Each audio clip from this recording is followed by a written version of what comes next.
Utopia. We've got 3 topics, and I'm going to keep it simple. I'm going to keep it to 3 topics. If you see the thumbnail, you know the NBA Draft Lottery is tomorrow. The big topic in the middle of our 3 topics is I'm going to go through every single grade in the NFL Draft. I'm not going to reload the simulator today, but I do have all 257 picks, 410 total prospects up. And I will go through the grades, the thought processes certain teams had, all of that. And then to wrap things up, the NHL Draft Lottery took place on Tuesday. I went over the lottery. My prediction was wrong. William's prediction was wrong. We both predicted the wrong team to win the lottery. We'll tell you who won it at the end of the show. But I'm going to start. We tried, man. That's we tried. Why it's the lottery. We tried, okay? That's why to be fair, you were closer than I was. To be fair, you were closer than I was. If that makes you feel better, you were closer than I was. Well, close. I mean, I picked Calgary to win the lottery. You took the Rangers. The Rangers ended up at 5. Calgary ended up at 6. So to be fair, you were closer than me. I will give you that much. I mean, close only counts in horseshoes and hand grenades. So I mean, it really does. Really counting those. But I'm going to jump into the NBA. It was an educated guess, though. NBA lottery. Maybe I'll have better luck with the NBA lottery. That is tomorrow. Right now, the Indiana Pacers, the Washington Wizards, the Brooklyn Nets, all of a 52.1% chance at a top 4 pick and a 14% chance at number 1. On Sacramento have an 11.5% chance at number 1. Memphis has 9% chance at number 1. They have the 6th. New Orleans Pelicans have the Hawks pick, 6-4 lottery pick, 4.5% at number 1. The Bucks, the Warriors, Oklahoma City Thunder own the Clippers' first-round pick, which is currently 12th. I think people would lose it if Oklahoma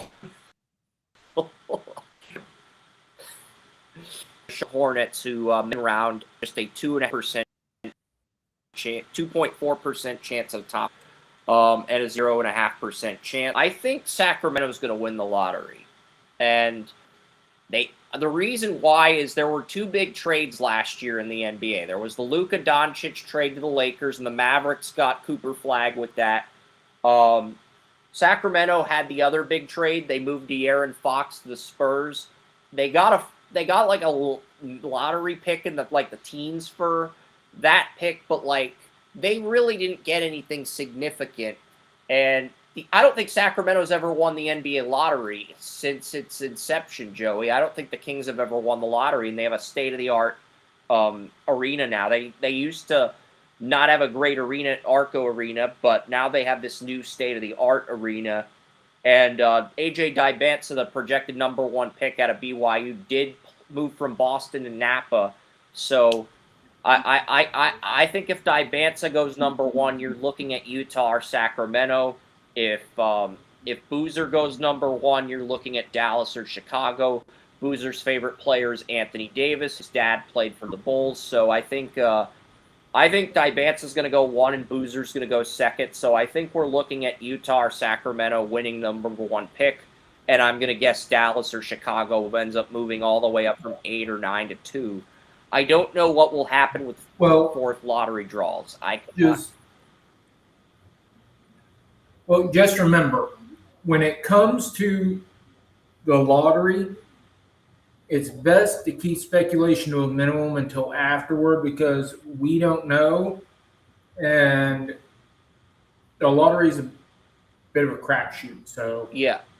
And the NHL, they televise their lottery now, so you get the percentages of each team getting the number 1 pick live as the final ball is drawn, whereas the NBA, they do it behind a closed door.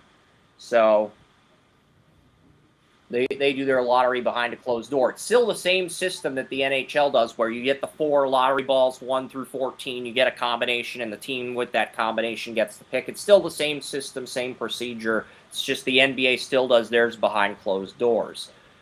And that's fine if that's what the league chooses to do, but I'm just saying, if you made it everything public and open like the NHL's done the last 2 years, there would be a lot more legitimacy to your lottery. There'd be less conspiracy theories, less scandals, and it. Here's the thing, Chris. If for everybody out there who wants to know the inner workings of the NBA Draft Lottery, people know Jason Lloyd as a Cleveland Browns insider. He's not. He covers the Browns, but he is actually an NBA insider. And on the Ultimate Cleveland Sports Show, I think last year before the lottery, he actually broke down what it was that the lottery does and how it works from in the room. So if you really want to know how it works inside that room where nobody else sees, I'd recommend going and looking up that episode where Jason just breaks it down, what is actually going on in that room when those balls are actually dropping. Yeah, I'm just curious what's going to happen. Tankathon has the Pacers at 1, Wizards at 2, Jazz at 3. Interesting. So the Milwaukee Bucks end up in this scenario. I'm not sure if the Bucks or the Bucks have a I think the Bucks pick is top 10 protected, but it might go to the Hawks, because it was weird, because it showed the Bucks moving all the way up to 4. And that's the other thing. There's a lot of speculation that Giannis Antetokounmpo is going to get traded this offseason. So if the Bucks end up moving from 10 to 1, that wouldn't surprise me either. But I think along the lines of a Utah or a Sacramento, because they have got better up. But we'll see. We'll see what happens. The NBA Draft Lottery is tomorrow at 3 p.m. Eastern. I don't want to waste any more time on this topic. I'll get into the NFL draft grades. I mean, yeah, you've got Darren Peterson, Dibanza, Boozer, Caleb Williams. You've got a lot of good basketball players. There's a reason why a lot of people back in October said this was the deepest draft since 2003 with LeBron and Carmelo. Do I think it's that starstruck? I think it's a good class. I don't think it's as good as last year's class, and I certainly think the people comparing this draft to 2003 are overhyping it to a degree. But I do think there's talent in this draft, NBA draft. I'll leave it at that, Joey. I do think there's a lot of talent at the top of this draft. But I also think a lot of people who are comparing this to the LeBron draft, slow down, everyone. Slow down. It's like, you need to pump the brakes a little bit on that. There's talented players, of course, but I think you need to pump the brakes when it comes to making that comp. Because that draft had some exceptional star power at the top. You're talking Carmelo, LeBron, Dwayne Wade, Chris, top 5. This top 5 is good, but it is not on par with that top 5 as far as star power. It is a good top 5 though. Like the last few years, 2020s, whether it's 2021, 2025. So, yeah. All right. On that note, I'm going to dive into the draft grades. I'll pull up the draft grades on Draft Utopia. We'll screen share some stuff. I'll go through everything that I don't want to go through everything in depth, but I'll go through enough to where we can discuss certain picks, get all that stuff out of the way, and we'll have some discussions. So I'm gonna pull that up, and then we'll talk some ball here, because really that's what you guys came here for. We've waited 2 weeks. We usually don't wait this long to get draft grades up, but I felt like this year we had so much on our plate. I felt like, we had to get what we could get up. Mendoza went number 1. The Jets took David Bailey at 2. I did like that pick. I thought that was a better decision than Arvell Reese because the Jets, they run a 43. Cardinals got Jeremiah Love at 3, which, again, I like Jeremiah Love. And now you're going to have James Conner, Algier, Trey Benson. I do think Arizona's going to run 2 back sets on first down. They might run multiple. They might just run it and only throw it on third down when the game is tied or when they're winning. When the game's tied or when they're winning, I think the Cardinals are only going to throw it on third and long. Well, remember, Chris, James Conner is not a spring chicken. He's not. Not anymore. He's in his 30s, so he is winding down. He's competing with Algier for the RB2 job, but whoever loses that job is going to be RB3. And Benson's going to be RB4. Yep. So, and if they do... Well, I would say if Conner loses that, I would say Conner's going to be gone. He's probably going to be cut. So, I mean, for him, it's RB2 or nothing. Yeah. At least with the Cardinals. Here we fucking go. I'm right here. I'm back. Oh, sorry about that, gentlemen. No worries. Titans took Cardinal. No, you're not. Titans took Cardinal Tate at 4. Yeah. I mean, there's a lot of people giving the Titans flack for this, but they're going to have a Wan'Dale Robinson and Calvin Ridley and Tate. That's their.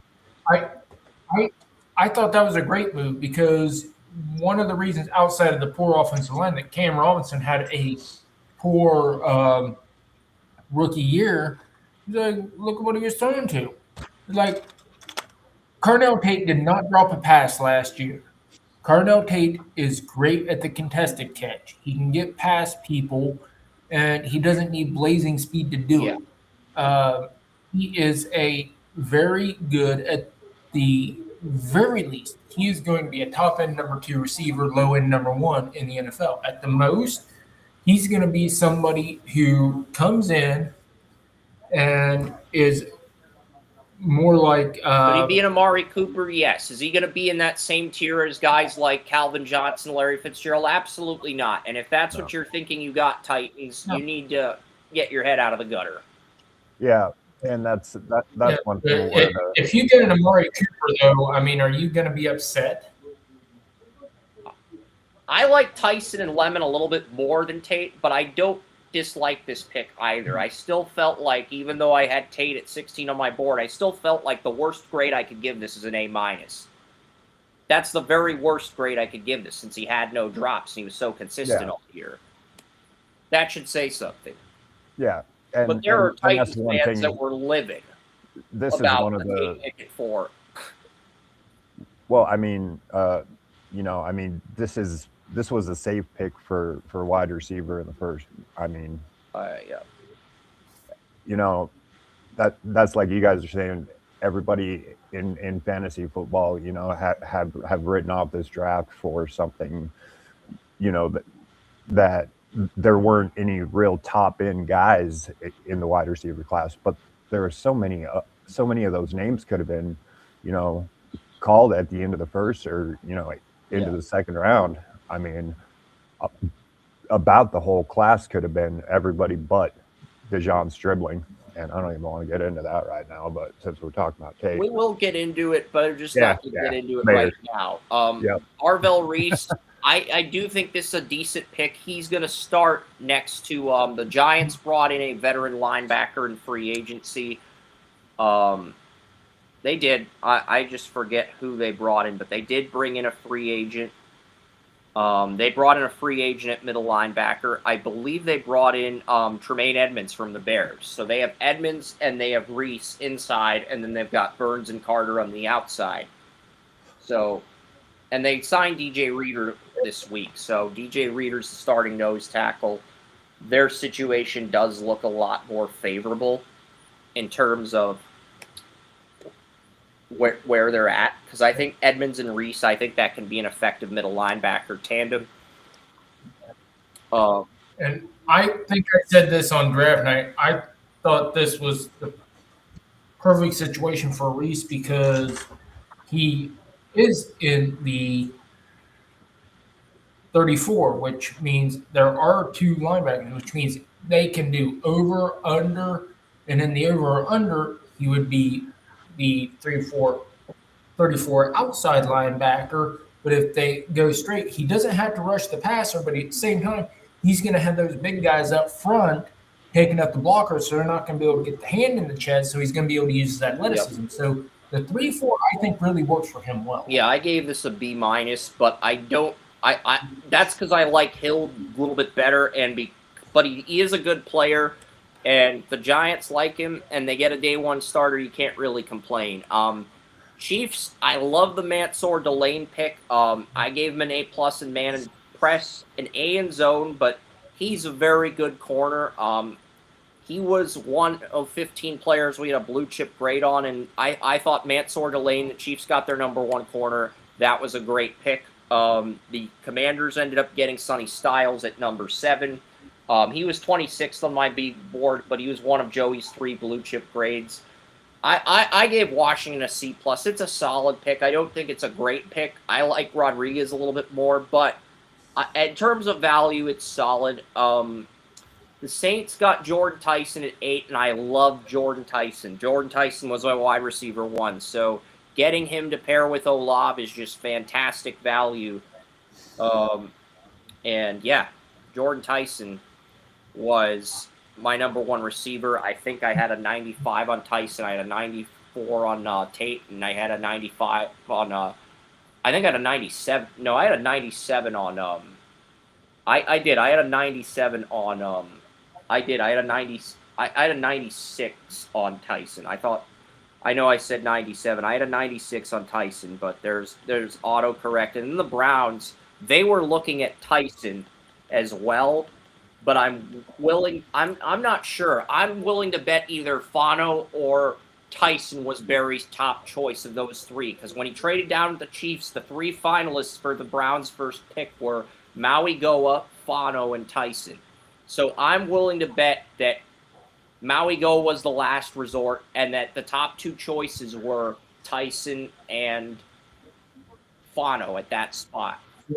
From what Barry said in an interview, Fano and Tyson were Fano and Tate were his top 2, with Tyson in there, and a non-offensive lineman and non-receiver that he was just going to screw with the media about and not tell them, in there as well. So there were the top 4, but he said that Fano was his top guy. So if that's the case, to trade down from 6 to 9 and still get your top guy and get more assets, that probably is second on the big board behind Tate, but Tate was gone at 4. So I'm guessing they still got the best player of those 3 that they were looking at on the board. I gave the Browns an A instead of an A+, but I do think from a positional value, it's a great pick in terms of need, and it's probably the best fit. Yeah, because I really liked Fano from the beginning, but what really made me love him was after the draft when he gave an interview, and he said, "Nothing makes me happier than moving grown men against their will and putting them in the ground." It's like, okay, what else do you want from your left tackle? You want these guys to protect your quarterback by any means necessary and putting guys on the ground. Well, he's got the mentality for it. He's 3'11", but he looks like he's 290. Why? Because he's lean muscle. Yeah. He doesn't have a lot of fat on his body. He is all lean muscle, and that concerns people. Doesn't concern me as much because lean muscle can be used just as well as fat muscle. So, that doesn't really concern me as much, but at the same time, he's still 311 pounds. He's still hard to move. Still 6'5". Yeah. He's still a big man. And Maui Goa, even though I have him listed as a right tackle based on his tape at Miami, he's going to play right guard because the Giants want to keep Illuminor in the starting lineup at right tackle. They gave him a 3-year extension. They want to keep Thomas in the starting lineup. They want to keep Runyon at left guard. They want to keep John Michael Schmitz at center. So Maui Goa is going to play right guard on the Giants. Which, in my opinion, is his best position. So I have no problem with that. All right. So, yeah, and Maui Goa. Remember, the Giants did the same thing with Erect Flowers. I know bringing up Erect Flowers pisses off Giants fans, but too bad. I'm still salty about Super Bowl 42 and 46. And Erect Flowers, he was drafted as a right tackle, off at right guard, I believe, during his rookie season. And then once they moved him to right tackle, it was a disaster. So I'm not saying the same thing's going to happen with Maui Goa. I just think it's a coincidence because they were both top 10 picks and they both played at Miami. With Maui Goa, my biggest concern is his back. I don't care what doctors say. When you start getting issues with your lower back, then it's all downhill from there. You can't fix that in a way that will allow it to stand up to heavy hitting. Believe me, Joe Bitonio has been trying for 3 years to fix it. And last year, he came out there, he had 5'9" corners hitting him when he was pulling, and they would stand him straight up. He would be down, but his back would seize up. Once that back starts to go, it's only a matter of time. So that is my biggest concern with Maui Goa over everything else. Yeah, I do have a 95 on Maui Goa for potential, but I also think that if he has injuries, there's a chance he doesn't reach his ceiling, the same way there's a chance Tyson doesn't reach his ceiling if the medicals are bad. But I think there's less medical risk with Tyson because he showed he was healthy at his workout before the draft, whereas Maui Goa didn't. So there's a little bit more risk with Maui Goa. But I don't have an issue with him here at 10. Yeah, because it's easier to fix a knee than it is a spine. Yeah. Believe me, I've been trying for 30 years to fix my spine. It doesn't really work the way you want it to. So the Cowboys get Caleb Downs, and, this was an excellent pick. They've got Deron Bland. They've got Revel. They've got Jacoby Durant at dime cornerback, because some have Durant starting and they have Carson moving to the bench, with Carson having to be the rookie. Because our lads moved Devin Moore ahead of Kalen Carson, but we'll get to Devin Moore later in the show because he's a. This is an amazing pick for the fact that Dallas wanted to trade up to 6 to get him, and he still fell to them, and they still got it. So, and they could have tried trading up. And they offered the Browns 92, 12, 20 for 6 and 24. For 9 and 24, but Barry was only going to do that for 9. He was not going to do that for 24. And so it's but they could have traded up to 10. They could have traded up to 8. They could have traded up, but after 6 got rejected, they stayed put and they still got their guy. That is, they tried to trade up with the Browns. For some reason, they just had Browns on the radar. I don't know why. They didn't try to go with other teams because they probably could have got something from the Saints. They probably could have got something, earlier. But they stayed put when Andrew Berry said no, and they got their guy. And they only gave up 2 fifth-round picks, which were both comp picks. They were both late fifth-round picks that they sent the Dolphins.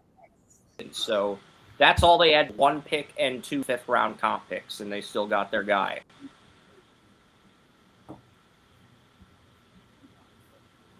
The Dolphins, they took Proctor at 12, and they are moving him from left tackle to left guard. They are moving him to left guard. So that is what the Dolphins GM reported. So they're moving Proctor inside the left guard. Jonas Savannah is going to move from left guard to right guard.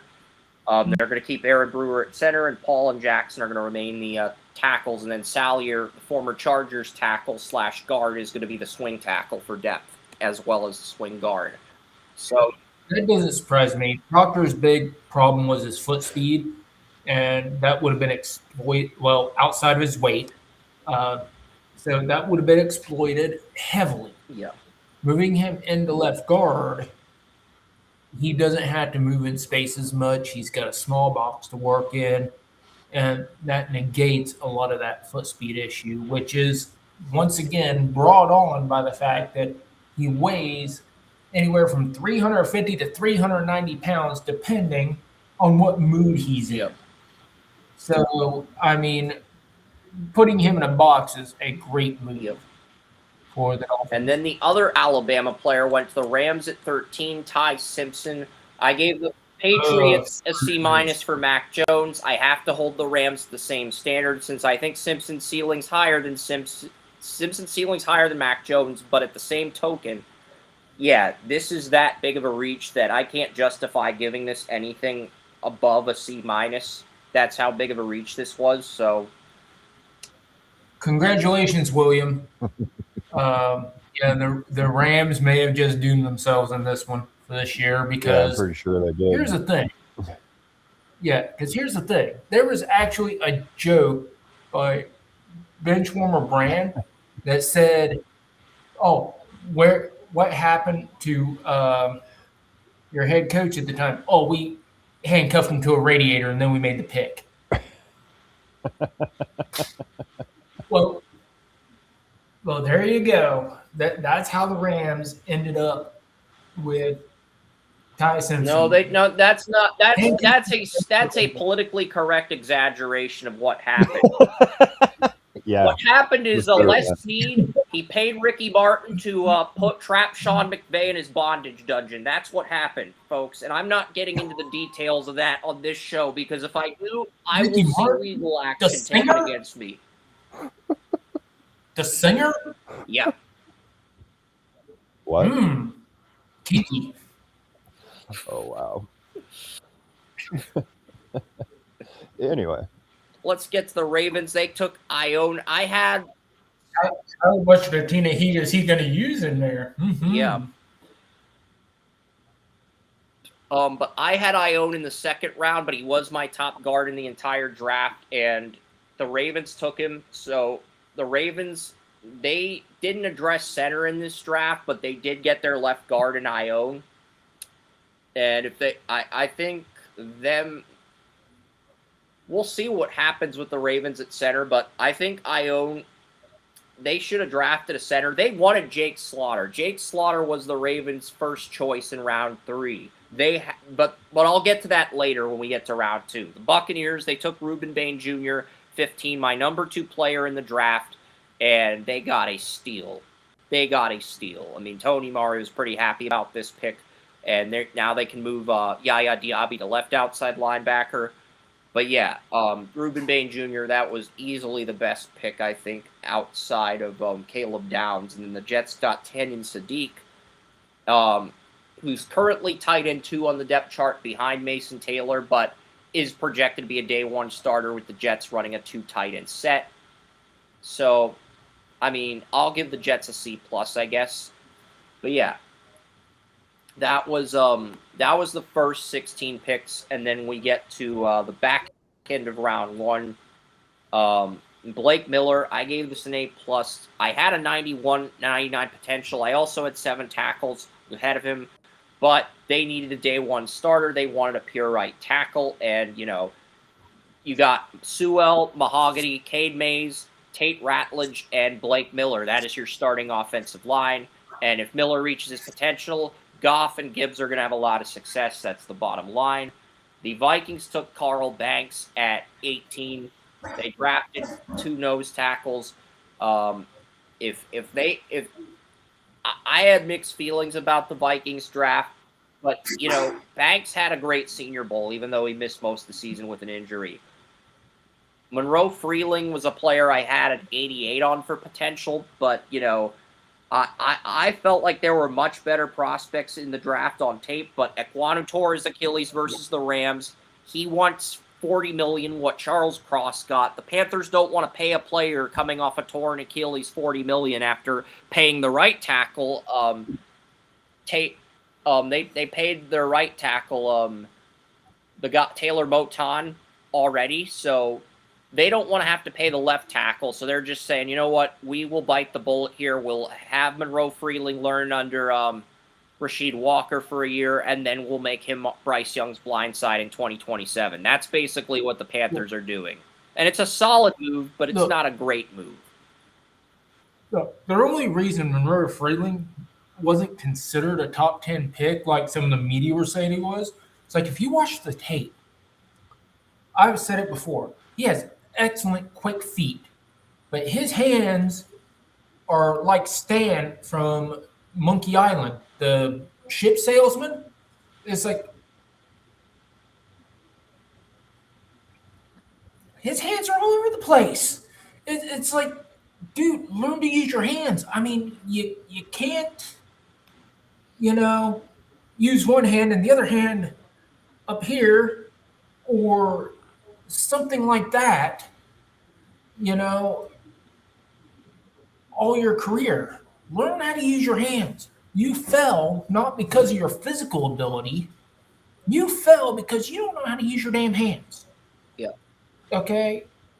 If you are so bad you fall 10 picks because you can't use your hands, your offensive line coach needs to be fired. Well, he was a one-year starter, and I feel like Freeling was I had Freeling.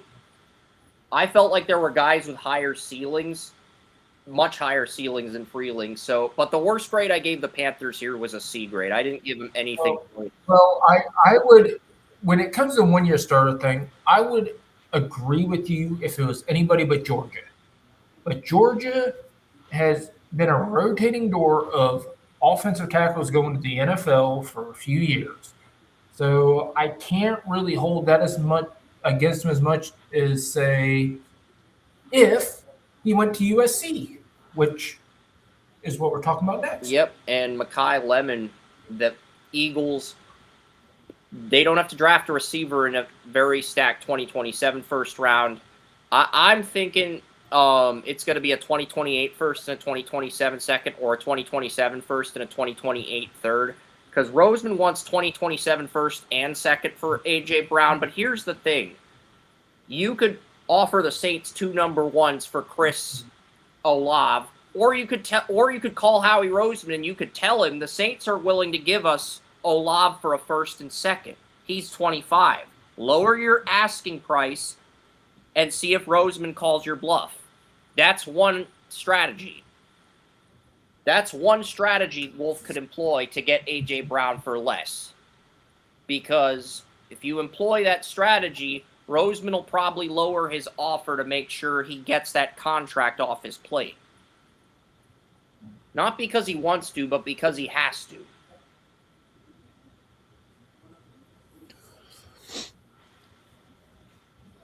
So, Mekhi Lemon, I think the Eagles, they got their number 2 receiver. They got Smith and Lemon. They reloaded. I gave the Steelers a Steel City dry cornbread grade. I had Max Nature. I think I had him at 271 on my big board. Max is out at 86. But because his ceiling's high, the Steelers avoid the F grade. But they have 2 tackles with Pro Bowl upside. One has an injury history in Broderick Jones. The other is Troy Fautanu, who played left tackle at Washington but moved to right tackle when the Steelers drafted Broderick Jones. And now the Steelers, I think Broderick Jones is going to end up staying healthy and succeeding somewhere else after the Steelers give up on him. I really do. And that's why I gave the Steelers a Steel City dry cornbread grade. This is the type of cornbread that tastes like a steel brick and it causes your teeth to fall out with one bite. So, yes, that is how bad the Steelers screwed up. If they take a bite of that cornbread, Omar Khan's teeth are going to fall out. And anything that makes Steelers GM's teeth fall out, Joey's behind 100%. Oh, yes, absolutely. It's the reason I loved the Lemon pick for the Eagles, because it made the Steelers look like a bunch of gobshites. We got our guy. We're on the phone with him. Oh, wait. There was a trade, and oh yeah, he's not your guy anymore. Yeah, What's your backup I plan? compared the Nothing. Eagles stealing Mekhi Lemon to the Angry Birds level, where the birds just destroy the territory, the pig zone, and then they just make bird noises. That's basically the Mekhi Lemon trade was like an Angry Birds level. I Yeah. know it's a horrible analogy, but it's the Yeah. best I could come up with. Let's not forget about their other draft pick either. You know, that receiving tight end that Yep. We'll get to that in round is two. that is That the receiving vertical tight threat. end, that is That not. is the vertical threat that the media was trying to make Sadiq out to be. Yeah. Mesidor, I gave the Chargers a B+ in Mesidor. He will start out as a situational edge. You've got Mack and Tui Pelotu at outside linebacker this year, so Mesidor will be a situational pass rusher this year, but when Mack's contract's up, I think Tui Pelotu, if he has another season with 10 or more sacks, he'll move from left outside to right outside linebacker in the final year of his rookie deal, and then they will make Mesidor the other edge complementing him. And that's how I think the Chargers are going to operate. I gave the Cowboys a C for Mekhi Lawrence. I have an 89 on him for potential, but I don't think he's a Pro Bowler, but I think he's closer to Taco Charlton than Micah Parsons. That doesn't mean he's going to be a terrible pick. That doesn't mean he's going to be a bust. But there were other edge rushers that I think would have been better fits for the Cowboys here, like maybe Keldrick Falk or TJ Parker, but they went with the explosiveness because there really wasn't a sack artist they loved here. So they went for the explosive traits, and they're hoping that pays off. Basically, that's basically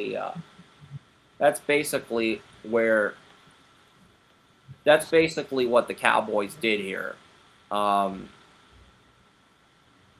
trying to figure out where this is a solid pick in terms of need, but yeah, he does need to improve as a run stuffer. His biggest strength is pass rushing, so yeah.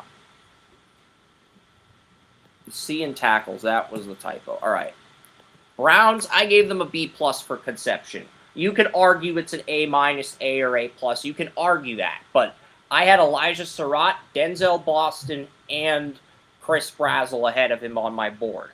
And I saw Surratt and Boston both run all 30 routes in the route tree.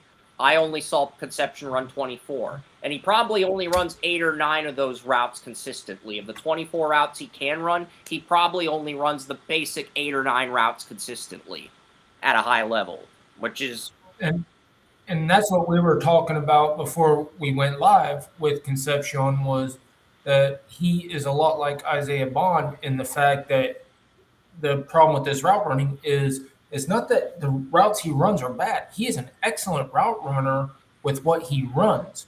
Problem is he only runs the basic routes. He still needs to learn the more complex routes. He still needs to learn, how to use his head and his steps to manipulate corners and how to run the double routes and such.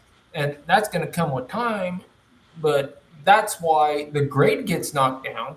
That's why he wasn't considered higher as a prospect, is because he doesn't have those higher level abilities yet. Yeah, I've got a 94 on Surratt for potential. I've got a 93 on Boston, a 92 on Brazzell, and a 92 on Conception. So you could argue this should be an A- instead of a B+. I think that argument does have some relevancy here if you think Conception's floor is higher than Brazzell's, but I think his floor is lower than Brazzell's, but that factored into the grade. The one I don't think it's a bad pick. B+ is not a bad pick. The one thing that I saw on film was this guy to get open. He would cut a route just a little bit short, or do something just a little bit off. He was trying to get open. It's not that hard to get open in college though. But what I liked from Concepcion was that fact. Is just the point in some of these offenses, with the timing and everything else, that's not going to work so well. I mean, you have to have a quarterback accurate enough to take advantage of this, and knowing that is what is going to happen. And this is where I start seeing what happens with the Niners and trading out The of the Bears first were round going to twice. take Thieneman. The Bears loved Yeah. Thieneman. They loved McNeil Warren. They had first-round grades on both. Mhm. And they were prepared to trade down with Seattle. If the Browns had taken Boston, I think Seattle would have traded with Chicago at 25 because Seattle had Conception ahead of Jadarian Price on their board. Yeah. That was leaked after the draft. And I honestly think Seattle would have gave up 32 and a first next year. So Cooper Kupp, Super Bowl MVP Cooper Kupp, if you're listening, you need to write a thank you letter to Andrew Berry for drafting Conception, because if Seattle trades up for Conception with Chicago, you are probably the odd man out after this season. So I would get to work on that thank you letter. Cooper Kupp. Yeah. I'd get to work on that thank you letter. But yeah. If Cooper Flag's playing football, I want to know who's being. I want to know who's playing for. He's playing Jerry tight Jones. end, man. He's You just going got to to toss the ball up. Jerry Jones. He's going to convert him to tight end. Yeah. He's going to have a 3 tight end set with Jake Ferguson, Michael Trigg, and Cooper Flagg. Man, fire. That would be fire. I would love that. That is one thing Trigg is gonna surprise a lot of people. I agree. He's going to surprise a lot of people, but he's also going to have to jump through a lot of hoops to make a team. Yeah. Well, there was things like his character concerns, but there was no consistent what happened. It was just all a bunch of crap. Just a bunch of schools saying he got dismissed from the program. Yeah, whoopty. And they didn't. I mean, they didn't dive into specifics. But right now, our lads has Trigg at 5th on the depth chart for the Cowboys. But here's the Cowboys depth chart: starter Jake Ferguson, backup Luke Shoemaker, 3rd string Brevin Spanford, 4th string Princeton Fant, the brother of Noah Fant that was at Tennessee, and then 5th is Michael Trigg. So they're saying Spanford and Princeton Fant are better candidates to make the Cowboys' final roster than Michael Trigg, which I don't agree with. I think Trigg will beat both. Well, I think that they're trying to make him earn it. Yeah, they are trying to make him earn it. Because this dude's got a 7-foot wingspan, and I mean, we could dive into Trigg all day, but I got to get through these grades. But yeah, Thieneman here for the Bears. This is when the Niners got rid of started good doing their but thing. Not a safety with Pro Bowl upside and Brisker, and they replaced him with Thieneman, who has a much higher ceiling than Brisker. Oh man, I love Thieneman, dude. I thought he was falling to the Niners, and I was just giddy. And then this happened. The Bears took Thieneman because they lost multiple safeties. They lost Byard to my Patriots, and they lost Brisker at strong safety to the Steelers. Yeah. They were taking a safety either way. Even if the team took Thieneman, I think they would have taken McNeil Warren. They had first-round grades on both safeties. Yep. And I believe that, McNeil Warren was also a good safety. Yeah, the Texans took Rutledge at 26. They traded up to get Rutledge. Warren believes he could play all 3 spots on the interior. He was a right guard at Georgia Tech. It's widely believed that the 49ers were going to take Rutledge. He was... Because from what I'm hearing is after Thieneman and Conception, the Niners' plan C was Rutledge. So, and it is widely believed that the Niners were prepared to pick Rutledge to boost. And that doesn't surprise me at all. I mean, with this team and Shanahan, what he does with offensive linemen, he usually snags one late, but I mean, if he can get a good one, I mean. And this was right before 27, man. And I saw the Niners panic, and the freaking draft analyst started spitting and sputtering and then saying that there was a trade, and the Niners had traded out Wyatt of it. Teller, you're going to have Rutledge, Ed Ingram, Braden Smith, Ursery. That's not a bad start for the Texans' offensive line. They get Chris Johnson. The Dolphins get Chris Johnson. So, Chris Johnson out of San Diego State is going to be your number 1 corner. Sorry, I want to go back real quick because I had to sneeze. It was not good. We're talking about 26. Yeah, correct? We were talking about the Texans taking Rutledge. Yes, sir. The Niners were looking at Rutledge. He was their plan C. Their plan B was Thieneman. Their plan A was Conception, apparently. So And here's the thing. I want people to remember here, because this is why because I love this pick by itself, but what makes it better?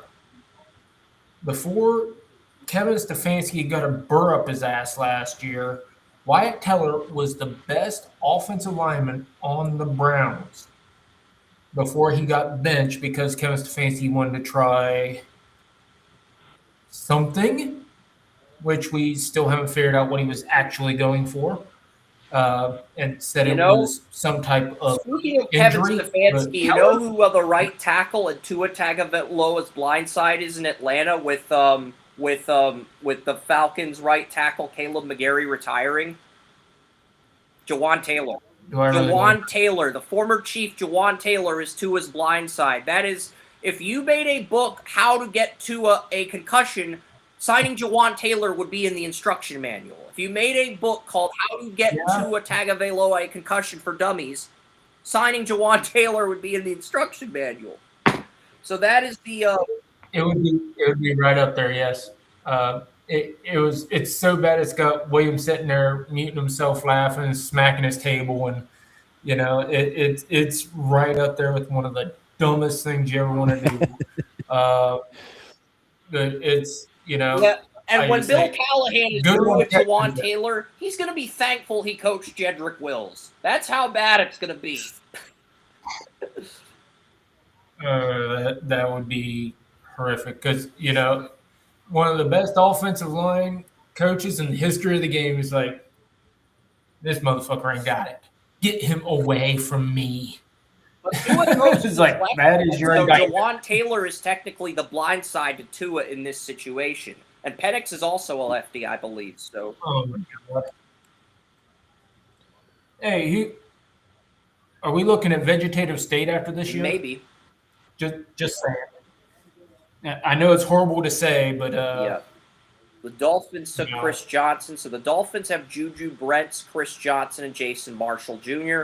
They have Marshall listed at the nickel corner, but I think Marshall's good enough to beat out Brents. Brents got cut from the Colts. Really struggled to find his footing afterwards. I gave the Patriots a B+ for Lomu. Even though he was 141 in my simulator, Wolf believes he can play all 5 positions. It's a way better pick than Ihi Nachor. He's going to be the de facto 6th man on the offensive line this year when you consider New England a first-round grade on him. And he's probably going to be the right tackle next year when Moses is a UFA. I like Tiernan more. But the thing I heard about this pick was that the reason Utah coaches had Fanu and Lamu competing to see who would be the tackles. And from what I understand, they didn't think Lamu would, even though Fanu was the freshman All-American at left tackle, they didn't think Lamu could convert to right tackle as well as Fanu could. And they had him at like 15 on their board, but they didn't say anything and they didn't think he'd be there. But I heard he was like around 15 on their board. This is basically the value the Stars got when they took Maverick Bork at 30. That's basically the value New England got. But they had to give up a little bit to get him. I gave it a B+. Yeah, but if you're looking for New England, if you're looking to have 2 really good pass blocking tackles, here's the other thing, though. You cut Morgan Moses next year, you save $9 million against the salary cap. And I think that's the big caveat Elliot Wolf was looking at. He believes there's a drop-off after Lomu. I don't. I like Caleb Tiernan a lot more than Lomu, but the next tackle that was picked, I believe, after Lomu was Markel Bell, the Miami left tackle in the 3rd round. So, yeah. Okay. At 68. So, yeah. But, yeah. So, we thought there would be a run at left at offensive tackle early, and that run pretty much ended everything until round 3. Yeah. So, I mean, I gave it a B+. Didn't give up any sacks. 89 for potential out of 99. I can live with it. I think there were better options, but with the consistency, with the tape, I can live with it. The Chiefs, they take the second blue chip player on my board, Peter Woods, but Peter Woods isn't even guaranteed the starting job because the Chiefs added Tonga from the Patriots in free agency. So you're going to have Chris Jones, Tonga, Peter Woods, Omar Norman Lott's your number 4. So, yeah, that's the Chiefs' defensive tackle room, and it's going to be very hard to run on the Chiefs with that type of depth up front. So, I think the Chiefs are going to be... I gave the Jets a C- on Cooper. I liked Surratt more. But, yeah, I mean, I think Surratt can be... I think Omar Cooper's a good number 2 to Garrett Wilson. Like, if you wanted a number 2, this is an ideal choice. And then you have Adonai Mitchell in the slot. The Titans, they took Keldrick Falk here. Plug-and-play starter. I have first-round grade on him, but he's not a sack artist. And then the Seahawks took Jadarian Price. And the only reason the Seahawks drafted him, they wanted a running back on a rookie contract. And that's the biggest reason. And Jadarian Price is a guy that I really liked. I thought he would have been a first-round pick if he wasn't behind Jordan Love. He's got all the skill, but in this place, he might have been a reach based on there just wasn't the production because I had Emmett Johnson as my number 3 running back and Jonah Coleman as my RB2, but I digress. We'll get to round 2 here. There was a lot of chaos in round 2. So Jacob, we now get to Williams Niners. I had a 6th round grade on Stribling. I had an 88 for potential out of 99 on Stribling, but I had Harrison Wallace. I had a 90 on Wallace. And Stribling, he ran 20 out of 30 routes, but I think he's a worse prospect than Jordan Watkins, who I was a big fan of last year. I kept telling William about Watkins. I would not shut up about Watkins last year. So the Niners open up day 2 with a D+. Yeah. Which I think is fair. That is the thing here, man. You know, I went back to his film at Oklahoma State and then Ole Miss. And let me tell you, man, bump and run coverage is this guy's kryptonite. He can't get off the line. His stats suck. He has no acceleration. I mean, dude, I don't know. I feel that the Niners, lost. They figured there was about 2 or 3 guys that they were going to get, and one of them would be there, and one of them wasn't, and they panicked, traded out of the first round, traded back into the first round, and then went right back out. They traded out twice. And it's like, okay.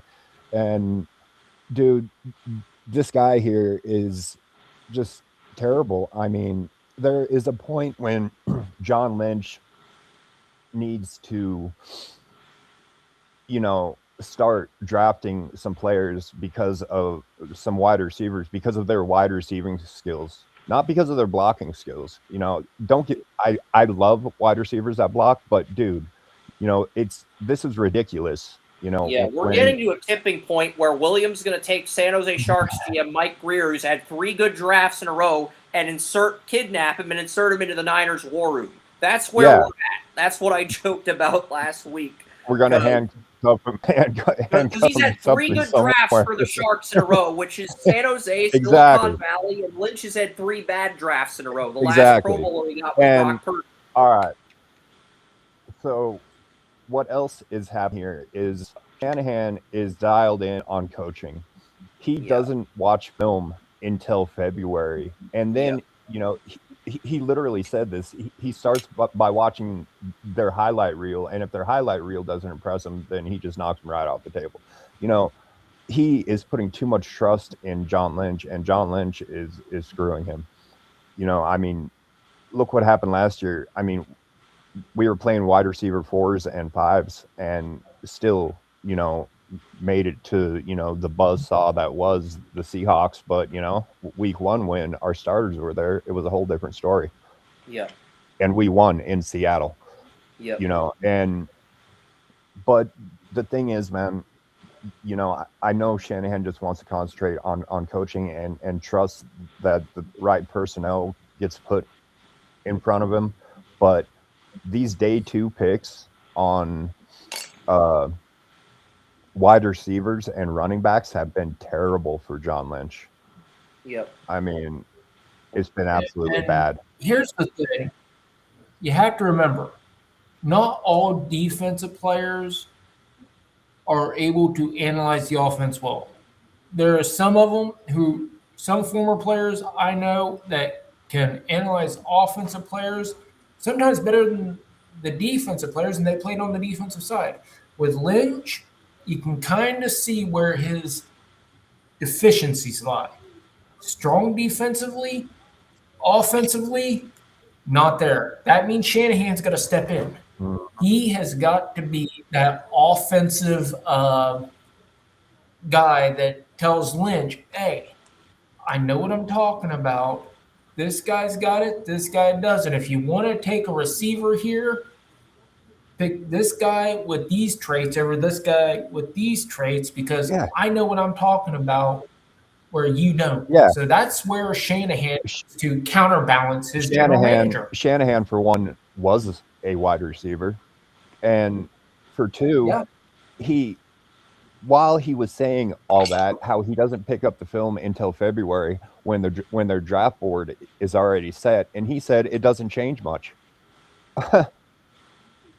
Well, yeah. Look at number 33. But like I said, with Concepcion and Dylan Thieneman off the board, it just went out the window. They panicked. They didn't know what to do. And I don't know what this is, trying to look like a smart pick, but it is not. This guy, I mean, watch him. They had a plan A Conception. They had a plan B in Thieneman. They had a plan C in Rutledge. What was plan B? Plan D? Trade down and crap your pants. D plus value. I'm getting. You got it right there. D plus. It went right. Oh, Miss Rebels. Right downhill. A, B, C, and D. This is D, and D sucks. D is failing. Yep, I gave the Cardinals. I gave them a C- for Chase Pistonis. I do like Reed Adams better. Speaking of the Bills, they took TJ Parker. They're getting him in a depth role. They're not starting him right away. They're putting him in a depth role as a situational pass rusher. They've got Chubb and Rosso, so having him as a situational pass rusher behind those two veterans is a very good move. The Texans got Caden McDonald, who will probably be a day one starter. I think he's the best run stuffer. I don't think he's the best pass rusher among the defensive tackles, but at the same time, I don't have much of an issue with this. The Giants took Colton Hood. And, it's interesting because the Giants, they have, right now, their number one corner is Paulson Adebo. Their number two corner is Greg Newsome from the Jaguars. Drew Phillips is the nickel corner, and then they've got Banks and Hood competing for the dime corner spot. And the loser, that'll be the quarter corner, the number 5. So Colton Hood will be a top 5 corner on this depth chart, but he's more than likely going to be starting out as a backup versus being a day one starter. That's the reality. And then the Raiders got Stukes, who I had a 3rd round grade on. Tony Mario wanted Stukes on Tampa in the 4th round, but the Raiders took him in round 2, and I had him in the... He can play corner, boundary, nickel, strong safety, free safety. He turns 25, but he's the most versatile corner in the draft despite his age, so I figured, okay, that's a B grade for me. Because I think his biggest strength is zone coverage. But the Raiders, they've got the flexibility to play him in zone at free safety or to just develop the rest of his game and ease him into maybe a nickel role. The Browns, I gave them an A for Denzel Boston. Probably the best receiver outside of Tyson and Surratt. He talked way too much shit for me to take him to the top 32. Very much. He's 37th on my big board. But I think at this spot, you're getting really good value with Boston. He was talking shit being down how many points and scoring a touchdown. And You're down 20-3. You score a touchdown, you're down 10, and he's still talking shit in the 4th quarter. Yeah, exactly. And that is the one thing Red Raven everywhere, man. He is a diva. And that is why the San Francisco 49ers, they saw, remember having Brandon Ayuk, Deebo Samuel, and freaking Jawan Jennings all bitching about getting paid. And the Niners would rather have a bitch boy who sucks in dribbling than to have someone and with try a and teach like him. Boston. Yeah. That's the thing. No, they want somebody Guys. teachable because this guy's already set in his ways. Yeah. Guys, I will say That's the simple on I've said that. it before, I'll say it again. You're not going to get many receivers that aren't divas or have some type of diva tendency. It's just what receivers are. They have been for 30 years. But as far as Well, this it's not pick that you're a goes, bitch. You're just acting like what one. Andrew Berry from what Andrew Berry said, he was considering Denzel Boston and Casey Concepcion with the number 24 pick. Mhm. He ended up getting both of them. He was also considering Boston if he fell, but he was also considering the other guy that the Browns took later on, and we'll get to that later, and he got both of those as well. So it really, the draft board really fell into a very nice position for the It Browns. did. That's the only way you can say I it. mean, only It two was teams just- got all A+ grades, the Chiefs and the Broncos. But the thing is, the Browns, I think you could argue after those two teams, the Browns had the best draft after those two teams. And there's a lot of people that are saying the Browns had the best overall draft. You can't take that lightly. But R. Mason Thomas, I love this pick for the Chiefs. This is a guy that Skip That's Bayless great. wanted on the Cowboys, and he can compete with Ashton Gillott and Felix Anudike-Uzomah is going to be the backup to Karlaftis. But R. Mason Thomas, he's going to compete with Gillott for that 43 right end job. And if either Gillott or Thomas ends up as a sack artist this year, then the Chiefs, they've turned the corner at edge rusher. The Bengals took Cassius Howell. They're going to use him in a depth role. They've got Mafe and Murphy are the starters. Shamar Stewart, Cassius Howell are going to be the depth players. So I really like the fact that Howell, he learned under Stewart. And It sounds like an attorney's office. It's like Mafe, Murphy, and Howell. 100%, man. well, they need lawyers to go to war with Pittsburgh's lawyers. Pittsburgh's got Edgar Schneider. They've got Borden Bordis. Pittsburgh has a lot of lawyers, okay? Just believe me when I say Pittsburgh has a lot of lawyers. They've got the Berger and Green. They just have a lot of super lawyers in Pittsburgh. So send the defensive line to combat Pittsburgh's law firm. That's what's happening here. If they also show up in black suits and line up that way, we're just going to start calling them the Men in Black. Yep. So, yes. The Men in Black legal department, says you are an illegal alien from The Bengals, whatever planet you steel mill workers come from. Saints got Christian Miller. Nathan Shepard, who's the 34 left end next to Brian Bressie, is in a contract year. So I think that the Bengals are going to move on from Shepard, and bringing in Christian Miller to learn under him so he can start next year is a great move. Dolphins got Jacob Rodriguez. Yeah. Kristen Miller is the next. I think Kristen Miller may be the next in line to be a successful Georgia transition into the NFL. I mean, he's really good. He is. I like the pick. Yeah, and Jacob Rodriguez, the Dolphins was a great pick. Probably my favorite pick on round 2. My potential grade on Rodriguez was a 97 out of 99, but his athletic traits leave a little bit to be desired. But at the same token, great pick. He is a great value pick. I mean, there were like 4 blue chip players still on the board, and every team in this division screwed my Patriots out of a blue chip player. I am pissed about that every AFC East team except my Patriots got a blue chip player. I am pissed about that. But the Lions got Derek Moore to pair with Aiden Hutchinson. I think that's a very good pick. You've got Ali McNeil. You've got Tyleek Williams. Wanham and Turner are your depth pieces. And then Zion Young's going to compete with Mike Green for that edge rusher job across from Hendrickson. I think he wins that job. Zion Young's a guy I really like, and I'm really upset that Baltimore got him. And then Tony Mario's Buccaneers took another Missouri Tiger, Josiah Trotter, to replace Levante David. So now you're going to have I love Trotter.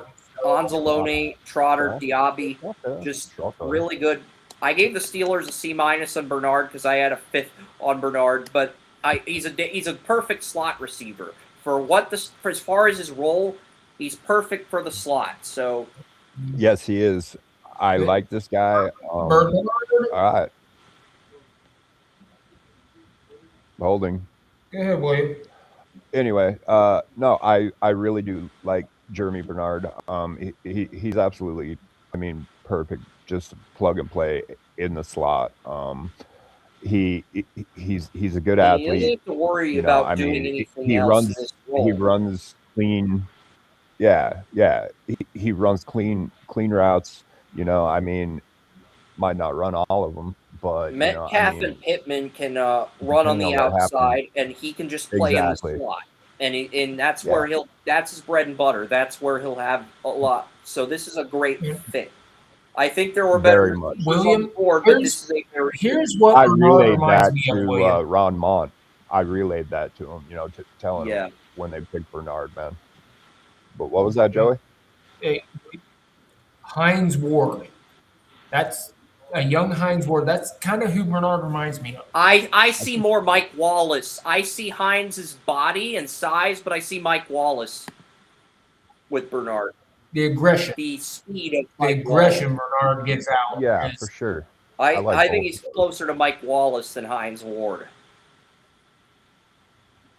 You know, I don't know about that, but like I said, man, you know, this is just going to be good for whoever is starting there. You know, rather it be you know Aaron Rodgers, Drew Aller, you know Will Howard, whoever it is. Yeah. You know, and this is one thing that the Steelers need to do because they've been slacking the last few years and not playing up to the Steeler or you know doing Steelers things. You know, and you know I was like, I agree. That's a great pick, man, right here. Man. And then the Falcons took Avian Terrell. Choking in the postseason. They've been choking in the postseason for years, William. I mean, they've been doing Steelers things for a long time. Oh well. Yeah, and I'm saying one of the people I went to high school with unfriended me when I criticized the Steelers draft, but I'm not going to name them or acknowledge them because it's like, you know what? I'm happy the Steelers reached so hard for Ihi Nachor in the first round. That's worse than some of the players the Pirates have drafted that were busts. That's how bad of a pick that was. I mean, literally. But let's get to the Falcons. I've had enough fun roasting the Steelers. Avion Terrell, the younger brother of AJ Terrell, goes to Atlanta. Really love this fit. And he's going to be a number 2 corner next to AJ. Lee Hunter, the nose tackle from Texas Tech, he's going to be back up to Bobby Brown the third this year. But the Panthers, they can cut Bobby Brown the third and save $8 million cap space. This is a player the Panthers brought in for a workout. I had him in the 3rd round, but I figured this is a guy Carolina would pick. This was actually one of the picks I got correct in my mock draft, but I was a round late versus a round early. But yeah, this was a great pick. And, you know, I think, you know, you get that guy, you can cut Bobby Brown the third to save cap space next year. And where's the, okay, I see it. I see the error now, but yeah. The D'Angelo Pons was the next pick at 50, and that was just a superb pick for the Jets. To get D'Angelo Pons at 50, one of the blue chip players still on my board. That was just, yeah, that was a superb pick. There's really nothing else to say. And then they get, they needed this to replace the cornerback. They traded the Colts. So D'Angelo Pons was my number 2 corner in this draft. So Nahshon Wright, who led the Bears in picks, who was the Bears' number 4 corner, but had multiple. Nahshon Wright was the Bears' number 4 corner when Kyler Gordon, Jalen Johnson, and Kyler Gordon were all healthy. He was the number 4 guy off the bench, but he did so well for the Bears and led them in interceptions. The Jets said, "Screw it, we're going to make a number 4 corner a number 1." They moved Brandon Stevens from Brandon Stevens remains at boundary corner. He was bad at boundary with the Ravens, and then D'Angelo Pons your nickel, but I think Pons is the best corner. And then you've got Minka Fitzpatrick and Cisco as Jets might accidentally get an interception this year. I think that's what we really got to look at. Yeah. It'll be an accident, but they might get it. Yep. And then the Vikings get Galladay at 51. I had an 83 on Brandon Sis.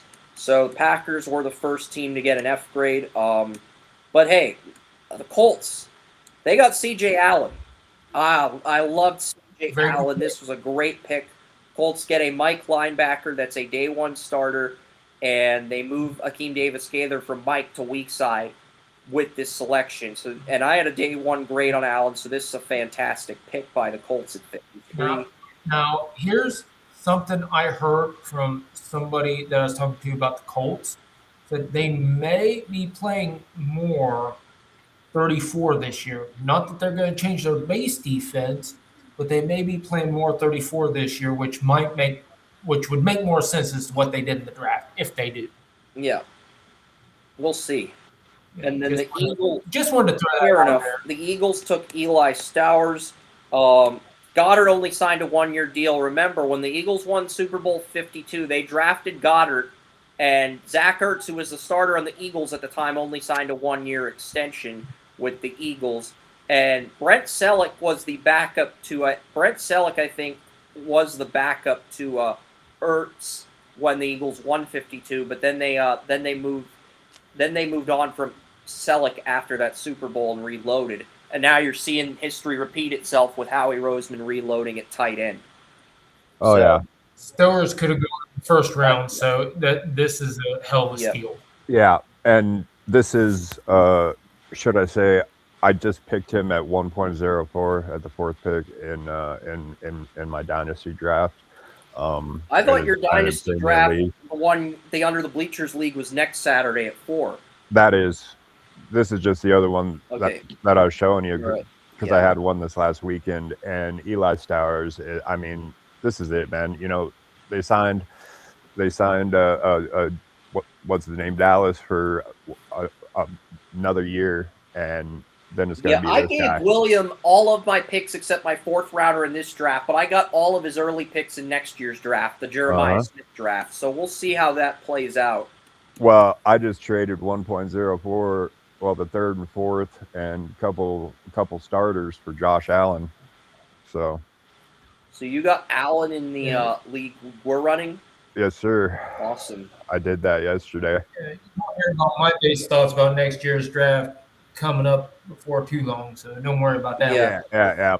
Then you can rate your decisions on your trades and your fantasy drafts. You know, after Jacasse, I had Jacasse in the third round, but he did have double-digit sacks.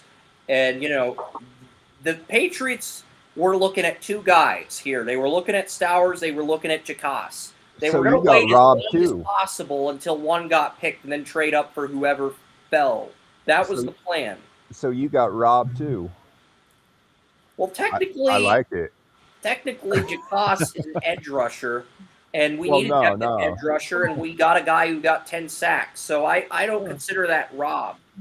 Not robbed, but no, you have to consider it because there are people. Since there are people involved, you have to consider it kidnapped. Kidnapped. Yeah, for sure. But no, man.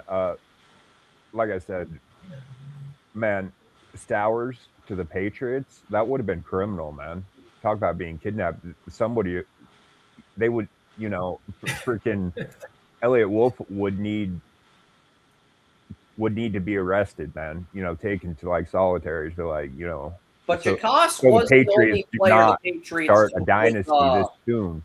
To be fair, Jacasse was the only player the Patriots drafted that had Pro Bowl upside in the entire draft. My potential grade on Jacasse is a 91, but I had a 93 on Stowers. But, I mean, here's the thing with here's the thing. If Elliot Wolf cuts Harold Landry in 2027, he could save $14.5 million, and Jacasse would be the edge rusher on the right side. Against left tackles, Draymond Jones would be on the left side against right tackles. So If the Patriots cut Moses and Harold Landry next offseason, that saves $23.5 million in cap space.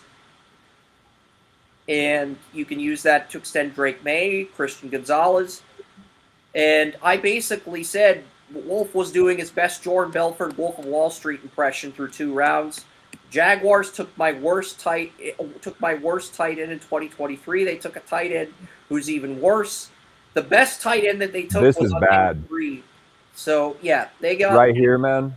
Yeah, You know, I feel that Botchiker and however the hell you say his name and Tanner Koziel are gonna be like what Tucker Kraft and Luke Musgrave yeah. were to the Packers, because Koziel is such a So better much tight end better. than Ozoil was a than this top guy. 5 tight end, and Bortman Yeah. was a bottom 5 tight end.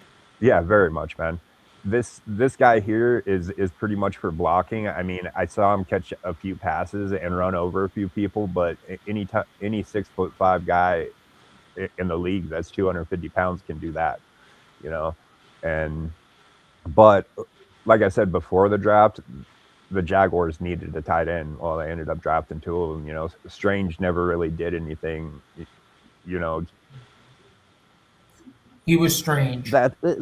yeah, you know, I mean, The Jaguars it's have kinda 2 funny. draft boards. I They have mean- the board that Trent Baalke's using, and they have the board Gladstone is using. yeah, And for some of the picks, Baalke just swaps out. Baalke just switches the Jaguars' real draft board with his board, and then he just basically Cool. screws the Jaguars even more under the new regime. yeah, That's because basically it happened, man. You know, what happens. like I said, every team, you know, I feel should have 2 good tight ends. And, you know, like I said, though, that pick is puzzling, but, you know, picking up Tanner later, you know, kind of fixed that problem. And maybe that's what they thought as well.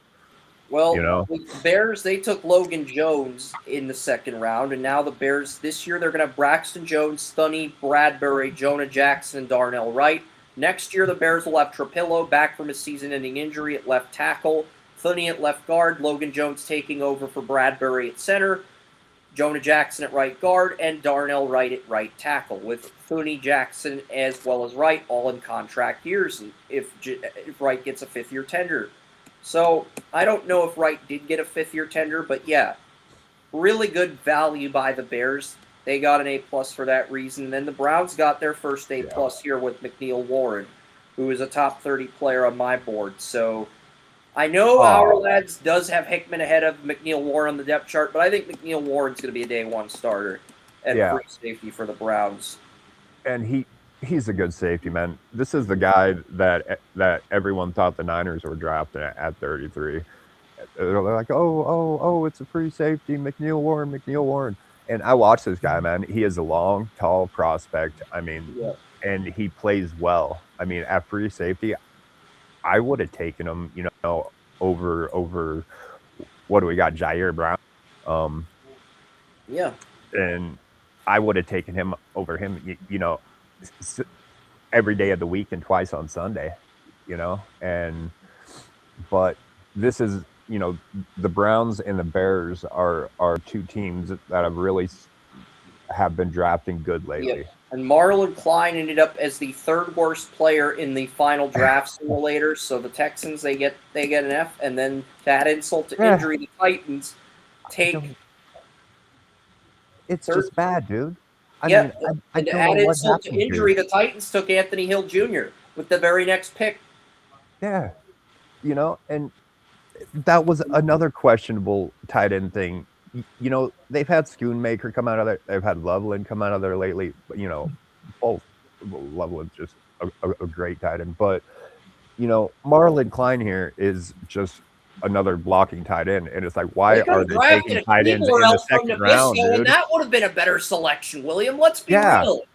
I mean, the last few years, you know, more teams are running, you know, 2, 3 tight end sets, and there's been more and more drafted, but drafting Bucket, whatever the hell his name is, and this guy in the 2nd round, those are 2 F grades. Just seriously, I mean, these guys weren't even on my radar.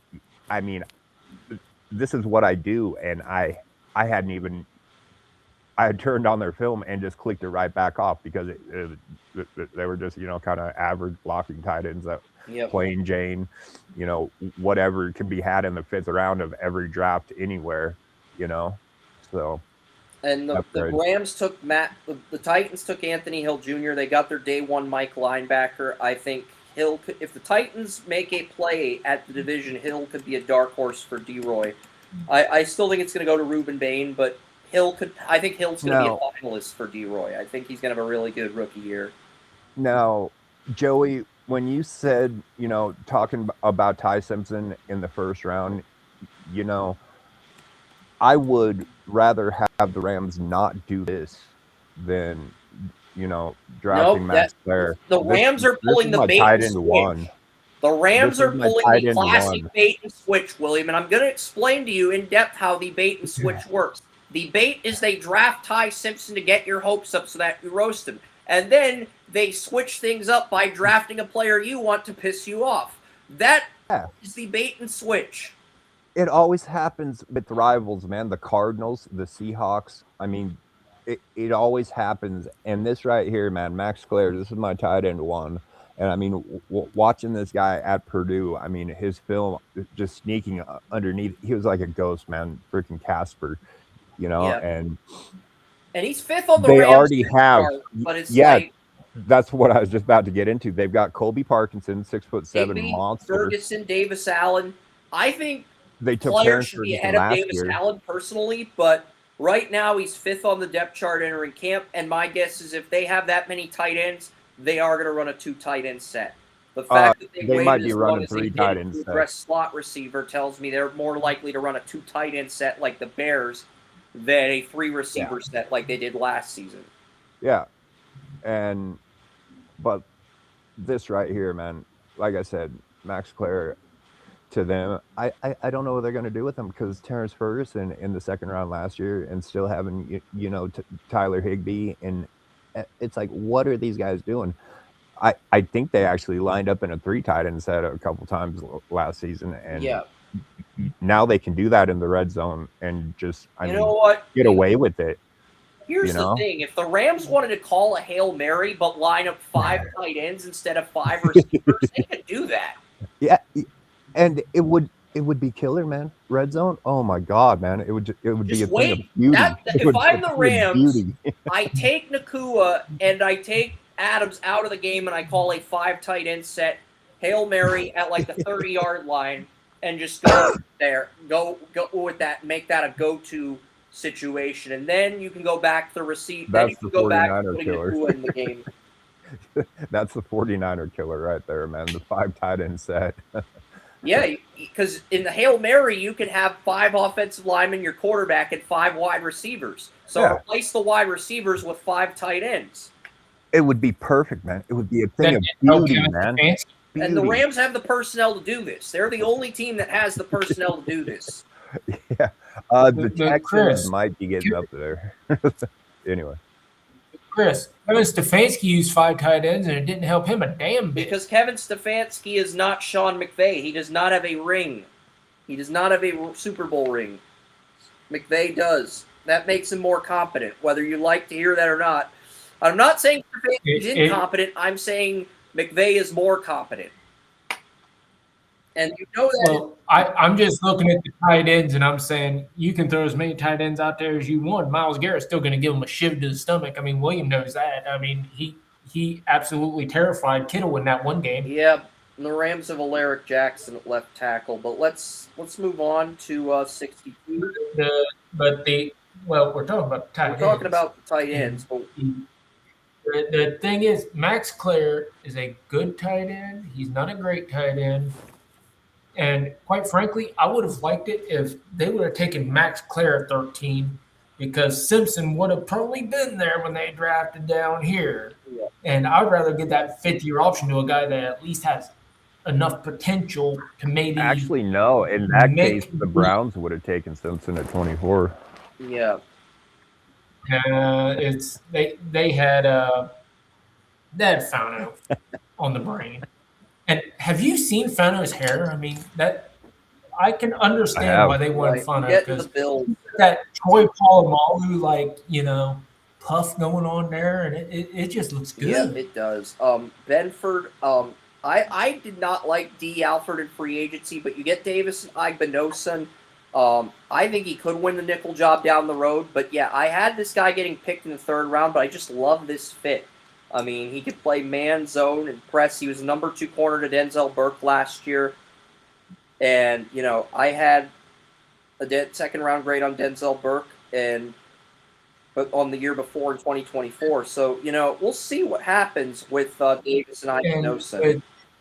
Igbinosun, he had a surprisingly very good combine. I did not think he was going to perform as well as he did. Yeah. So. Now, the Chargers took I'll get to the Chargers pick with Jake Slaughter in a bit, but I'm just trying to figure out, okay, where did I fuck up my spelling here? Like, because I'm a perfectionist when it comes to spell checking my content here, because I saw a spell check error for a second, and now it disappeared, and I'm having like a little bit of brain fog. Not a lot, but enough to where it's like, oh, where did I screw up? Yeah. That's where. Check your last text message, by the way. Okay, because when I'm locked in, I do not check my phone. We've got. Yeah. No, it's not important. It just mentions typos. So. Yeah, Cowboys and because whenever there's a typo, I check it and I revise the code. Yep. That's what I do. So. Yep. I see a typo here. I saw the Cowboys typos and the Patriots, and I revised those. Cool. Yeah. So. I shoot. Field corner, boundary, nickel, dime, corner. I don't know about some of these names though, man. Davis and Igbinosun. Igbinosun. Oh, I forgot the A in Davison. There we go. Ding, ding, ding. There we go. That was the F up. But I knew there was something wrong. That's what I had. But yeah, the Ravens wanted Jake Slaughter. Jacoby Lane was not the Ravens' plan A in round 3. This next pick that the Chargers made, Jake Slaughter, the Florida Gators center, that was the Ravens' plan A for round 3. But the Chargers got him, and they're moving him to left guard. And the Chargers' offensive line is going to have Slater, Slaughter, Baez, the former Cowboys and Commanders center, Cole Strange at right guard, replacing replacing the Eagles' right guard Becton, and Joe Alt. And Pipkins is now the backup left tackle. So that is what the Chargers decided to do in round 2. And the Ravens were going to pick him in round 3 to be their center. So the Chargers actually did succeed in sniping the Ravens. They didn't charge her, Joey. They didn't charge her. Yet.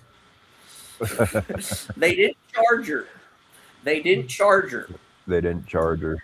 They will. No, they charge her. They will. And then the Seahawks wrapped up round 2 with Bud Clark. They get him for depth behind Julian Love. And yep, I see where my F up was. Yep, there's a D instead of an A. I think that's the only F up here though. But I had Bud Clark in round 4 from an upside standpoint. But you look at his tape, you could argue he's a round 2 guy. But yeah, I gave the Seahawks a B+ here. It's better than the grade I gave him in the first round.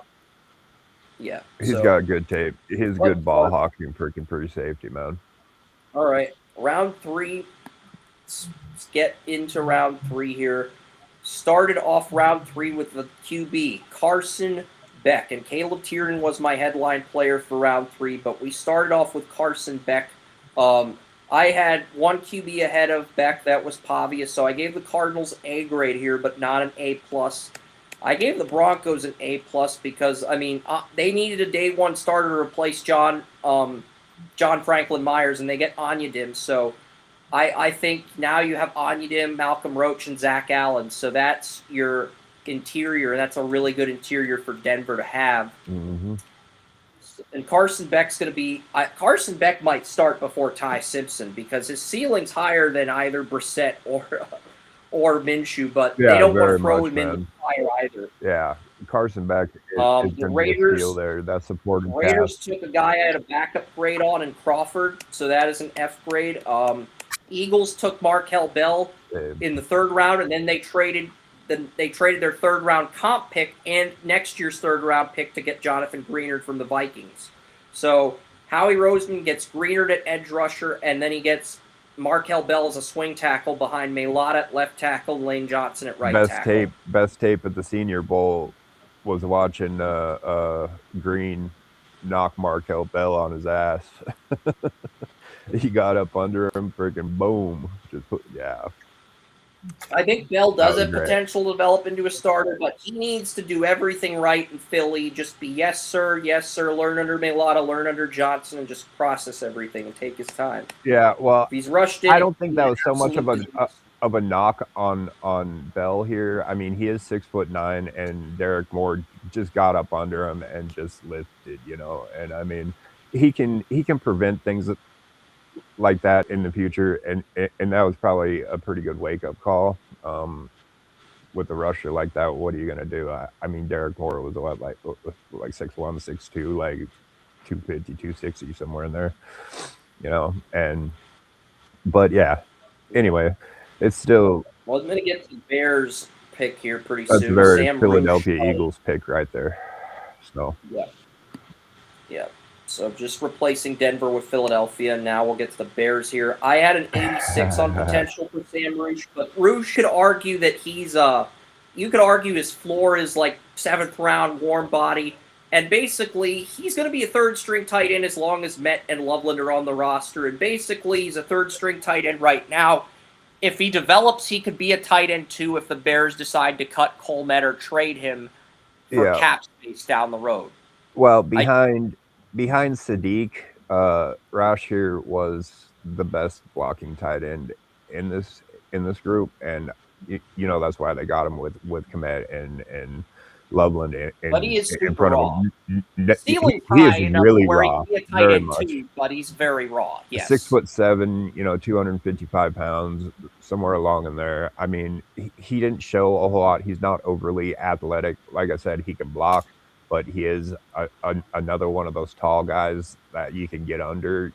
Some of these rushers and everything else can pretty much handle this guy. But now the Bears can run 3 tight end sets. They can run 3 tight end sets, but I think they're only going to run 3 tight end sets in the goal line. They're going to be practical, and they're going to ease Rouge versus running those sets excessively or sparingly. And then number 70, the Niners took Romello Height. The Patriots only got 1 player with Pro Bowl potential in the draft as far as upside. The Niners got 2. Romello Height is one of them. The problem is the 2 guys they have, Nick Bosa and Mikael Williams, they have higher ceilings than Romello Height. So the only way Height becomes a regular starter is if Williams doesn't reach his potential and Height does, which can happen. It's unlikely to happen, but it's not out of the realm of possibilities either, William. I was watching Mikael Williams on some of this film, training this spring, and he is going to make a big comeback. But Romello Height here is... He is much more suited for a 34 outside rush linebacker. Yeah. My floor grade for Mikael Williams was an 83 out of 99 last year, and Height's floor could be anywhere from a low 70 to a 77. It's not going to be in the 80s like Mikael Williams was a rookie. His floor is not going to be that high to where day 1 starter. It's not. And the pad level, as you pointed out, the best grade I can give the Niners is a B+ because right now, he's a situational pass rusher who will only see the field unless Bosa or Williams gets injured. That's all he's going to be. And that's what they're expecting him to be, apparently. But, he's got a whole bag of moves. I mean, I gave this a B+ mainly because of the potential and the value. Not bad, dude. Williams probably has a much lower grade than a B+. I don't think it's a D. I know they were lower than a B+. They were also looking at Mesidor, but that was going to be, a first round Chargers pick. took him at 22.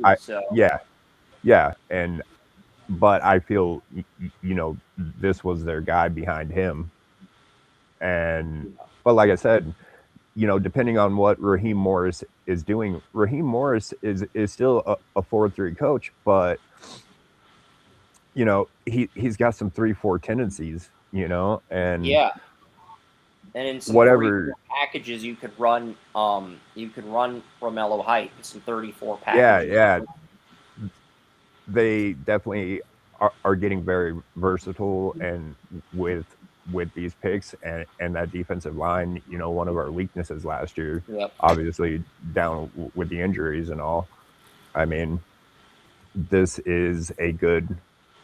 I gave it a B+. This is about their only pick that I really, is There's not bad. one more pick I'm optimistic about for your Niners, but let's get to the Commanders. Antonio Williams. I gave this a C grade.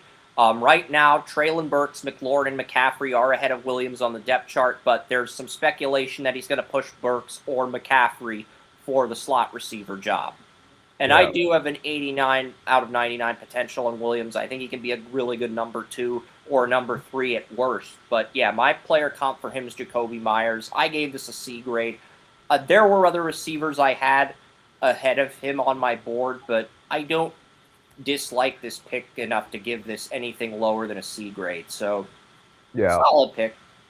Bengals, like I said, another wide receiver, and they have, questions with, McCaffrey, whether he's getting developed enough to really, step foot into that offense and make himself known, but I think he has a little bit of work to do with that, but.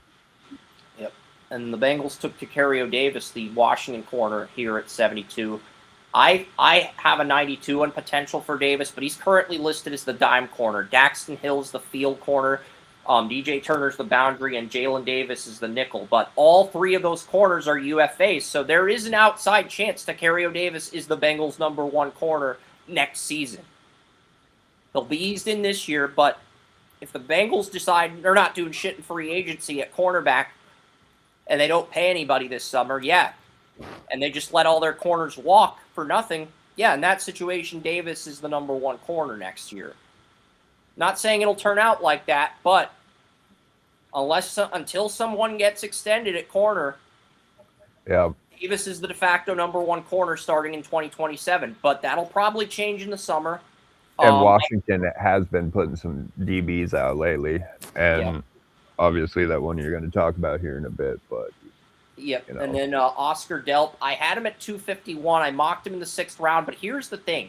He is 3rd string on the Saints depth chart behind Juwan Johnson and Noah Fant.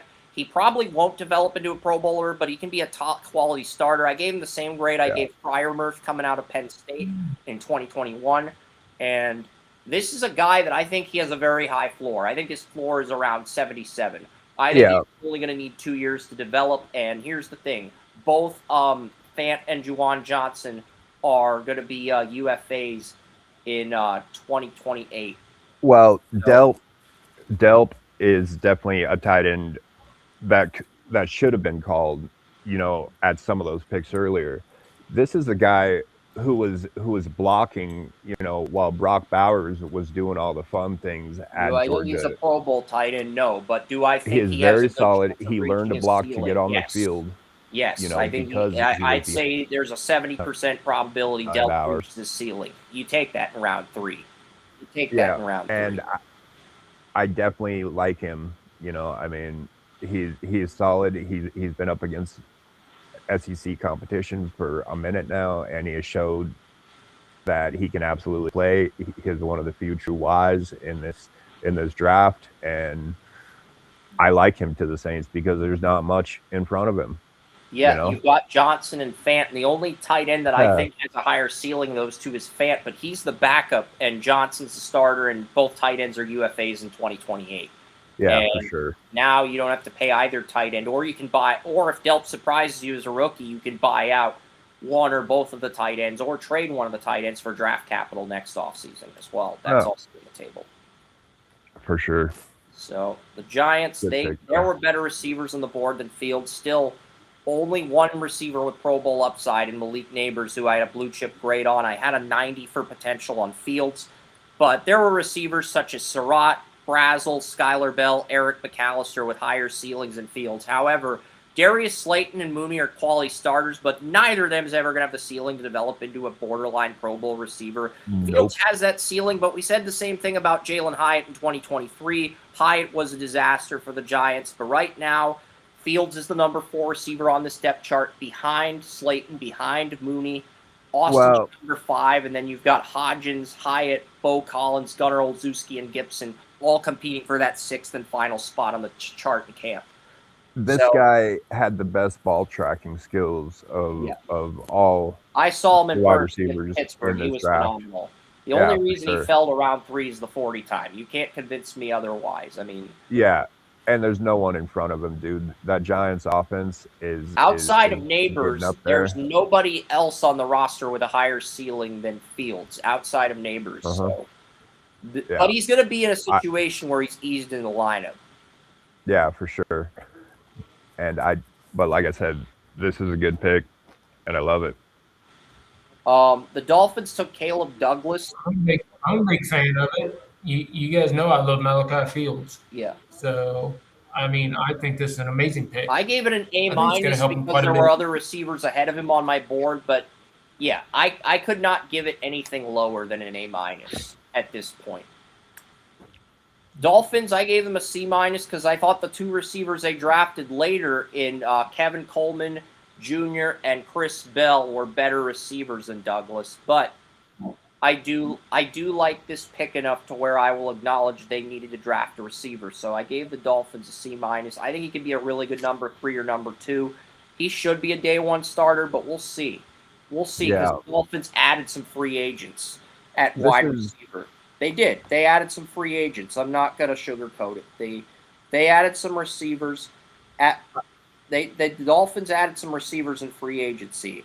And if you want names, they added Tolbert and Atwell. So Tolbert, Atwell, and Malik Washington are the projected starters, and all 3 of the rookies they drafted are projected as backups at the moment. Yeah. Which I don't agree with. I would start all of the rookies. Just get them acclimated now. I feel this is kind of a Chris Brazel light right here. I liked what I saw. Long, tall guy, 6'4". Yeah. I think he can be the slot receiver for Miami, but I think that's his ceiling.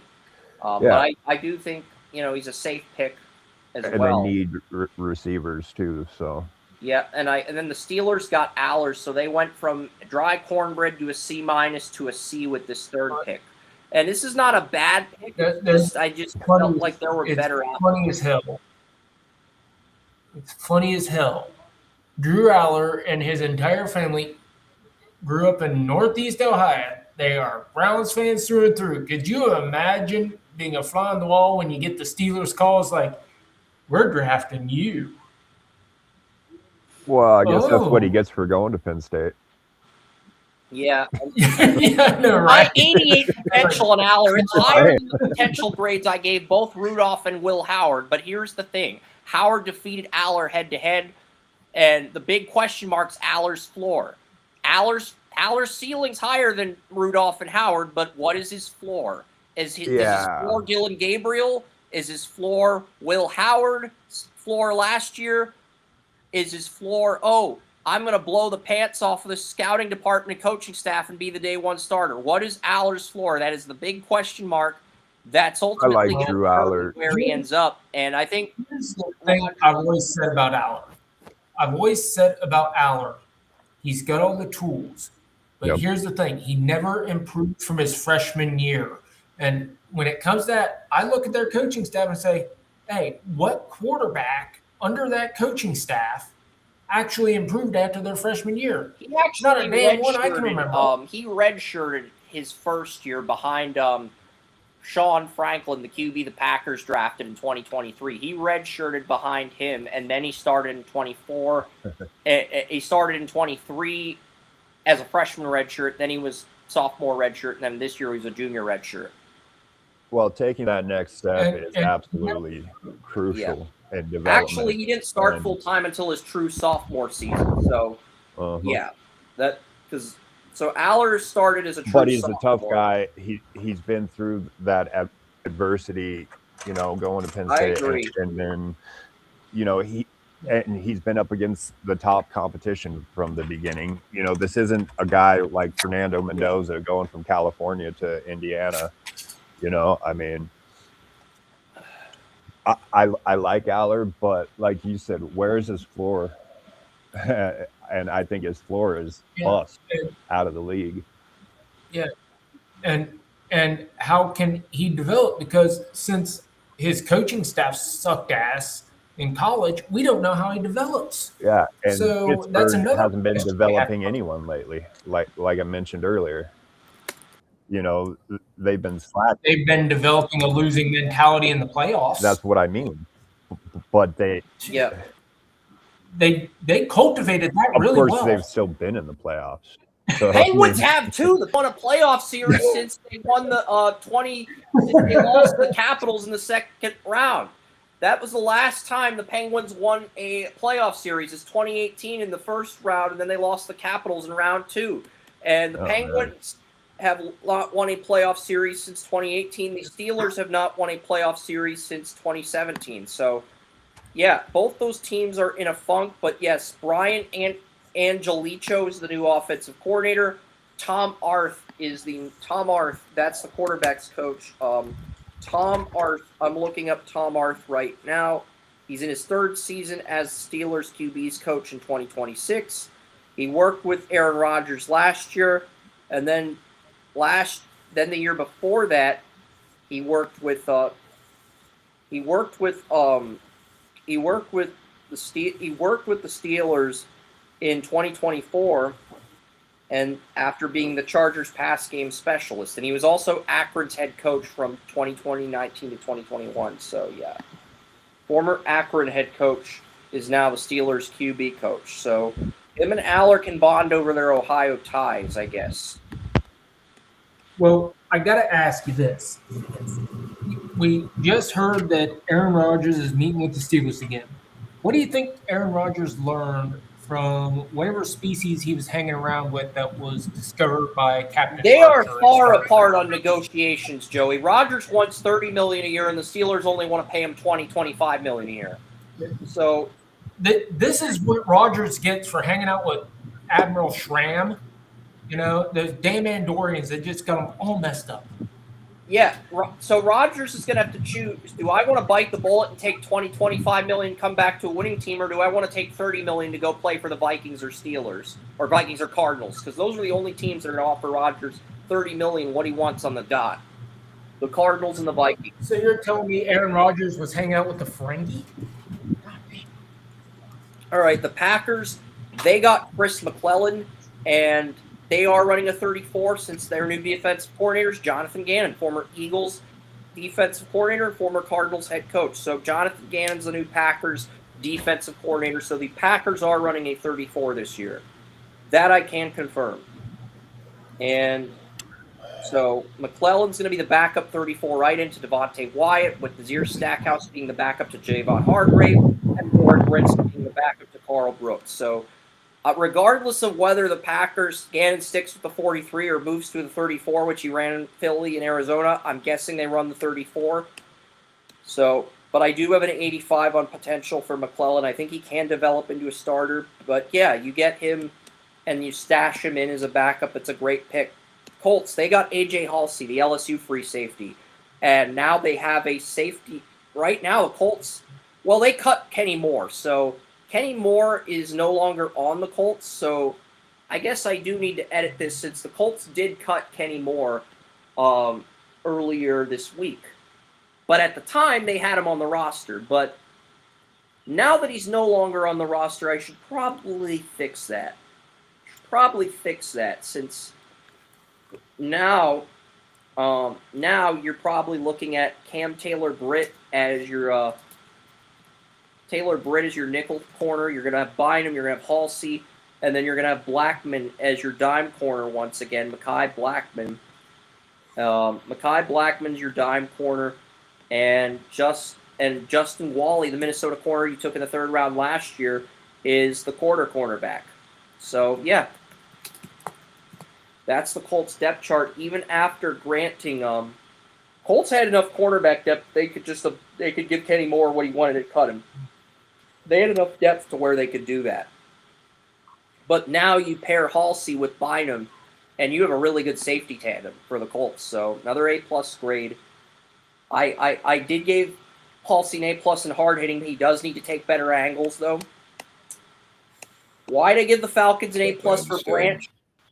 I love the fit in Atlanta. The fit is what I love more than anything else. London, you have Dotson as your number 2. I think Branch can beat out Zacchaeus for the slot job. And after London, I would argue that Branch has the highest ceiling. I mean, Dotson went from Washington to Philly to Atlanta. So I would argue, you could make the argument Branch has a higher ceiling than Dotson too. But his floor is really low. We don't know what's going to happen. He was only used in 3 receiver sets at Georgia. But he's already played in the Mercedes-Benz Stadium for the SEC title. So he's familiar with this stadium. He's familiar with what routes he's got to run in this stadium. So I think that's an advantage for Branch, and that could make this a steal. Yeah, and so many teams are picking players, from their home, colleges and all, and that really generates, and Branch fan interest. Familiar with the Atlanta stadium, I think he can succeed here and be a steal. But the Ravens, they took a player. They took Lane. I thought the receiver they took in round 4 was better, but here's the thing. Devontae Walker is listed as the slot receiver on the depth chart, but his ceiling is lower than Lane's. So if Lane can beat out Walker, but it's going to be Lane versus Walker versus Elijah Surratt, who is my top receiver in round 4, top player in round 4 that got picked. So the one knock that I had on Jacoby Lane is him getting separation on anyone, but I mean with a 40-inch. The Ravens have a lot of guys they got to pay. Frame. This guy can high point balls like none other, and that's what he does. I started calling him Gumby because he almost does a my potential grade for Lane's is 89. That's not a Pro Bowl grade, but it's a high-end starter. It's a really good number 2. And here's the thing. The Ravens are going to have a lot of guys. The Ravens are going to have a lot of guys that are 2028 UFAs, William. Lamar Jackson, Derrick Henry, Ronnie Stanley, Roger Rosengarten, Nnamdi Madubuike, Roquan Smith, Kyle Hamilton, Malachi Starks, Nate Wiggins, Marlon Humphrey. That is your 2028 UFA Craigslist. So you might have to buy out Bateman to save some cap space to pay some of that core. And I think that's partially why the Ravens doubled up at receiver, William. Yeah, and Elijah Surratt and Jacoby Lane, I don't think that a better pair could have been selected. I don't feel that a better pair could have been selected. This team needs wide receivers, and that's what they got now. They've got Surratt, that's going to play in the slot. They've got Lane that's likely going to start outside at number 2. A la Masin Muhammad. They're not going to start him this year. That Bateman's guy, going to be your number 1, and Flowers is going to be your number 2. But in 2028, you look at all those contracts I just mentioned, William. Exactly. Roquan Smith, Ronnie Stanley at left tackle, Lamar Jackson, Derrick Henry. They were just preparing. Contracts are just going to add up, and you're going to have to cut Bateman to save. They've got a new regime. They have to put their own flavor on it, and I like everything that they did in this draft. They reloaded for the future, man. Well, Bateman, they can't get out of the contract right now, Joey. The problem is they have a dead cap of $14.2 million for this season. Next season, they can move Bateman, but they would only gain $2,050,000. They would not gain a lot by cutting him. They could cut him in 2028 or trade him in 2027, but they cannot move him this offseason with the dead cap they have. Yeah, and that's on them, and that's why they took 2 wide receivers. They were coming out this season or all season or next all season, but I did hear Bateman is not long for Baltimore because and Lane is going to be moving to take over. Or Surratt. Surratt is better than Lane, Joey. Surratt could also take over for Bateman. I'm just saying what I heard. Just saying what I heard. Here's the thing, though. You I'm know? looking at the contracts. In 2028, when Lamar's a UFA, when Stanley's a UFA, the Ravens can cut Bateman, and they would save $7.6 million against the cap, which they're going to need with Ronnie Stanley, Lamar Jackson, Roquan Smith, Marlon Humphrey, Kyle Hamilton, Malachi Starks if he doesn't get a fifth-year tender, Nate Wiggins. You are going to need that money then. You are going to need that $7.6 million in 2028 with all the players I just named. You're going to need that money then. Well, With those guys, you might as well take out a loan from a bank to re-sign all those guys You because can't you're re-sign going all to need those something. guys. That's a lot of And money. cutting Bateman and sacrificing him limits the bleeding. That's my point. That's my entire point. well, the thing is, Band-Aid you on know, a gunshot wound. they're the ones who put Bateman in that contract, and should have realized They whatever did they're because doing. they had all these good guys on rookie deals. But they they have had to- Flowers on a rookie deal. Bateman, yeah. They have to decide when is a good time for Jacoby to go in. Depending on how much of their offense he actually knows at the beginning of the season, or whether he should be starting towards the end. If they're already out of the playoffs, or whatever they have going on. Yep. They have to make that decision. And like I said, Surratt and Lane, that's two of the best choices. I will this talk draft about at Surratt wide and receiver, Surratt so- before, but I'm going to get to the Jags Yeah. now. Albert Regis, Those two guys both yeah. excel. You could be seeing a complete wide receiver shakeup by 2020 or 27. If they don't give they gave Zay Flowers the fifth-year tender, but if they don't extend him after 2027, because I believe Zay's also a 2028 UFA, Joey, 23, 24, 25, That's what I was 26, thinking. fifth-year tender would be next season in 2027. So Zay Flowers is on that laundry list of guys that are 2028 UFAs, along with Derrick Henry, Lamar Jackson, Ronnie Stanley, Roquan Smith, and Kyle Hamilton, and Nate Wiggins. So, yeah. So Zay Bateman's as good as gone in 2028. They'll probably try to trade him next offseason, but if they can't, they will keep him and cut him in 2028. That's pretty much guaranteed at this point with all the contracts they've got to put together for the 2028 season. But yeah, the Jaguars, they get a fourth defensive tackle for depth. They got Rukor Horho as the backup defensive tackle, but Albert Regis, I've got an 87-99 potential. They get Albert Regis in round 3. I gave him the C. The Vikings got Dominique Orange. They might move him to 34 left end. They want to start Orange and Banks, but, I mean, right now, Levi Drake Rodriguez is the 34 left end, but they might move one of these guys over to 34 left end and start the other guy at nose tackle. We'll see. It's a very delicate situation the Vikings have on their hands, but I think it's a good situation. We praise them for the interior defensive line in the draft. Well, and they're also going to have, another Sam Darnold, Daniel Jones with Kyler Murray at the end of the season. Yeah. And whether they let him walk out of town and stick with their bust of a draft pick, JJ McCarthy. Well, if they give JJ McCarthy a fifth-year tender, how much would that be? I think I'm looking at Bryce Young's fifth-year tender and Stroud's. Bryce Young, fifth-year tender. Bryce Young got 25. Bryce Young got 25.9 to 29.5 million. So you're probably looking at McCarthy having to get.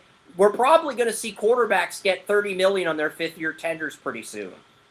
So yeah, and that would just where be we're heading. Yeah, and they're wasting away, Justin Jefferson out there at wide receiver while all this is going on. The Vikings just need to know when's enough to call, when it's enough to call, or enough to call it enough. They still have Carson Wentz as the third stringer and Brosmer is fourth string on the depth chart. So yeah, Brosmer, man, I watched him Brosmer, play. they didn't even cut him. He's They got kept terrible film, man. He looks They like kept a deer in all three headlights. quarterbacks from last year and added Kyler Murray. That's what they did at quarterback. Well, after Sam Darnold and Danny Dimes, I mean, what else are they going to do? They're making me depressed. The Panthers took Brazel. This was an A+ pick by sixth best receiver, only receiver in the top 5 was still on the board with Surratt. But here's the thing. Brazel's in a great situation. Here's what I mean. I had a 94 on McMillan, an 88 on Leggett, an 87 on Jalen Coker. Mechie and Horn are great backups with starter potential, and now you add Brazel, who I have a 92 on for potential here in the you add Brazel to this room. It's a really strong receiver room, and I think right now Brazel is listed as the backup to Leggett on the Panthers depth chart. So what I think the Panthers are going to do is they are going to develop Brazel for a few years behind Leggett. And instead of, if Leggett does not break out this year, they're not going to give Leggett the 5th-year tender. They're just going to develop Brazel for 2 years, and then bye-bye Leggett, and they'll just plug Brazel into the lineup. I think that's the plan. And I can absolutely see that. You know, I mentioned Caleb Douglas being this guy's light, but, you know, seeing him picked before Brazel, you know, they're the same type of receiver. Looking at the Panthers, they're not going to start Brazel until 2028 or 2029.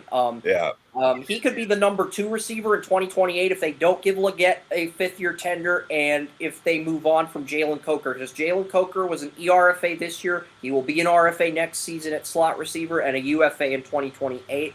So 2028 is when Brazel will start at the earliest, and he'll probably be a slot receiver if Leggett does get a 5th-year tender. And then you're looking at him as a number 2 guy to McMillan in 2029 if the Panthers decide not to give Leggett the 5th-year tender. But either way, 2028 is the earliest Leggett's going to start, but his role is going to increase each season. He'll be a number 5 this year. He'll be a number 4 next year when Mechie's on UFA, and his role will increase each season. He won't be the number 1, but his role will increase in each year of his rookie deal. And I think that's the right way to handle Brazel if you're trying to develop him into a starter. I think that's the correct way to handle him. So, yeah, for sure. And having him across from Tedero and McMillan is, I mean, a pair of 6'5" wide receivers that, you know, just can absolutely get things to handle down in the red zone. I mean, I definitely, like I said, I like this pick. Brazel is kind of he's not so physical though. That's the one knock that I have on him. You know, but he can hit the weight room and improve his physicality. If he's wide receiver 5 this year, unless the Panthers call Hail Marys with 5 wide receivers, he's not going to see the field unless someone gets injured. So they could just he can just hit the weight room and work on that physicality right now, which is what he should be doing, studying the playbook and hitting the weight room. That's all he should be doing right now, and going out there and hitting a few guys instead of, you know, shying away from contact like he kind of does. That's kind of the reason I let him. He was further down my board, but like I said, it isn't so much a knock because the guy is so talented. You know, I mean, he's got that Denzel Boston kind of brain like Caleb and Douglas, another receiver situationship that's similar to what the Panthers have is what the Bucs did. They got Ted Hurst, but they've got Godwin and Ibuka as the 1 and 2s. McMillan's currently the slot receiver. Tez Johnson, who saw some limited action last year as a 7th-round rookie, is the number 4. And then they have Tez Johnson as the wide receiver. And then they have Ted Hurst as the wide receiver 5. But I think Hurst's ceiling is higher than both Tez Johnson and Jalen McMillan.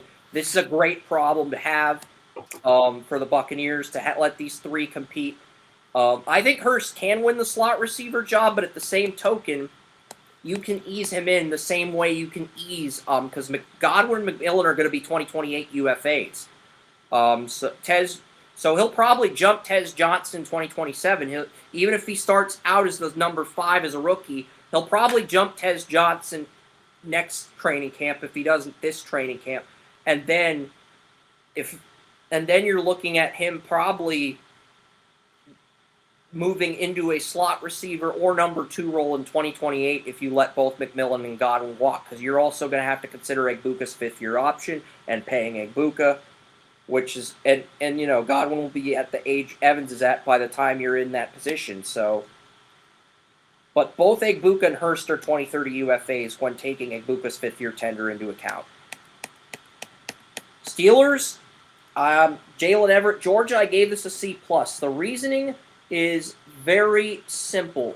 The reasoning is, I I had I had 6 corners ahead of Dalen Everett. And whenever I have 6 corners ahead of a player, regardless of the position, C plus is my de facto grade. But I do have a 90 on him for potential. I do think he can develop into a starter. I don't understand why the Steelers paid Jamel Dean over 3 years when they could have extended Porter, paid Ramsey, and then just drafted Everett, started him out at the nickel, and plugged him into that role and eased him in like the Steelers did at receiver with Bernard. But because they gave Jamel Dean a 3-year deal, Joey Porter Jr. is probably here, Joey, as much as I hate to say it, because he's a fan favorite, a local. But Porter Jr. is the odd man out unless he takes a very team-friendly deal. And I don't think Joey Porter Jr. wants to take $3 million or less, because that's what he's going to have to take to stay on the roster with what they're paying Ramsey and what they're paying Dean. He's going to have to take $3 million or less. I think Porter Jr. is worth more than that, frankly. Yeah, and you know, it was nice that Joey got to come out here and play for the same team his dad did, but you know, I've watched Joey Porter Jr. He's a really good corner. I think he is a middle of the road to somewhat higher end number 2 guy. But if they think that they gave Jamel Dean a 3-year deal until 2029. So Ramsey and Dean are both under contract till 2029. So I think that makes Porter the odd man out. Even though if I were Omar Khan, I would have paid Porter before even considering Jamel Dean. Hey, I'm not the GM of the Steelers. I guess that's why I make a shitty GM. Reasons I would be fired as a GM. I'm not the Steelers GM, so I would be fired. No, I like Joey Porter coming out, but he was that number 2 guy. You know, Porter was that number 2 guy coming out of college. Yeah, he was a number 1 guy, but they added Ramsey, which bumped him down to 2. But I still think Joey Porter Jr. is better than Jamel Dean, which is really why the Jamel Dean 3-year contract is very freaking puzzling to me. Yeah. Because I think the 3 best corners on Pittsburgh in terms of upside are Ramsey, Porter, and Everett. So but you paid Dean 3 years, someone has to go, and unfortunately that's Porter, unless he takes a team-friendly deal for $3 million or less, and he deserves more than that. He does. He's earned more than that. I'm not saying he's earned $10 million a year, but he's earned more than $3 million a year. Yeah, this is a corner that can come in there and you know, actually probably cover. And Everett's a guy who did the dime this year, but he can replace Porter on a rookie deal if you move on from him. So that's why I gave it a C+, because I did have 6 corners ahead of him. The Browns also got a C+, but Austin Barber, here's the thing. He's going to learn under Titus Howard the next 2 years. And then he will probably be the right tackle for the Browns. Because right now he's the backup. He's the backup right. I think that DeJuan Jones is a pure right tackle, but let's be real. DeJuan Jones will be the swing tackle this year as long as he's healthy. He will be the swing tackle. And then Barber will be eased in this year and redshirted. And then next season, Barber will be the de facto swing tackle and would probably only see playing time in 2029 when Titus Howard's contract is up, because the Browns cannot cut Titus Howard without taking a cap hit. The way the contract is structured, there is no way for the Browns to cut Titus Howard before 2029 without taking a cap hit. I looked at the contract. I looked at the dead cap. There is no way the Browns can get out of that contract if Howard has an injury history or just sucks without taking a cap hit. So, Chris, you and I have heard the same things about Barber and how the Browns are going to treat Barber. He is the right tackle. He is somebody they're going to work at guard just in case injuries happen, and they like, versatility. But overall, they're going to groom him to be that right tackle in 2 years. Yeah. So this pick was made not for this year, but this pick was made for 2 years down the road. This pick was made for 2029 when Howard's contract is up. It was made for him to sit back They saw that he had a lot of talent, but they saw that he was pretty raw. Yeah. And they wanted to get him ready so that they would have bookend tackles It's for the next possible 10 Barber years. And they starts in didn't want to rush him in. 2028, but they would have to find a buyer for Titus Howard, and they're not going to get the return the Texans got for him, which was like a 5th-round pick. They'd probably only get like a 7th if they moved him in 2 years. Yeah, because Titus Howard was at the peak. They got Titus Howard when he was at the peak of his ability, when he was not giving up the sacks, when he was showing great promise. But once you get to the peak, you only got a couple years before you start coming down. That's why they only gave him a 3-year deal with an opt-out after 2. Well, that's because once you get to the peak as an offensive lineman, there's only one way to go, and it ain't up anymore. Yep. Well, that's like Bill Parcells said. You know, you're either staying or getting worse or getting better. No one stays the same. Yep. And then the next, this was the Chargers' 3rd-round pick the Browns traded for. But the Dolphins, they traded Jalen Phillips to the Eagles for this pick, and they got Will Merrick. So the Eagles got Jalen Phillips on a rental. The Dolphins got Will Merrick, who isn't even the best tight end the Dolphins drafted. But the Dolphins drafted 2 tight ends with backup potential, which is kind of sad. Yeah, very much more F grade. Well, Kick Merrick.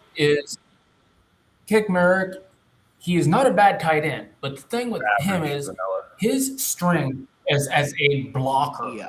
He will hit you and you will know it. He will clear running lanes. But if you need somebody to be a receiving threat, that ain't it. He is a pure blocker, and he's a damn good. But that's the extent that's what of they're what used he for does. at Ohio State is blocking and the 4th or 5th read. You know, they're not used very much. That's like Max Clare. You know, he was never, you know, given the chance to put out the production like Tanner Kozoil. You know, having however many receptions the last few years and all. But like I said, I'm going to get to the Jaguars' offensive line. Pregnan is the Jaguars' 3rd-round pick, and Ezra Cleveland's in the final year of his contract. He is a 2027 UFA, so this pick was made with the intention of, look, you have potential to be a day 1 starter, but we're going to groom you behind Cleveland this year, and then when Cleveland becomes a UFA, we will start you in 2027. That is basically the entire process of this pick. Pregnan was a big He was. I think he could beat out Cleveland for the job in camp this year, but the Jaguars are going to groom him behind Cleveland for a year and then start him. Well, that's Dan Lanning's a Dan Lanning kind of offensive lineman. You know, they're always tough, always physical. You know, but the depth on this offensive line for Jacksonville is really good for 2026. You got Cole Van Lannon, Ezra Cleveland, Hainsey, McCarry, and Harrison as your starters. Walker Little's your backup left tackle. Pregnan's your backup left guard. Monheim's your backup center. Wyatt Milam, not Teller. Wyatt Milam, last year's 3rd-round pick that missed all of his rookie year with a season-ending injury in training camp, is your backup right guard, back at full health. Eddie Doga's your backup right tackle. So you have a lot of depth on this Jaguar offensive line in 2026. Even though I felt like the Jaguars did whiff on some picks in this draft, they did add enough depth on the offensive line to where they're going to be banging this up season. And while it's on my mind, the schedules start coming out. I don't know if they start or in the middle, but they come out on the 14th. They come out on Wednesday or Thursday at 8 p.m. Fun. The Bears, I gave them an F grade for Xavier Thomas. They took a player that I had a backup grade on in the 3rd round. Easily Chicago's worst selection at receiver since Velus Jones Jr. The Niners get a D grade. He wasn't the best running back on Indiana. That distinction goes to Roman Hemby. Then again, Indiana's 2nd best receiver got drafted ahead of the best receiver too. I gave Black an 87 for potential, but that is the saving grace here. That is the main saving grace. We traded out of the 3rd round to, you know, giving up that pick to the Cowboys for Elsa. You know, this I mean, Kalen Black. This was Miami's pick, William. This was Miami's pick. But go on. Yeah. Well, anyway, no, I'm just saying we got out of the 3rd round once and then it ended up back here. And to pick Kalen Black here when you could have gotten him, I mean, on a lot Anywhere of in people's day boards, 3. he was anywhere between 150 and 200 on most people's pick boards Yeah. that I've seen. And I knew that we were taking a running back, but They visiting with had Mike Black as Washington, running back 2 behind Love. that's Jeremiah crazy, Love. man. That is crazy because this guy has had no production. Jonah Coleman was as a there. receiving Evan threat. Johnson was there. There were better options. Jonah Coleman landing in Denver. Denver stole him. They did. He's going to turn Harvey into a third down back in Denver. I agree.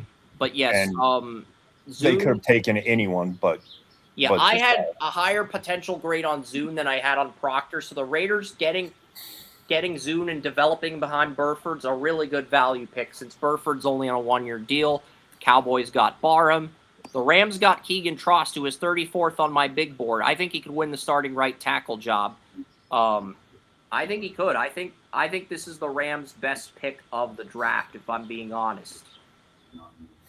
He's going to be the backup right tackle to Warren McClendon, but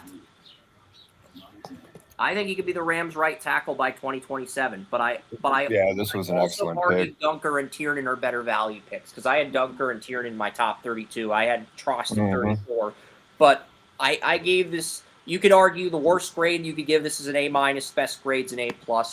I gave the Rams an A. Still an A. Yep. But Dolphins got Bell, third best receiver on my board behind Surratt and Bell, but the Dolphins just need a wide receiver with Pro Bowl upside in the worst way possible. So he's not going to play until December, but I gave him a 91 for potential. This was the best receiver Miami took from an upside standpoint, and he's probably going to be Miami's number 1 next year unless you land Jeremiah Smith or Ryan Williams or Malachi Tony in 2028. Unless you land one of those 3, Bell is your number 1.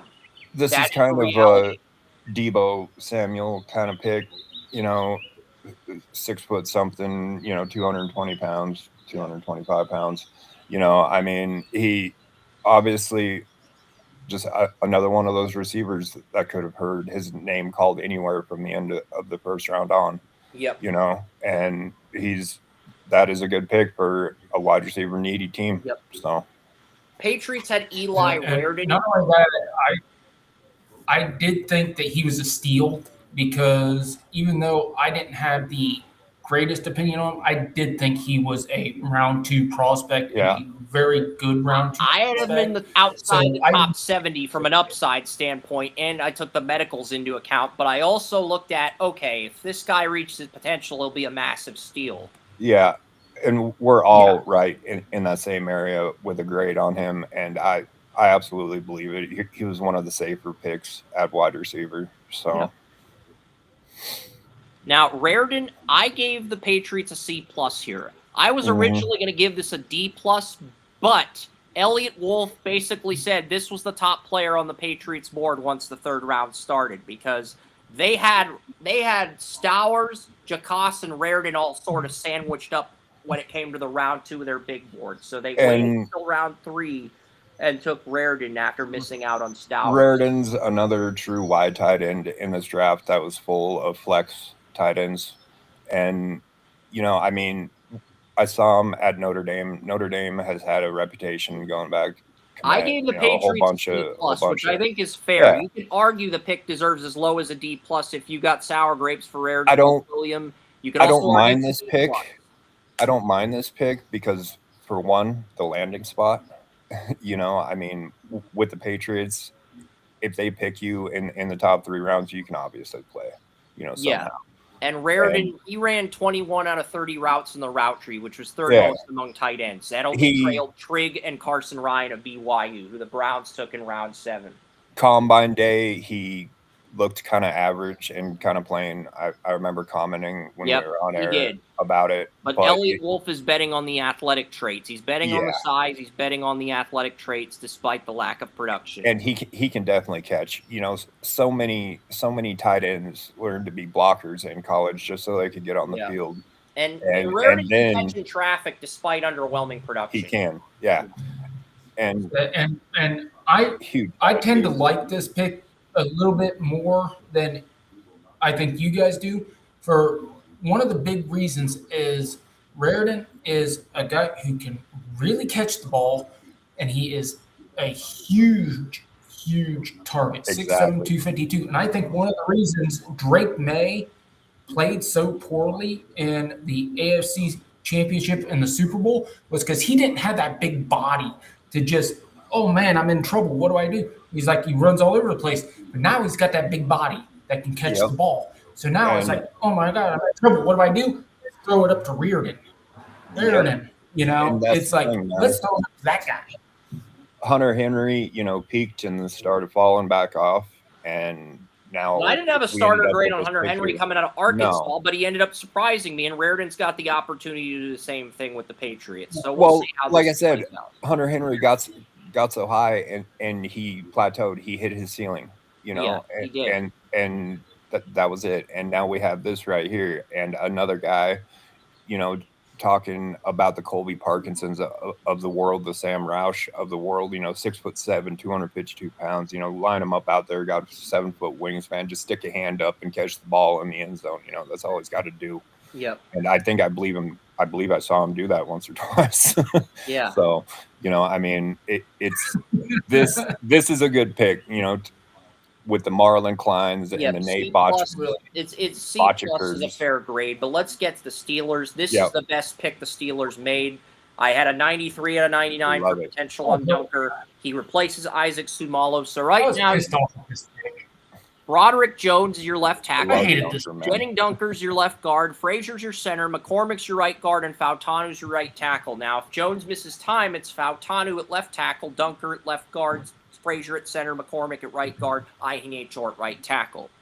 And Spencer Anderson's looked really good in OTAs. This in current backup left guard to Sumalo has looked good in OTAs. That's what a lot of Steeler fans are telling me. Spencer Anderson is going to put up a fight because he's in the final year of his contract. I was lucky enough to interview Mr. Anderson, not the guy from The Matrix, but Spencer Anderson, the Maryland tackle, when I was at the Shrine Bowl in 2023. I was lucky enough to interview him. So he is putting up a fight in the final year of his rookie deal for a starting job.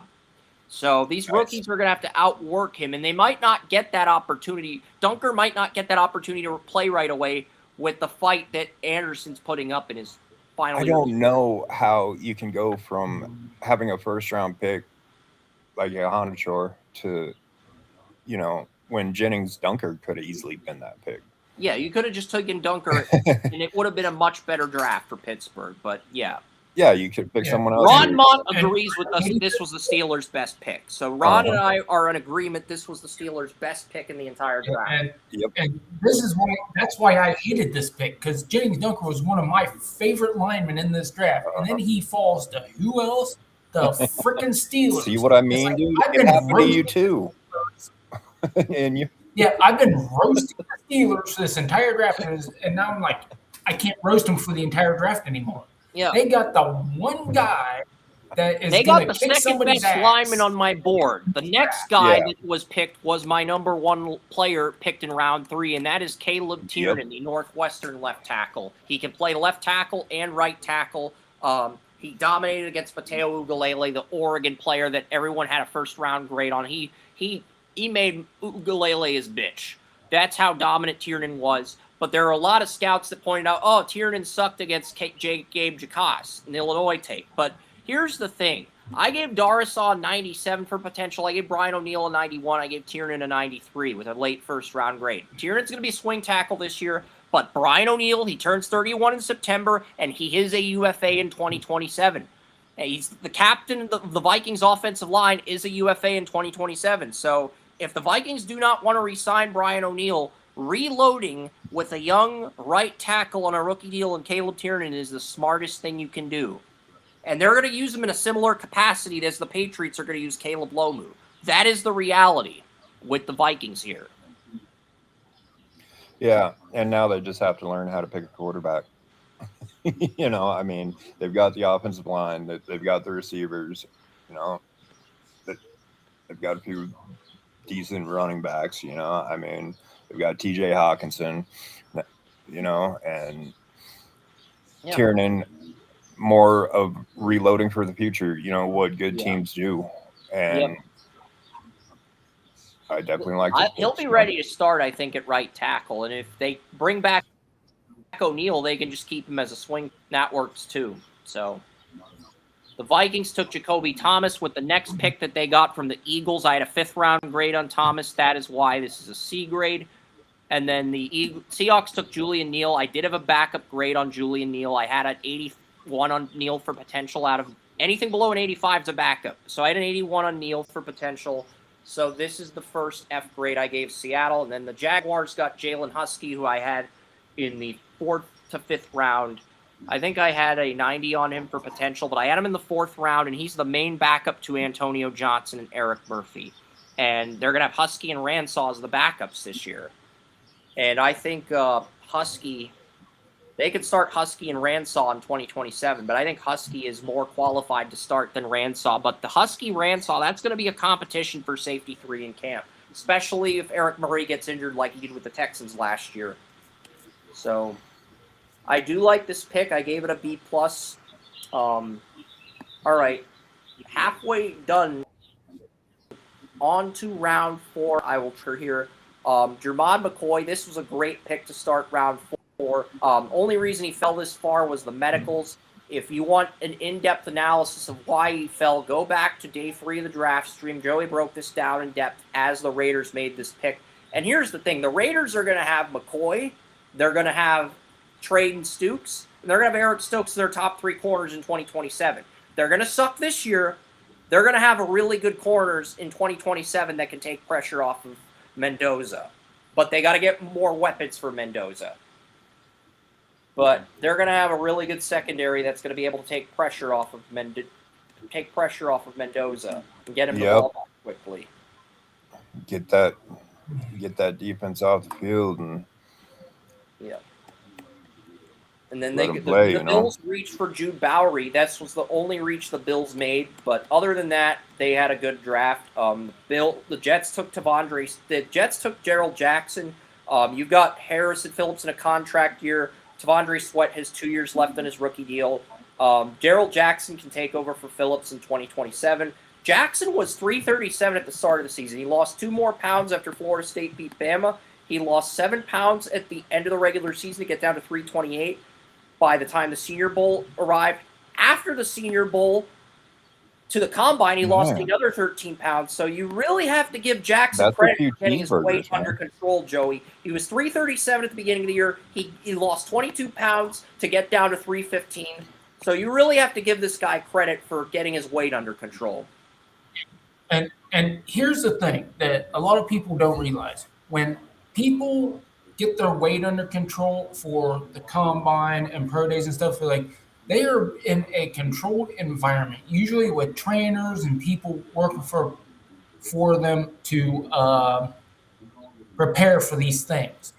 What I like to see is when these guys are on their own, between this time, between the draft and when they go with the team, he got down to 315. I don't think the Jets have started their rookie camp yet. I might be wrong. But what's he going to weigh in at when he has a month to himself? Because if he can keep it down to 315 after a month, then you're looking at he has good self-discipline. And that's what really is going to set him apart. Because we've seen guys who have a hard time keeping their weight under control when they're out of the facilities, when they're out of the controlled environment. If he can keep that weight down on his own and not fluctuate, then you know you got a good, mentally strong defensive tackle to groom for the future. Yeah, if he can get down to 310 by training camp, you are looking at a situation where he's going to be pushing Phillips for playing time. Well, yeah. I'm not saying he's going to be a day one starter, Joey. I'm saying he's going to be a rotational piece that pushes for reps. Well, when you remember, this is a big guy.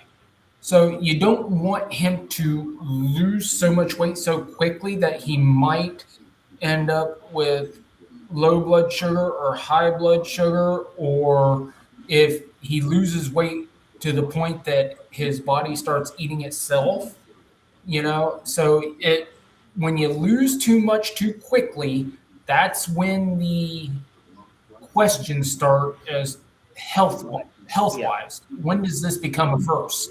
So you really had to watch. 315, I think, is good. Yeah.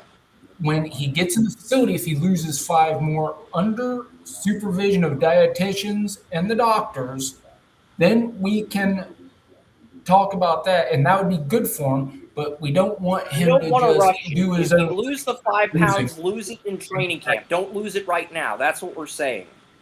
Yeah, because remember, I was 370 pounds. I have slightly low blood sugar because I was losing 20 pounds a week when I got back in shape. So I know how that goes. And if you lose too much too soon, you're either A, going to end up with diabetes or slightly low blood sugar. Yeah. It's going to be one of the two. But if he loses gradually and doesn't really put up too much more of a loss except for under supervision, then we might have something. But don't just go losing the way people like myself did for whatever reason that I chose. Yeah. Cardinals, they took Caleb Proctor, Southeastern Louisiana defensive lineman here. They get some depth. So I do like this pick. He did sack Garrett Nussmeier. Ran a 4.79. So and he's going to be a backup. So in a depth role. So I do like the fit. The Chargers took Brennan Thompson. I have he ran a 4.26, which was the fastest among receivers at the combine. But here's the thing. Thompson, with Quentin Johnson getting a 5th-year tender, you're going to have Harris, McConkey, and Johnson as the top 3 the next 2 years. McConkey probably gets paid. Johnston probably doesn't. And then that means you're looking at this guy potentially being your slot receiver in 2028 at the earliest with Trey Harris on the outside. So Texans took Nwaiwu. I had an 86 on Ingram coming out of LSU. I've got a 91 on Nwaiwu for potential. But here's the thing. Nwaiwu, I had a 3rd-round grade on him. William took him in one of the group mocks with the Niners. And this guy, he's going to come in. He's going to learn under Ingram. And I think he'll be ready to supplant Ingram by 2028. But that's if you cut Ingram before his contract's up. If he ends up playing through the entirety of his contract, then you're looking at Nwaiwu take it over in 2029. Either way, a good problem to have for the offensive line. Yeah, for sure. And then your Niners, they took Grayson Halton. I had a 90 for Halton on potential, but here's the thing. A 91 on Halton, actually. This was the best player the Niners took on my big board, but he's interesting because I think I had Keenan and Graves ahead of him, but he's interesting because Halton could start because if Oso Odighizuwa sucks enough to where he gets bought out, he would start in 2027. But if Oso Odighizuwa honors his contract, then you were looking at, West, Odighizuwa, and Alfred Collins are all under contract until 2029. So this group start, but it may not be until 2029. That's why the Niners waited to pick him. Yeah, and this guy, the Niners last year at defensive tackle, had the least pressures combined. I mean, the number was staggering. It was so low, it was staggering. And who they drafted last year, what's his name? He won some one-on-ones against West Hayden Proctor, and the Alabama left tackle. So he did win some one-on-ones against Proctor, which is encouraging. But, he does lunge too much. Technique does need to get cleaned up. But, yes, upside's there. The upside's there. I don't know what his floor is, but because the upside it is going to step in as a starter, right away. Alfred Collins, that's depending on his. Yeah, they are probably going to start Collins and Odighizuwa. And West, him and West are going to be competing for DT3 in camp. Yeah, for sure. So. And, they're also, I'm sure, going to have a NASCAR package with Romello Height and probably Mikael Williams on the inside and a few of the other guys, probably a Odighizuwa or Halton. I mean, it just all depends. But like I said, this was one of our biggest weaknesses, one of our just problems last year. And I do like this pick. Halton was probably my favorite pick for the Niners the entire draft.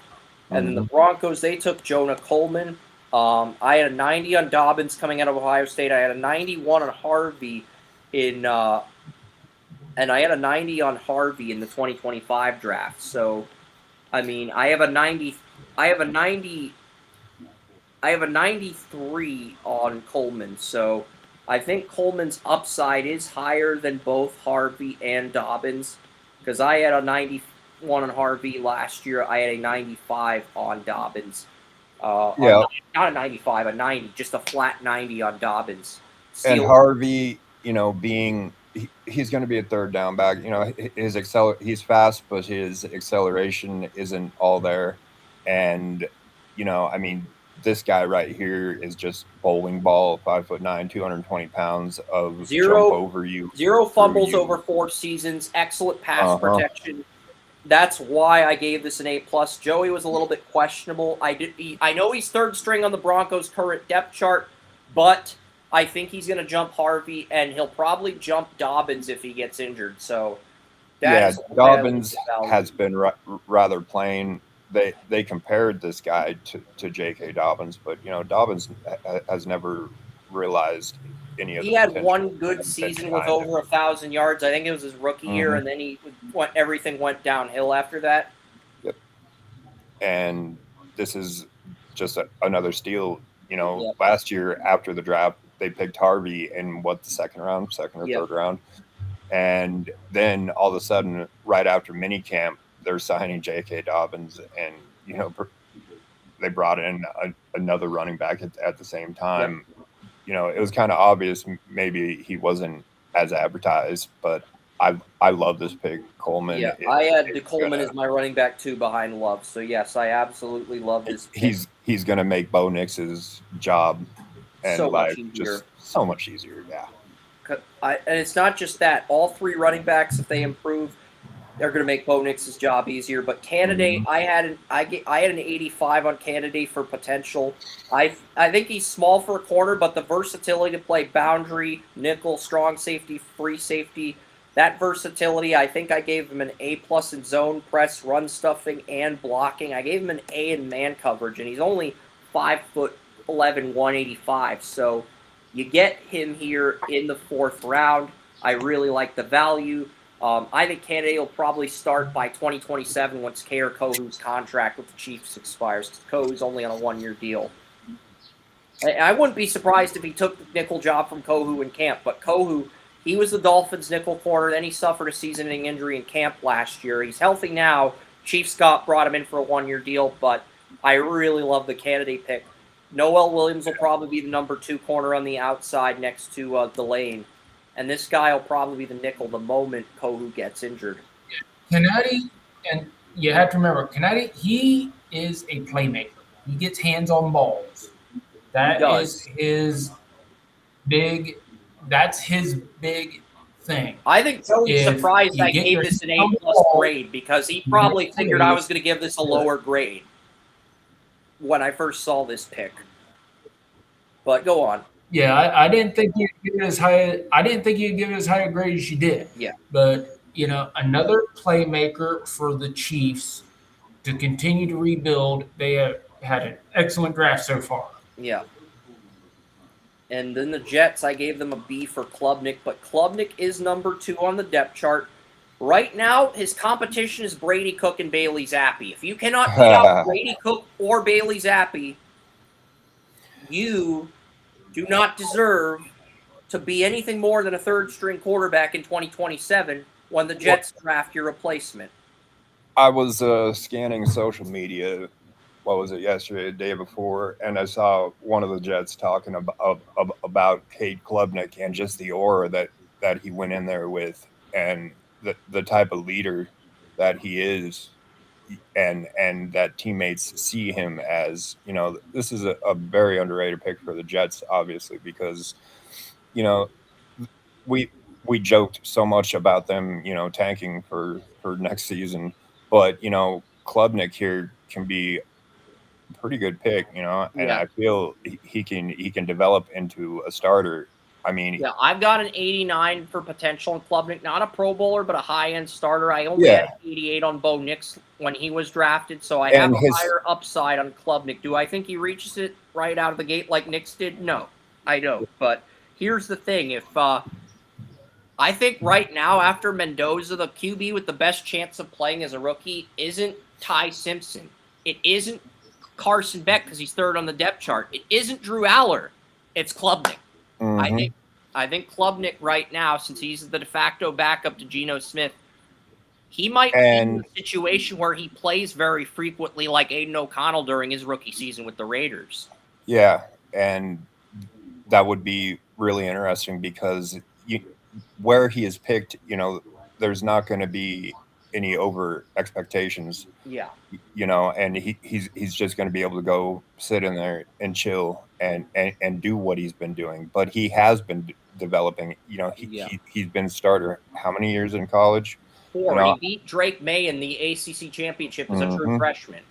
Yeah, and I mean that just shows he flashed on film his first few years. I hadn't watched last year so much, but first couple years he would flash every now and then just kind of go away. If he can sustain had a sophomore something, slump and a senior slump, but a very good freshman and junior year.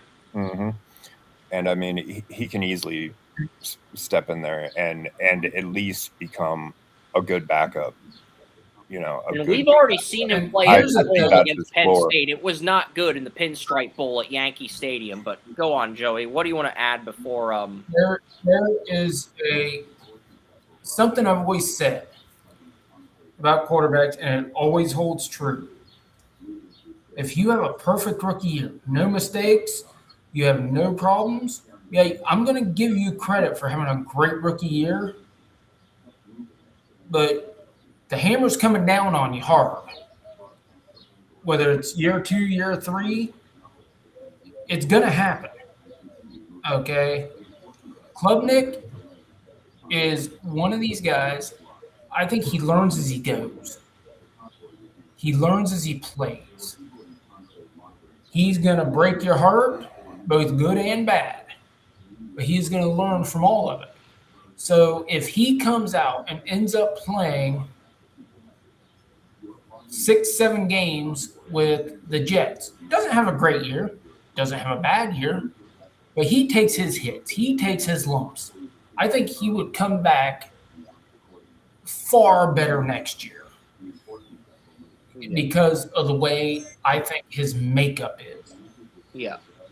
And those are the quarterbacks, and it's been shown for years and years that those type of quarterbacks are the type of quarterbacks you want because they're going to keep growing the more they play. Yeah. Those are the type of quarterbacks you want, and I think he might be, even though it's judgment still out on him, he might be one of those guys that the more he plays, the better he gets. Yep. I gave the Jets a B grade. You could argue it's a C+. You could argue it's an A, but I gave it a solid B. The Broncos took Cage Casey, who was in my top 50 as a left tackle for depth. So, yeah, I mean, I had Cage Casey in my top 50. This is really good value for the Broncos. This was great value for the Broncos because Cage Casey. The Broncos going to the Broncos. Broncos going to the Broncos. Yeah, the Broncos Bronco before the Chargers Charger. But believe me, there were some picks where the Chargers chargered, okay? You just have to go to you have to dig very deep and go to the late rounds. But this one is quite easily the biggest Bronco to Bronco. Yeah. It is. It is. Yeah, Boise State, it's like, and does Boise State have a better tattoo than Denver does? Just saying. They have better turf. I will give Boise State that. They've got the blue turf. I will say they have better turf than Denver. I will give Boise State love. What's all the love? The logo, though, it is questionable. You cut it off at the head there, and you got to look at the two logos, and it's like, Boise State, they got an argument to make there. Yep. They got a little bit of an argument to make. Yeah, I agree. Cowboys, I have a backup grade on Drew Shelton, but the reason this is not an F grade, Joey likes Drew Shelton. Same could be said with Farmer. Same could be said with I Devin do like Moore. Drew Shelton. I think he's underrated. I do think he's underrated. He's a true left tackle. Now, is he going to start right away? Absolutely not. But, let's be honest. This is a day 3 pick. He is a true left tackle. He's got some skills, and he's not going to be asked to start right away. So the dry cornbread grade, I'm not quite sure why. It was that or an F grade. Because I had over 300 players with 85 potential. So any player that doesn't make that cut, I want to give an F grade. But if Joey or William likes to pick, I will be nice. I'll spare the team from an F grade and give them cornbread.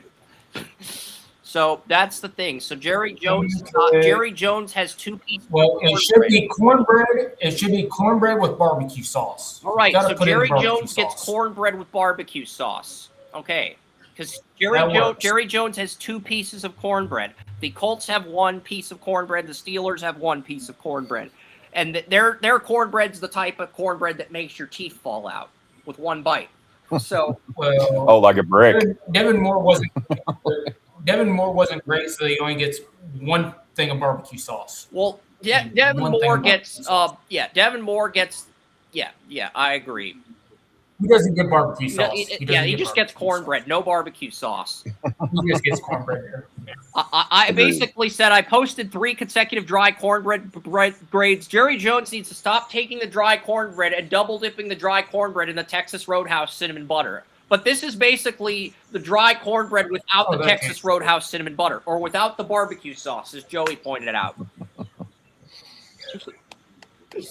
And the dry cornbread joke is an inside joke Emmanuel Watson and I make on Sportshead Radio, his podcast. So, yeah, that's where the joke originated. Love it. Elijah Surratt, I gave this an A+.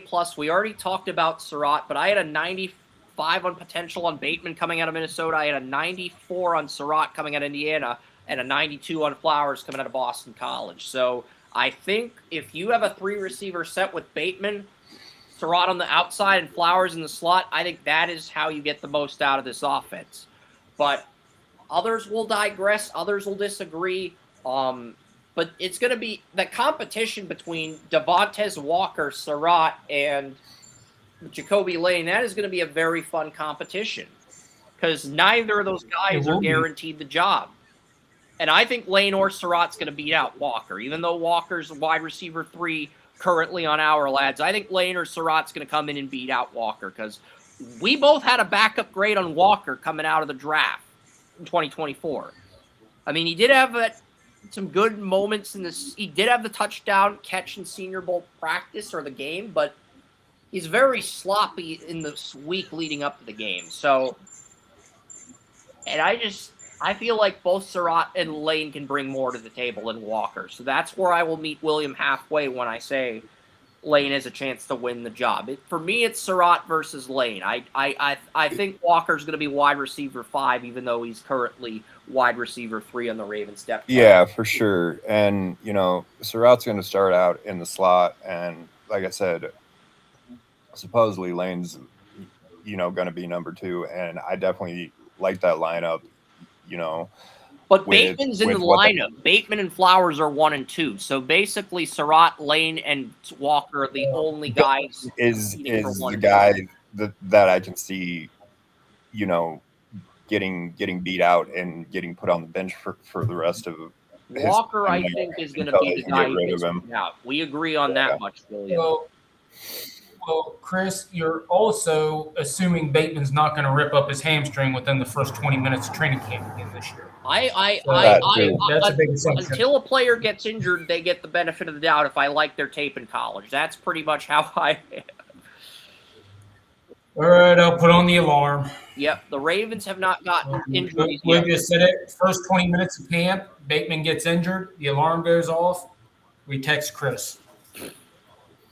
Yep, and if Bateman does not, Rashad Bateman, yeah, and then if he doesn't, I'm going to post the "fuck you are Jason Bateman" meme. But yeah, let's move on to Tampa Bay.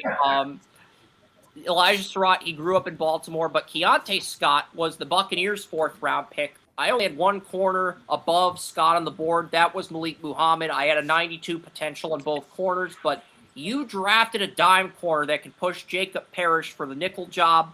I had a 90 on Zion McCollum. I had a 93 on Benjamin Morrison, who struggled to beat out Parrish for playing time as a rookie when Jamel Dean was on the roster. But you're going to have Parrish, you're going to have Morrison, you're going to have Scott. All three of those guys are going to be competing for cornerback 2 and the nickel cornerback job. So that's going to be a very interesting competition in Bucs camp. And I think Scott's going to end up as the nickel corner. That is my prediction. He's going to be the starting nickel corner week 1, Keontae Scott. I do like Parrish, but I think his ceiling's the lowest of the three, but his floor is also the highest. The fact that he got more reps than Morrison as a rookie does say something, so we'll see. But that's going to be a very interesting competition between those three corners. You're going to have the slot receiver competition between McMillan, Tez Johnson, and Ted Hurst. You're going to have the nickel corner competition as well. So I really like this pick. I gave him an A. Chargers, I gave them a C+. I do have an 86 for potential on Travis Burke. He has potential at both tackle spots, but I think he's a better swing tackle than Pipkins, but he's going to get eased in like Austin Barber on the Browns. So the Chargers, they get a C grade. They're on their way to chargering. They're not chargering yet, Joey. They're on their way to chargering. The Chargers are experts in how to get to chargering. Yeah, they're on the detour to chargering. They're trying to charger, but they hit a detour with this pick. They hit a detour. The GM got handcuffed. William, just so you know, the charging thing, is like I coined that many years ago when Chris and myself were in discussion about the Chargers. They blew like another postseason win. I'm like, the Chargers are charging in. Yeah, that became a thing when the Jaguars thing. came back from the deficit against the Chargers years ago in the 22 playoffs. But Wesley Williams, I gave this a B+. Do I think he's got the upside Hines Allen Walker have? No. But I love the fit of him as that number 3 guy in this situation, this role. I love the fit of him as the number 3 guy in this environment. So that's why I gave it a B+. You could argue it's a C+ grade. You could argue it's an A+ based on fit. I gave the Jaguars a B+, happy medium. And the Packers are moving to a 34. So Donnie Dennis-Sutton's going to be the situational edge rusher. You're going to have Micah Parsons. You're going to have Zaire Franklin and Cooper inside. You're going to have That's a great view. Complimenting Parsons and Donnie Dennis-Sutton. He's going to be the situational edge rusher with Rashawn Gary now on the Cowboys. So, yeah. That is that's a great pick, and Sutton had a great combine. He's in this point in time. I mean, I wouldn't have said the same thing 2 rounds ahead of time. Malachi Lawrence is the Cowboys' situational edge too, because the Cowboys got Rashawn Gary, they got Donovan Izaraku, and basically Lawrence is going to be starting out as a situational edge. And I had Sutton ahead of Lawrence on my big board. So, yeah, the value here is better. Because I think I had like a 91 for potential on Sutton, and I had an 89 on Lawrence. Very close, though. But, yeah, the value here is just way better in my opinion. Yeah, excellent value for a great developmental player. It's like there are no objections here. Yeah.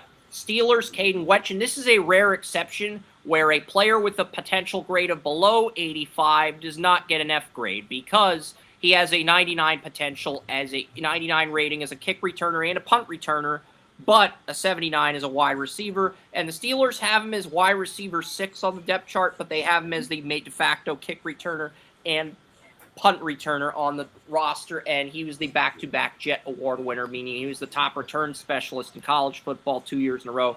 So this is a pick where the Steelers, I wanted to give them an F grade, but I had to make an exception and look at this pick objectively. So I'm going to do something I normally don't do, and that's give the Pittsburgh Steelers credit. Okay, I saw the Steelers wide receiver room when DK Metcalf was on the field. And then I saw them when he was suspended. And they were 2 completely different rooms, okay? It showed because without DK Metcalf, the Steelers could not throw outside the hashes. Everything was predictable. Everything was inside. When they tried throwing out the hashes, It was easily broken up. It was absolute mess. The Steelers have done a very good job between free agency and the draft of reinventing their room, Yeah. their wide receiver room. And I don't want to because I don't like the Steelers, but I'm going to give them credit here. They added Pittman, they added Bernard, they Roman got Wilson's your number Weston 4, there. Skronek's your number 5, and Wetchin's your Wilson. number 6, and he's your de facto return specialist. So, yes, because he's such a good return specialist, that cancels out the F grade. Him being an exceptional return specialist cancels out the F grade. Yes, usually when a player has an below 85 in a position, I give him an F grade, but because he's so exceptional in special teams, that cancels out the F grade and rounds it up to a C minus. All right, the Raiders. Now, Chris, William, I got a question for you that was kind of, going through my head, and it involves Weston. I've heard a lot about NFL teams coveting for punt and kick returners this year because the situation was so bad. Is Weston, Concepcion, and I keep forgetting the other guy's name. I think Denzel Boston and Concepcion are going to be 2 and 3. I think. No. We're talking about kick and punt returners. The dude, he was such a dynamic guy. I think USC. Was Lane the kick returner at USC? Maybe. I'm not sure. Everybody was saying he's so dynamic, and he was such a dynamic kick returner. But I don't know who USC's returner is up. I can't remember. Well, if you remember, you can interrupt me. Deal? All right.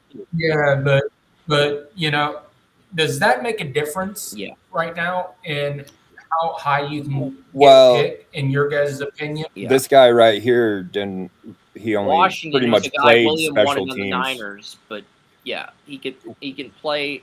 Washington is a guy that I don't think his ceiling's as high as Genty's, but it's higher than Dylan Lobb coming out of New Hampshire. So you get him as the backup. You have Lobb as the third string. You have Genty. You can be run heavy with this backfield, this running back. Yeah. Group. You can be very run heavy with this backfield. This is the running back that the Niners thought Isaac Guerrero was. 6'1", 220 plus, 4.3 speed. Yeah. But this guy actually runs physical and actually runs football fast. I mean, that's something. And you're getting him that as a change of pace to Genty, which is a really good value. That's really good value. I mean, this guy is an absolute. I mean, just physical beast, and to see him backing up or in the same backfield with Genty and with Brock Bowers on that offense and everything else. I mean, this is going to make Doza's life a whole lot easier. I agree. Doza, Cousins, but yeah, Wade Woodaz, I had an 87 on him for potential, but with Azeez Al-Shahir accepting a 3-year extension, both Al-Shahir and Woodaz are under contract till 2030. So Woodaz, even though he's got higher ceiling than Al-Shahir, he's pretty much stuck in a backup role for the entire duration of his rookie deal. But because his ceiling's high, I will be nice to the Texans and give them a C grade. Just a C grade, nothing less, nothing more. And then the Bears took Malik Muhammad. This was a great pick by the Bears. They replaced Nashawn Wright, their number 4 corner, with a corner I had a second-round grade on. This is a fan-freaking-tastic value pick here by the Bears, and they get him as a Nashawn Wright replacement. And, if the Bears move on from Tyreek Stevenson, I do think Malik Muhammad can step in as that number 2 boundary corner across from Jalen Johnson, because Jalen Johnson's a 2028 UFA. You're going to have to renegotiate his deal next year. Stevenson's, and you just gave Kyler Gordon a 3-year extension in 2025, I believe, or 2026. So you gave Kyler Gordon a 3-year extension, which I believe runs through 2029. So, yeah, I mean, Stevenson looks like he's going to be the guy that tests free agency, and the Bears are going to try to keep Jalen Johnson. Unless they buy out Jalen Johnson and pay Stevenson next offseason, but I think they're going to, it'll be interesting to see what happens, because Jalen Johnson only played like 6 games. He was healthy for the playoffs, but he only played like 6 games this year. If Jalen gets injured again and Stevenson balls out again, I think you have to pay Stevenson, even if it means buying out Johnson. But either way, with Gordon entering the year 1 of a 3-year contract extension, year 2 of a 3-year contract extension, or I don't know if it's 3 or 4 years. I think it was 3 years starting in 2020, starting this year, because they extended him in the 2025 offseason. But the first year of that 3-year extension for Kyler Gordon begins this fall. So they're stuck with Kyler Gordon, but they're going to have to decide. I think they're going to end up keeping Jalen Johnson. But if Johnson gets injured and you lose Tyreek Stevenson for nothing, that is legitimately the worst scenario that could happen. But you added Muhammad. I give the Bears credit. He was in my top 50. This is a good pick. And then the Bills, they got Skylar Bell, who I had in the late second round here. I love this pick right here. Skylar Bell was my favorite receiver of this draft. Hidden away at, UConn is only known for. And you got him in the same sweet basketball, spot you got Khalil Shakir. For sure, in the fifth round, and I mean fourth round, and just being on that offense with the best quarterback in football right now, Josh Allen. I mean, you've got DJ Moore, you've got Khalil Shakir, and then you've got Josh Palmer moving from the outside to slot receiver on the inside. And then you got Skylar Bell and Keon Coleman. I think and then you've got Bell and Coleman are competing for wide receiver 4. I think Bell's going to win that competition, even though most have Coleman ahead of him. I think Bell's going to outwork him. And, Coleman lost trust within the organization multiple times last year. You also have Tyrell Shavers competing with McCole Hardman Jr. and Sherfield for wide receiver 6. So a lot of interesting storylines there. And then the Bills also got Caleb Elarms with that next pick. And he's got enough potential to develop into a starter, but he's a depth player behind Bernard and Williams. Really like that fit. I had a backup grade on Carver Willis. That's who it was. So, yeah. That's the tackle the Niners draft. Zachariah Branch from Georgia. Because he transferred from. Yeah. That was who I was thinking of, the dynamic return. Yeah, Branch transferred from USC to Georgia. Yeah. And then the Bengals, I gave them an A- for Connor Lew. He tore his ACL in the regular season, but that's the only thing that caused him. Some had him in the first round with guys like Coogan, Jones, Slaughter. He did 31 reps in the bench press, but he is set to take over for Ted Karras at center next year, and you really added more depth to that interior offensive line, which I got to give the Bengals some credit for. Panthers took Will Lee. I think his ceiling's higher than Cha Smith-Wade, the current nickel corner. So you're going to have Cha Smith-Wade versus Will Lee in training camp. Dolphins get Trey Moore. He'll be a backup. I do think I had a 7th round grade on him. I do like his upside. Problem is the Dolphins also drafted Jacob Rodriguez. And Genesis Smith, I had him if an 87 potential. I had Dalton Johnson and Stooks grade higher, but there were people that had Smith ahead of Johnson. They needed a safety next to Derwin James. The worst grade you can give this is a C+. So the Chargers are charging, but the chargering's at like a 3 out of 10. It's not at a 7 out of 10 or a 10 out of 10. It comes to colossally screwing up. It's at like a 3 out of 10. And that disappoints Joey to a degree because he can't roast the Chargers for charging. Not as much, because I was just looking up how Aaron Rodgers takes his cocaine and fentanyl enemas. Yep, and then the Saints took Jeremiah. Right? That was a good one. You can't go past that. It was. It's like, it was, but all I'm thinking about is Aaron Rodgers doing his best Al Pacino impression from Scarface when you tell that joke with the Rodgers and the cocaine. That's the first thing that entered my mind. Yeah. I knew your joke was funny, Joey, but I just had a freeze for a second because I had to visualize Aaron Rodgers doing coke like Pacino and Scarface. Well, he also has it going up his rear end. Remember the enema. So he's got the cocaine going. He's got it flowing. I mean, he's going to go back in the dark for 6 months after this season. Okay. All right. And then the Niners had this pick, but they traded it to the Ravens for 154 and a 7th round pick, and the Ravens take Hibner.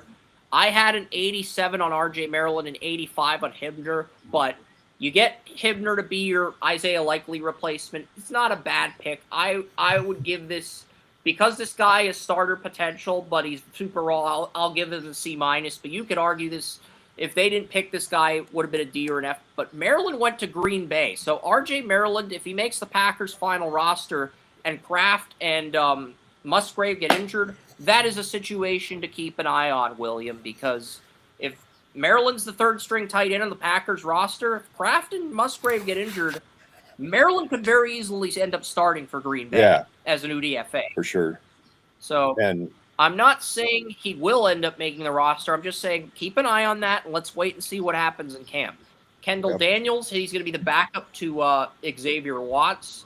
He's also, some have him as a linebacker, I have him as a safety, but yeah, he'll be the backup strong safety to Watts, and Sidney Brown will be the backup free safety. And then the Colts took Botcher in the 4th round.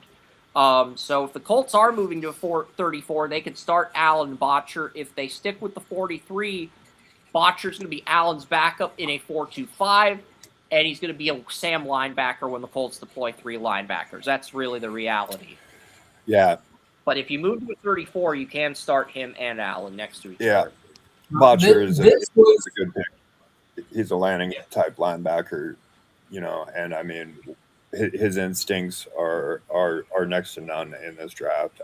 I really liked him for that much. Yeah, and it's almost like the Colts are putting our C.J. Allen, Bryce Botcher debate to the test. They draft both guys. We're going to find out who's right. That's basically what Ballard's doing. He's like, Chris, you have a point with Allen. William, you have a point with Botcher.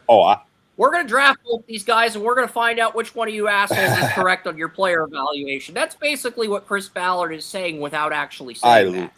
I like Allen, though. I mean, watching him was something else on film. I mean, he was just ultra athletic, and I mean, he is just going after people just the same way Botcher does. I can understand why the GM picked both of them. From that standpoint, if you like one, you definitely have to like the other. So. Yep. What do you want to add to that, Joey? I was just going to say, then he looks at that third asshole he got in there, and that asshole is just going to roast both of you no matter who wins, so it doesn't really matter. Very smooth Three Stooges joke. I give you credit for that, Joey. Moving on to New Orleans, they got Bryce Lance. So the only 2 receivers I had ahead of best pick of the Saints of the draft. Because here's the thing, no injury history, big body, incredibly athletic, good hands, a lot of potential, won't have to start right away because they got the other guys. His 90 potential is second to Tyson, but now you have 3 receivers with Pro Bowl upside. Yeah. You have Olave, you have Tyson, and you have Lance. 3 receivers with Pro Bowl upside. And one thing, you have 0 excuses if you're the Saints quarterback, Tyler Shaw. You have 0 excuses. One thing with Trey Lance is I often wondered, what would happen if he would have, switched to tight end. He definitely wouldn't have been tough enough, but seeing his brother at wide receiver, this definitely has me intrigued because just the physical skills this guy has. Watching him run routes, he was pretty clean, pretty crisp in his movements. I definitely thought this was an underrated pick, and seeing receivers I had ahead of him were McAllister and Cameron. I gave it an A-, but it's still an excellent value pick because I had Lance getting Tyson in the first round. Like I said with the last pick, if you like Tyson, you're also going to like this guy. If you like Allen, you're also going to like Botcher. So I mean, I like. I'm at the point. Yeah, I'll mention my hot take. My Saints hot take will come later in the draft because the Saints drafted 3 receivers with starter potential. So my Saints hot take will come after I mention that 3rd receiver. The Cowboys, they get really LT over into it though, Chris. I want to make one more point. If you really get down into it, of those quarterbacks that are probably going to be starting this year that were drafted last year, none of them have any excuses because these teams have put receivers around them. They have put offensive linemen in front of them, and they're saying, here's your ball, boys, go do it. And if they don't do it, it's all on them because they've got all the work. The GMs have done everything they can, whether it's Shadur Sanders or Jackson Dart. Tyler They Shough, put it all Cam in there, Ward. so there is no excuses. Go do it, boys. Yep. LT Overton is a Cowboy. He'll be the number 4 defensive end. The Dolphins took Kyle Lewis with the 4th rounder they got from the Niners, and I had Kyle Lewis. I had this guy in my top 100. This guy, when I watched him in August, I gave him an A+ in man and zone coverage, which I do not do with linebackers. If I do that with a linebacker, you blew me away on tape in the preseason. So, Lewis, we had this guy to Seattle at number 10 in the August. So, this guy was on our radar very early in the process. Yeah. So, And yes. Chris, I think you went and saw him, didn't you? A couple times? Yeah, we did see him. When I went to Notre Dame Pitt, I saw Malachi Fields in person, I saw Love in person, and I saw this guy in person as well. Yeah, because I know you came back talking about a few prospects. I remember Fields. I thought you mentioned Lowell's. Because I thought you saw him in person, but I wasn't quite sure. I saw him in person, but this was a guy who was on my radar before I saw him in person. Okay. Because I went on a road trip with a friend to a trading card show, and I had this guy to Seattle in my very first mock draft in August in the top 10. He didn't do well enough to go in the top 10, but he did crush it at the Senior Bowl. So, Look at his body type. Who does that remind me of? Mark Barron? A former middle linebacker for the Dolphins? Does the body type kind of... Are you hinting that his body type resembles Zach Thomas? Is that what you're getting at? Lightly. Shorter guy, got some muscle build, 125, has room to put on some more muscle, could get up 225, 240 pounds. His body type's right there with Zach Thomas. So maybe the Dolphins were kind of looking and saying, we need another Zach Thomas. And he fell right to him. And then the Niners got Prysock. I do have a higher potential grade on Prysock than I did the corner they took in the 3rd round of last year's draft. They took a guy from Western Kentucky or somebody. They took a corner in the 3rd round of last year's draft that I did not like. Oh, you mean Upton I Stout? think Prysock's Upton Stout. I did not like Upton No, Stout not at all. at I all. think Prysock's better than him. Yeah, very much. But at the same token, can he do enough to come in day one and win the nickel job? Stout, I might have to look at that. I do like Prysock more than last year's 3rd round pick Upton Stout. So this is a solid C for me. But there were other corners with higher upside still on the board. And then the Bengals, they get the first F grade among the AFC North teams. And that's a backup grade. While Joey did like this pick, and while I should give the Bengals dry cornbread, the Bengals ownership is too cheap to get dry cornbread. So that's why the Bengals get an F grade. The Bengals don't get an F grade for reaching for Colby Young. They get an F grade because their ownership is cheap and because they reach for a backup. What about dried beans? Okay, dry beans. Fine. Dry beans. The Bengals get dry beans. They get dry beans. I will make an exception. This one time, I will make an exception. Because let's face it. I mean, if you eat some dried beans, they're going to taste bad. But you're going to clean out your system pretty damn good, aren't you?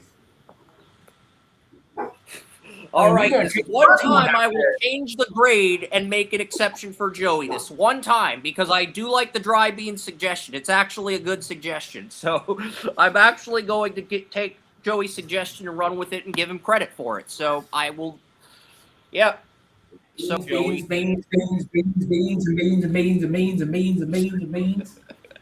Dry beans grade. I'm gonna bring that up with Emmanuel when we go live on TikTok later this week. The dry beans grade, that might become a thing now in future drafts. See, the Texans they took Titus Howard, they turned it into Kamari Ramsey. I had a late 4th on Kamari Ramsey. There were people, he went 65th to the Cardinals in our group mock, but right now he's going to sit behind Reed Blankenship for 3 years.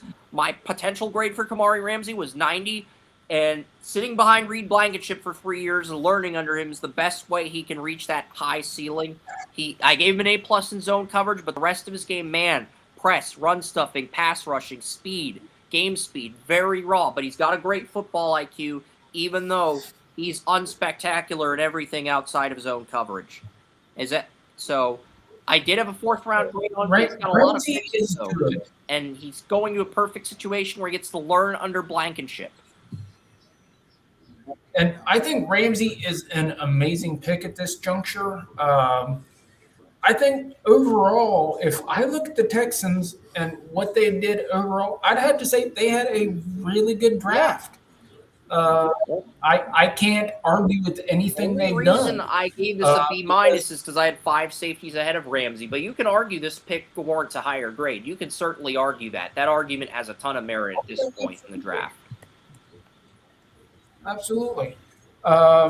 He just gets after it. Yep. You can see just by the stats. You know, you can think of a stat for anything for the most part, but if you look at tackles, you got 9 assisted, 27. He had 2 deflections. If you just put everything around him being around the ball, you got 27, 3, that's 30, 32, 4, 33, 33 and a half. He's around the ball, you know, and that's just what he had a hand in. Yeah. So there's 33 and a half plays right there that he just had a hand in. Yep. And I love his zone coverage. I think that. the rest of his game's a work in progress, but if he has a 90 potential, which is borderline Pro Bowler, learning under Blankenship and fixing the rest of his game puts him in a great situation to succeed. Right. So Throw him in a cover 3. If you get a cover 3 and you want to move some pieces around, just throw him in that and just say, cover this middle of the field and let him go. I mean, at that point, hey, you know, you got a good one. I agree. And right now, the Texans, they have they're going to move Jalen Petir back to nickel, and they're going to have Caleb. They're going to move the safety they drafted at a USC in 2024. They're going to move him to strong safety, but I think maybe you play Blankenship at strong safety and Ramsey at free safety on some sub packages late in the game. Not early. You want to time it right. You want to calibrate it and time it right, so that you're not in a situation where you have to do it. But yeah, the Titans got Carmona in round 5. I really like this pick. I think that's amazing. Carmona. I think that's an amazing pick. Yeah, because the Titans. I don't have him they as needed. high as They were in the Skaronski, same but he's a great position. backup. Great backup to Skaronski this late in the draft, because I thought Skaronski's ceiling was higher, but you know. Here's the thing. This really one of the reasons I really love the Titans-Browns game is because I thought the Browns and Titans were in a very similar situation offensively, where the offensive line was kind of shaky, the wide receivers were almost non-existent, and you had 2 young quarterbacks that were really going after each other, trying to make their way, and they didn't really have a lot to make their way with. And that's why I really thought the Titans did a very good job. Yeah. In the same way that the Browns did, of taking Cam Ward, putting him and saying, I'm going to give you everything you need. Even if you didn't think you needed it, I'm going to give it to you. I still feel like they're stuck with Dan Moore Jr. at left tackle, but they added some necessary pieces, some depth pieces on the offensive line, on the interior, and it's going to take a lot of pressure off of him. Exactly, because a lot of what I saw when I watched him play was the same thing I saw when I watched Shadur play. They would have to go out to the side because in the middle, as you saw, if you watch the game, the middle was collapsing. Yeah. And if the middle collapses and they have to get it, that breaks down. I've talked before about quarterbacks having to break down one side of the field if you're really reading the defense before the play. But if during the play you're forced to abandon one half the field, that takes a lot of your options away. Yeah. And it really is terrible for a quarterback. That's when you get the throws across the field and all these different things. You shore up the middle of that line where you're not going out. And this is not the only lineman the Titans drafted. They drafted a really good lineman in round 6 from a value standpoint with the Ravens' 6th round pick. But we'll get to that when we get to that. The Cardinals got Reggie Virgil, who I had graded ahead of Caleb Douglas, but we'll see what Virgil does. I think he could be a good number 2 to Harrison Jr., but the thing is, Michael Wilson, even though I had a backup grade on Michael Wilson coming out of college, they treated him like the number 1, and they treated Marvin Harrison Jr. like he was expendable down the stretch. And I'm kind of curious to see how that situation plays itself out, because I think after Harrison, Virgil's the highest, has the most upside. I'm right with you there. Not named. I'm right with you there because I'm not sure what they did with Marvin Harrison, and then they were shopping him. It was pretty well known they wanted high picks and they couldn't get it for him, and now they're just saying, "Oh no, don't worry, he's here for the long haul." And it's going to be interesting to see what the Cardinals do here because Reggie's a good one. Yeah, it's not amazing by any sense, but he's a really good one. Yep. And it has good value there. So it's going to be interesting to see what they do going forward because the Cardinals obviously got a really good run game now. Yep. What are they going to do otherwise? But the Panthers took a center that maybe the Cardinals should have drafted to replace Froholt. They got Sam Hecht. They lost Corbett and Cade Mays, but they added Luke Fortner in free agency. I think Hecht is good enough to beat out Fortner. I'm just not high on Fortner. Fortner's had chance after chance after chance. He filled in for injured Eric McCoy at center this year. And then last year he was on the Jags. He played his way out of the starting center job in Jacksonville, got cut by the Jags. So, but now, Hecht is definitely good enough to beat out freaking Haagen-Dazs for the Cardinals, and he's definitely good enough to start for the Panthers. So, Luke Fortner, a former Jaguar who got cut by the Jaguars, is Bryce Young's starting center right now. I think Heck can beat him out. And I think he's beat out Haagen-Dazs too. So, and William, the thing about Haagen-Dazs, that's Froholt, the center for the Cardinals. We couldn't remember his name. He was a third-string center on the Browns. And so Adam the Bull one day just up and called him Haagen-Dazs. And that name has freaking sat on his life for his entire career. He is now, for the rest of his life, he is Haagen-Dazs.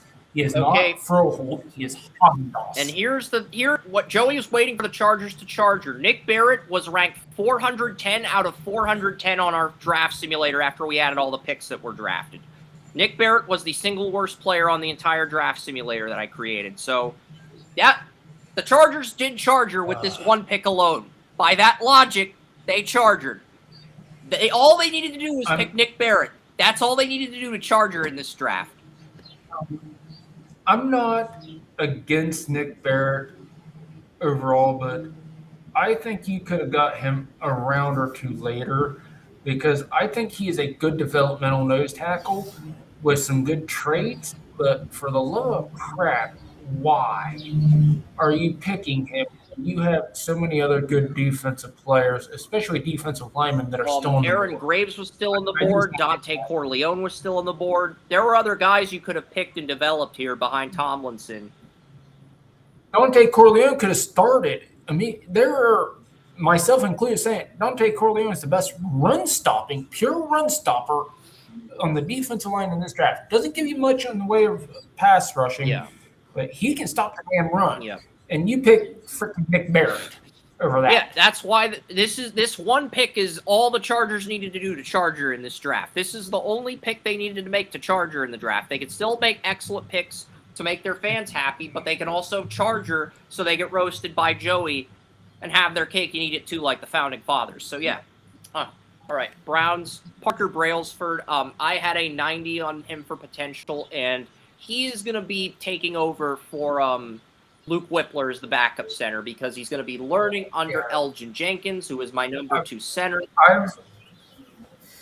I've heard something here in the last week that Brailsford could actually win the starting center job and move Jenkins to right guard where he's more effective. He played left guard in the Packers, so I could see that. I could definitely see that. Sorry, left guard. But they got Zion Johnson at left guard. But Zion Johnson played right guard at Boston College before he converted to left guard in the Chargers. That's what. And you can Yeah, so you could put Brailsford in there and then move these guys to their more effective roles Yeah.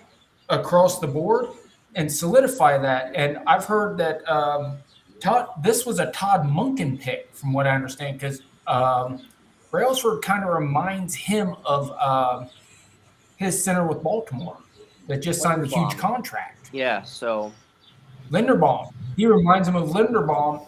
And I had a 92 on 293 Elgin Jenkins, a 93 on Eric McCoy coming out of college. Garrett Bradbury was the first center picked in 2019, but I only had an 87 on him. But yeah, McCoy and Jenkins were my top two centers. I got that right. That was one of the things I got right. I think Jenkins was Joey's number one center in 2019, but regardless, you get him, you can develop him behind Jenkins. Might actually beat out Jenkins if he's close to reaching his ceiling, and because I don't think Jenkins is going to reach that 92 overall for potential, but we'll see. Still a solid, serviceable player. I do think Jenkins has proven himself in the pros to be a better guard than center. I agree. And if Brailsford can play just well enough to shove him back to guard, I think that would improve the Browns' interior offensive line 1,000-fold. Agreed. Because now you've got a guy who is being compared to one of the best centers in the game, who comes in there and just fights his ass off and creates havoc along the Browns' offensive line and gets a push. Because I think this is something I was thinking about the other day. Everybody's talking about the Browns quarterback competition. What about the Browns center competition? Yeah. Because that's hot and freaking heavy right now. And nobody's talking about it. But who's more important to the quarterback than the center that's getting them the ball? And Whippler, whoever needs a backup center for a late round pick, I'm guessing Barry's just going to wait until somebody's starting center gets injured, and then he's going to move Whippler for a 6th or 7th. That's probably what's going to happen in camp. And I'm still a huge Whippler fan. I still think Whippler's going to be a good starter in the NFL, but it's not going to be on the Browns because Brailsford and Jenkins both have higher ceilings than Whippler. I still think Whippler can be a good starting center, but it's not going to be on the Browns. It's going to be elsewhere. It's not with the Browns. It's just not going to be with the Browns, and I would wish him all the luck in his future endeavors at that point. Yep. And then the Commanders, they took Joshua Josephs, the Tennessee edge rusher. He was my second best defensive end. Only Mikhail Kamara, who was a second-round grad, was the only player ahead of him. And the Commanders, they get that edge rusher for depth. He's raw, but he's got really high upside if you can develop him. And then the Seahawks took Bo Stevens with the Browns pick. I mean, this is that is an amazing pick. I had a late second on Bo Stevens, and you're getting him as a backup to Gray Zabel this late in the draft, which is just amazing value. Iowa was the best offensive line in the nation, voted the best offensive line in the nation. Bo Stevens, I believe, was a captain and he was just a freaking hoss on that offensive line. But because that offensive line had Logan Jones and Jennings Dunker, two guys in my top 32, he kind of got overshadowed. I had him at 61. He should have been overshadowed because Iowa should have had 3 guys going round 2 on that offensive line. That is how good these guys are, and the fact that Seattle got him here is just it's amazing to see how far he fell. And then the Browns got Justin Jefferson. I did have an 86 on Justin Jefferson, the Alabama linebacker. It's higher than Schlesinger, but now if Carson does not take a team-friendly deal, they do have leverage in the contract negotiations if Jefferson develops. We'll see how he develops. Determines how much leverage the Browns are going to have when Schlesinger's rookie's deal's up. What I heard was that Schlesinger was basically taken as a replacement for JOK, which was announced yesterday that he's going to miss the 2006 season. So if Jefferson develops and Schlesinger takes JOK's spot, now you've got something interesting. Because Jefferson is an effective run stuffer. He is effective in the middle of the defense. and he is incredibly disciplined. And it was just really funny to watch national commentators who weren't paying attention as they were giving out grades, thinking that the Browns drafted the wide receiver that's already in the NFL, and then get brought back by their host and saying, no, it's a different Justin Jefferson. And I gave the Raiders an A+ for Dalton Johnson round 6. This is a guy I had Pro Bowl upside on. I had him grade higher than the Genesis Smith. But here's the thing. In 2027, the Raiders will have Jermod McCoy as their number 1, Stokes as their number 2, Teron Johnson at nickel. Or they can cut Teron Johnson to save cap space if he sucks. Dalton Johnson at strong safety. And then Stokes will either be the nickel corner if Teron Johnson gets cut, or the free safety in 2027. And the Raiders also took Ezekiel Masses, who led the country in deflection. So the Raiders, they gave this secondary an extreme makeover, and I mean that in the most literal way possible. And yes, they did an awesome job reloading the secondary. If they went to a massage parlor and got a facial for all their defensive backs. Is that what you're saying? You said in the most literal way possible. When I say extreme makeover, I'm referencing the TV show on ABC where they sell houses. I'm not referencing massage parlors. Oh, it's like they go get a mud bath, or how are you? I'm referring to the show where the houses on ABC, Extreme Makeover. It was a show on ABC involving houses. Okay. I thought you were saying they had avocado face masks and mud baths. Nope. Okay. But yeah, Extreme Makeover was a show where builders would renovate a deserving family's home in about a week. And that's basically what the Raiders did. They renovated this secondary in 3 days. Now you're making assumptions that they're a deserving family. Okay. So I kind of like the fact that they would have incredibly clean skin, the cleanest skin in the NFL, than the fact that they're a deserving family. All right. Fair enough. To each his own with their analogies. All right. The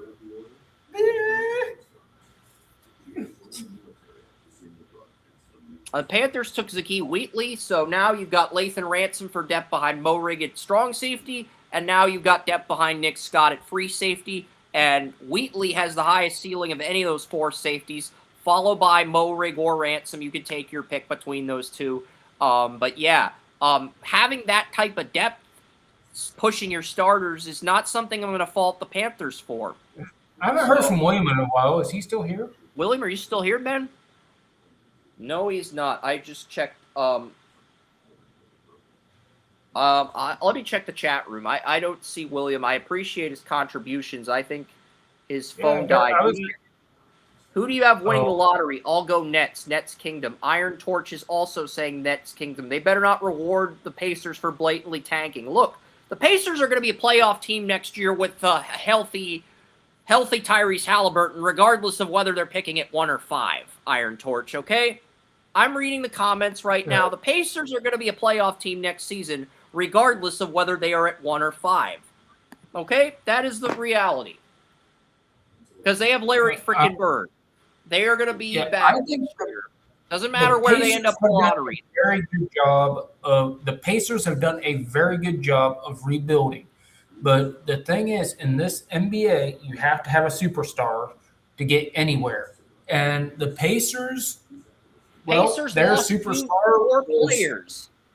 Halliburton tore his ACL in Game 7, and then they lost Miles Turner, their starting center, to free agency, and they never replaced Miles Turner. So your center and your point guard, you lost those 2 starters, and that has caused your team to. Was the big one. Well, Halliburton was the big one. He was. I mean, Halliburton was going on to be a top 5 player in the NBA. He goes down with a torn ACL. I saw it happen. So I can personally say I saw that happen. That was not a tank job. That was just a bunch of really freaking bad luck that went with the Pacers organization. Now, if they do get the number 1 overall pick, they can pick somebody to pair with Halliburton. And if you have somebody to pair with Halliburton, now you've got whoever they pick, a good young power forward, a good young small forward, a superstar point guard, a good 2 guard. So now you've got some makings there to really Well, they've move got a forward. star power forward in Pascal Siakam, but he's not a superstar.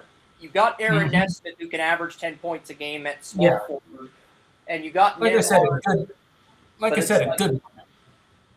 I think if you get number one and you're the Pacers, you either go with Peterson and a Kansas to replace Nembhard, or you go with AJ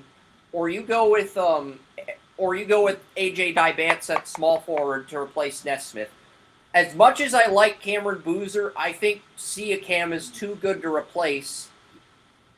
And I think if you're the Pacers, the best fits among that group.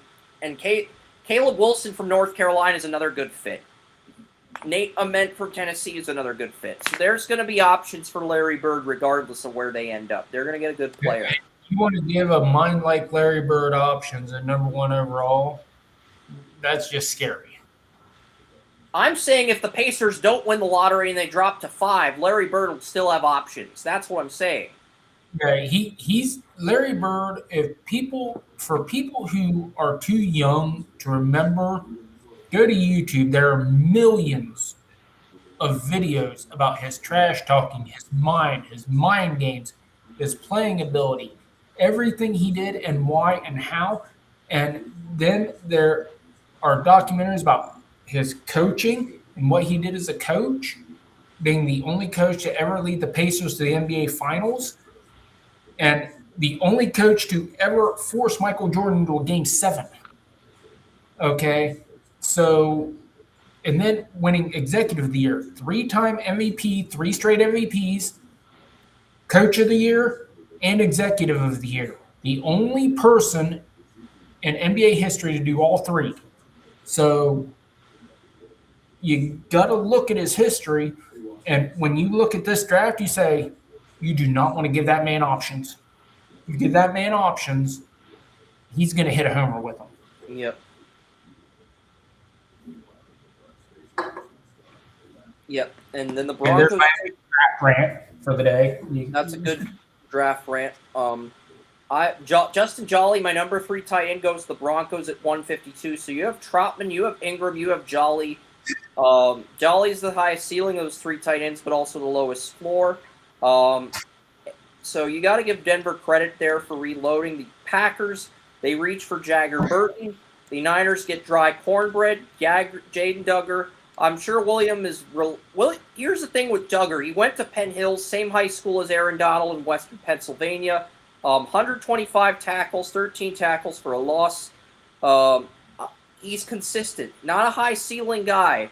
Have a backup grade on him in terms of potential, but, good insurance player, but you're more lenient with backup grades this late in the draft than I am. But yeah, the Buccaneers get Capehart. He will be a backup to Vita Vea. And you've got Cansey, Vea, Ashawn Robinson replacing Logan Hall. And then you've got Elijah Roberts as your backup to Cansey, Capehart as your backup to Vea, and Raheem Nunez-Roches, former Giants 34 left end, is your backup to Ashawn Robinson. So I think the depth on this defensive line is the best it's been since the Buccaneers won Super Bowl 56, Joey. This is the best starters and depth the Buccaneers have had since they won the Super Bowl with Tom Brady. I really feel that strongly about Tampa Bay's front 7. This is the best. This is the best front 7 they've had, both starters and depth players, since Super Bowl 56.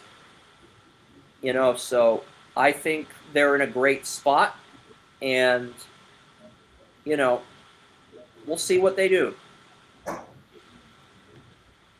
But yeah, I am trying to speed up a little bit because I know there's like another 2 rounds, and I do want to get to the NHL mock draft, but I might have to put that off. Like, it's 1:53 already, so I'm trying my best to get this shit going. Yeah, I agree. So the Colts reach for Gums, the Lotney. I had a 3rd round grade on Abney, so you're getting him. You've got Arnold, Reed, and McCreary as your starters this year. You've got Rakestraw as your dime. You've got Abney as your quarter. Rakestraw is going to push. Abney and Rakestraw are actually going to compete for the dime corner job, but those 2 will mainly be backups. Dolphins got Michael Taffy, who I had a 2nd round grade on, my number 4 safety after McNeil Warren. You get him in round 5. that is superb, fan-frickin-tastic value by Miami. And that is a great pick. Billy Schroth, I had a 7th on him, but you're getting him in round 5. You're getting him in round 5 as a guy who can learn under Ben Bredesen, current starting left guard. And then the Chiefs took Emmett Johnson. Emmett Johnson was on the cover for this. How the hell are the Chiefs allowed to take freaking Emmett Johnson? Emmett Johnson was my Just RB3. why? Emmett Johnson was my RB3. Like, how the hell was he allowed to fall that far? And how the hell did they allow the Chiefs to do it? Yeah. But and like, you take him just so the Chiefs can't get him. I mean, that's now he's not a great pass blocker, but his stiff arm and his ability to juke on running plays is just out of this world. And he's going to learn under Kenneth Walker. So, yeah, he's dynamic. He gets to learn only under Walker. They still got Kareem Hunt on the roster, so he gets to learn behind 2 really good freaking veterans about how to do this. And Hunt is one of the best third down backs in the league. Is the third so stringer, but they're going to make Emmett earn the backup job. They're going to make him earn it. He can learn. He can still learn under Hunt, even if Hunt gets demoted to third string. Exactly. He can still learn some things under Hunt. Yeah. Hunt can teach him some things. Exactly. So you've got somehow the Chiefs wound up with this mix of a running back room that is both dynamic, young, and veteran all at the same time, and can totally kick somebody's ass. Why would they let that happen? Why would the NFL teams let that happen? Was one of my top 3 running backs, but yes, the Chiefs got him, and then the Ravens got Chandler Rivers with the very next pick. Marlon Humphrey. Great pick.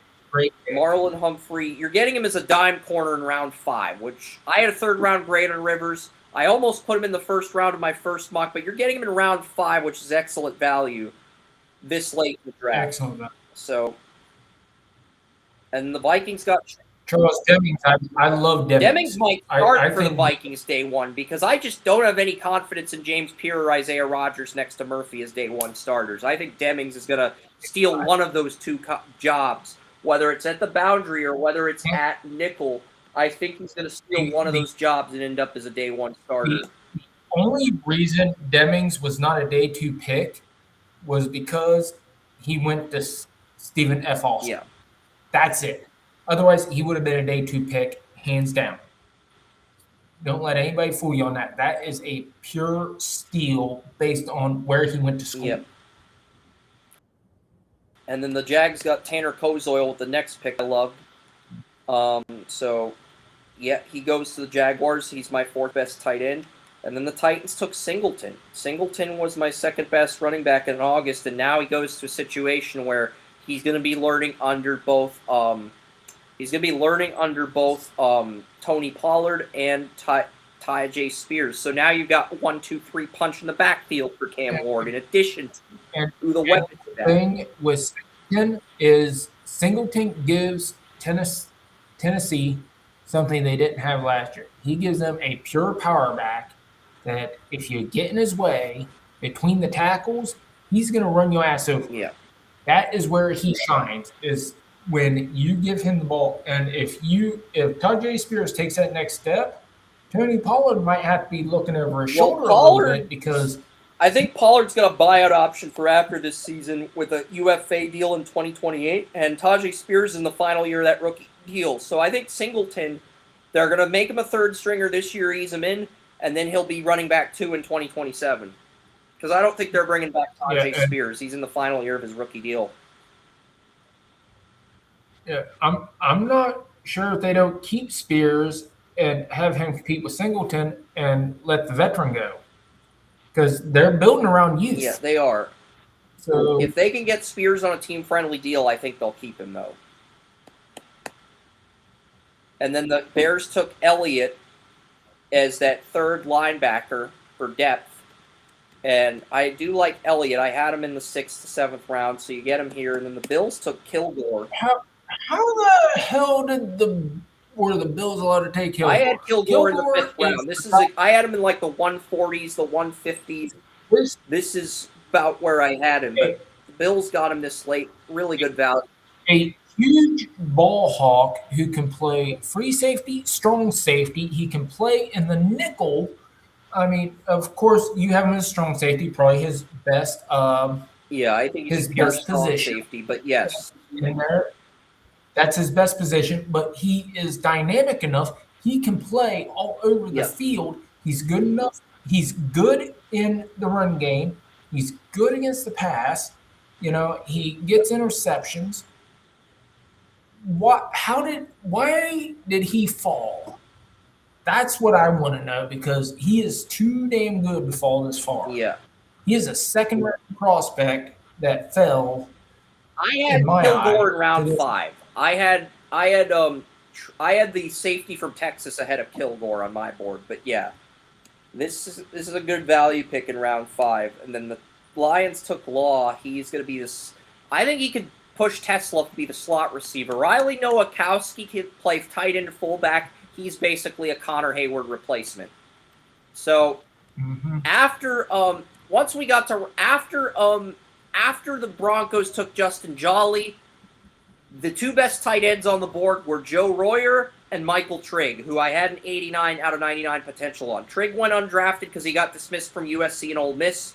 Cleveland went with Royer. They needed a tight end 2 to Fannin, and Charlie Campbell reported that they were going to get a tight end 2 to Fannin in the 5th round. I think he mocked Eli Stowers there, but that was 2 weeks before. Oh, that's way too low. Way too low for That was Stowers. like 13 days Like- before the draft, like the actual draft. He had Stowers in round 5. And it's like, Charlie's usually Why? great at this. Charlie's usually the best at this, but it's like, that is so bad. I think we have to take a little whiff. Not a big roast, but like a little whiff. Point that out. No. He had the right idea. Yeah. In round No. 5. Wrong tight end, though. But Royer, Yeah, we had the right. Royer, from what I heard, the Browns are going to be moving Fannin around the offense a lot. They needed another receiving tight end to put on the line, exclusively on the line, because they were going to be moving Fannin outside. They were going to be moving him into the H. They were going to be having him on the line, and so on and so forth. So they needed somebody who could catch the ball exclusively on the line. And there's Joe Royer, 6'5", 247, as it sees there on the screen. Big body target. So that's why they drafted Royer, because he fit the exact need with how versatile Fannin is. Because And to they're going to Charlie's use credit, he did have the right position. He said the Browns were going to take a tight end in round 5. He was right. But it was like the Browns need depth at tight end behind Harold Fannin. And then it was just a one-sentence paragraph. There was no other thought process behind the pick. But we had two guys in round 5 that we were looking at as far as Charlie's great with identifying team needs and where what positions NFL teams are going to take. But Royer and Trigg were the top 2 guys on my board at this point, and they go with Royer because of the character concerns with Trigg. Trigg's probably the better player, but with the familiarity with Royer and better character, that's what ends up winning out for the Browns. But yeah, because I would have been thrilled with Trigg too. So I think it was a good pick. I think Trigg would have been a great pick too. Yeah. So the Browns would have gotten an upset with A+ either way as long as they picked Royer or Trigg, because they had 89 potential on both of them at this point. I have no problem doing that. I gave the big treats a B+ for Prunty. I had an 85 on potential for Prunty, which is barely a starter grade. I think his ceiling's lower than Gonzalez, Davis, and Jones, but he is a much better option at dime corner over Alex Austin, and I like him in this role. I mean, he's a great man coverage corner. He's decent in zone. He's not a great press corner, but he had 9 deflections last year, and I think he's a good dime corner for what New England and Elliott Wolf want to do. And let's face it, Gonzalez is one of the best corners in football. Gonzalez is you're not gonna untouchable at this point. Carlton Davis is a 2028 UFA. They just gave Marcus Jones a 3-year extension. So, yeah. Prunty's a guy who could nibble down the road if they move Jones to boundary when Davis is a UFA, but he's going to get eased in. That's because I'm good with. I thought Jones had a good year last year. I'm good slotting Prunty into the 4th or 5th cornerback role, and I think he'll be fine there. Davis had a nice year. He didn't have a great year. But he's not I even thought Jones Jones could have. 28. He's not. He didn't horrible enough to get cut either. No, I just think that Jones could have leapfrogged him into the number 2 spot. Because I'm thinking when Davis's contract runs out, they're going to move Jones to number 2, and they'll probably move Prunty into the nickel then. But for the first 2 years, he's going to be a dime corner. And he's going to get because I can see Jones. Jones looks like he's ascending, where Davis looks like he's kind of flat. Yeah, Lorenzo Styles can play corner, strong safety, and free safety. So the Saints get dry cornbread instead of an F grade, but they get dry cornbread with Emerald's gumbo. They get dry cornbread with Emerald's gumbo, Emerald Goss's gumbo on the cornbread. So be proud of that. Because Lorenzo Styles he's a great athlete. You know, don't see him as a starter. He's not as good an athlete as his brother. He's not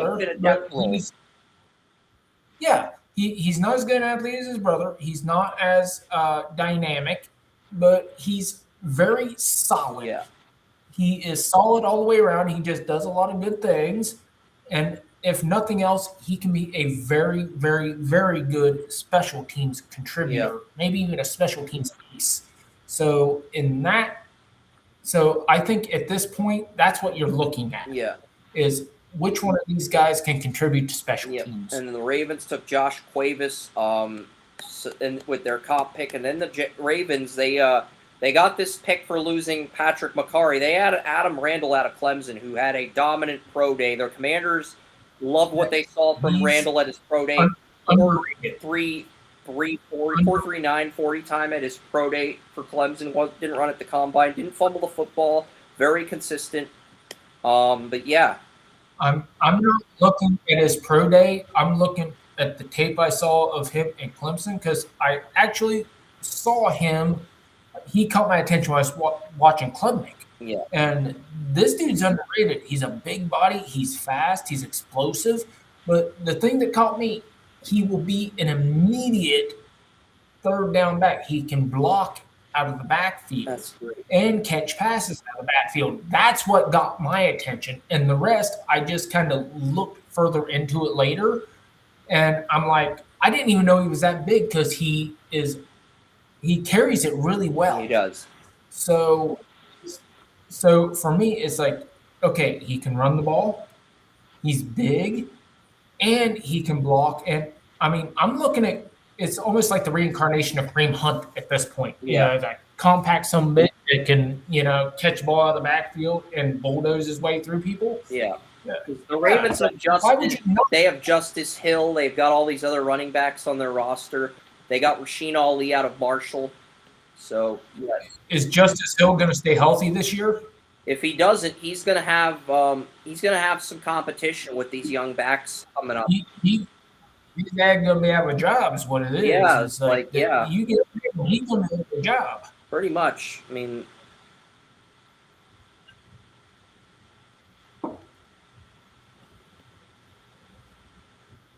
it's like, Chris, you and I talked off air about these running backs. Some of these running backs late probably should have been taken. There were running backs that went undrafted that should have been taken. That should have been taken. So, and Adam Randall's right there with them. Yeah. So, it's right now some of these running backs that didn't get drafted or got drafted way too late, they're going to put a hurting on somebody. Yep, and then the Raiders took Ezekiel Masses. He led the country in deflections. I had an 88 for potential in Masses. So you've drafted 3 corners who had an 88 or higher potential out of 99. McCoy, Stoops, Masses. If you hit on all 3 of these guys, you are going to be in fantastic position. And with Eric Stokes' contract, with Teron Johnson's contract, you don't have to rush any of these corners either. Well, you hit on one of these 3 guys, you're going to be in fantastic position because you already got a couple nice players on your roster. If you hit on all 3 of them, you are freaking gold. Yeah. I mean, so, I know Warren's going to brag his ass off that I just said that, but, the Raiders have a chance to really, really, really hit the freaking jackpot in the defensive backfield with what they did here and what they did last year. So they have a huge opportunity right now. Yeah, this is the type of draft that makes Al Davis see gold coins like either Super Mario or Scrooge McDuck. That's how many good moves they made on the secondary. That if Al Davis were alive today, he would either be seeing gold coins like Super Mario or gold coins like Scrooge McDuck. And I don't like comparing Al Davis to Mario or Scrooge McDuck for that matter. Well, the Raiders had such a good night. Oren's going to take Al Davis's spot, and he's just going to take his girl out to Vegas for a nice dinner and show, and they're going to have a great night because they might have, by the end of next year, they might have one of the best defensive backfields in football. And the Chiefs get an A+ for Cyrus Allen. Why? 85 potential. Anything 85 or higher, enough upside to develop into a starter. And it's not just that. Kelsey praised Cyrus Allen for his route running at rookie meetings. Like, this guy's been so impactful in rookie meetings that Kelsey's already praising him to the high heavens like he's Olympus. Well, Cyrus Allen is a very, very, very good player.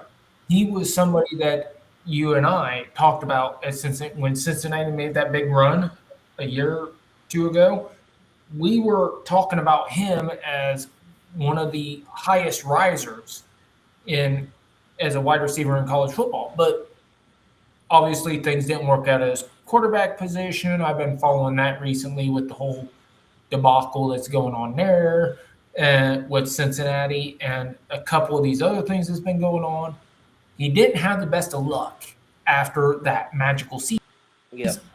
But as a player, as a skill set, his talent didn't go down. Yeah. I mean, he just got hit with really bad luck, which hurt his draft stock. But he is still one of the reasons that the Chiefs make me want to drink. Yep. The fuck they end up. And then the Dolphins got Kevin Coleman Jr. at 177 with the pick they got from the Cowboys. So this, I think, was the best addition they made outside of Proctor. I really like Coleman. You have Coleman, you have Bell, you have Douglas, and you got these guys that can push Malik Washington. And you brought in some veterans. The Eagles took Cole Payton. I had an 85 for potential on Cole Payton. I think he's got more upside than McKee, but he's going to be fourth string this year. We'll see what he does. I love Cole Payton as far as his potential goes. But he's super raw, and he goes to a situation where he gets to develop.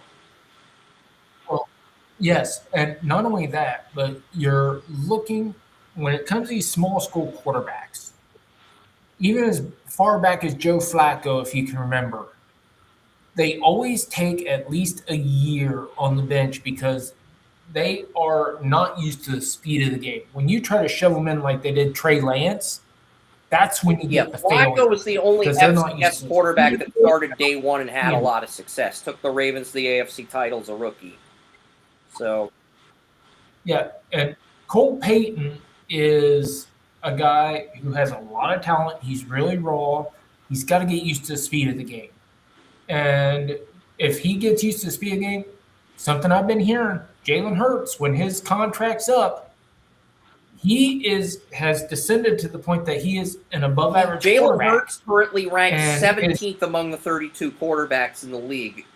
So yeah, about average, above slightly average, below average, but somewhere around the average thing. Somewhere from above average to below average. But Jalen Hurts' contract expires in 2029. That is the year he's a UFA. The earliest the Eagles can get out. Well, actually, the Eagles, if they buy out, I'm looking at the contract. The Eagles have more dead cap hit on Jalen Hurts' contract this year, 2027, and in 2028. They lose $7 million if they cut Jalen Hurts in 2028 when he turns 30. Yeah, because here's the big thing about Jalen Hurts' contract. That was done as a political move to the Deshaun Watson contract to show we're not colluding. He got as much guaranteed as Deshaun Watson did, but we gave the contract overall was like $4 million more. So it was a political move. You have to know that when it comes to political moves like that, you have to know there are out clauses. And you just mentioned, Chris, there's your out clause. You get 2 years and you're done. And Cole Payton, right there, is your answer to the out clause. Yep. So the Eagles are stuck with this Jalen Hurts contract until 2029. But luckily for the Eagles, Cole Payton's rookie deal runs through 2030. So if Jalen Hurts is gone in 2029, Cole Payton would be the starter during the final year of that rookie contract. Or if the Eagles draft well, they could just say, hey, 2028 comes up, you're done. We're going to cut you. We're going to take the dead cap because we've got all the rookies. $7 million in dead. So you're going to take a $7 million cap penalty to move on from Hurts if he regresses that badly.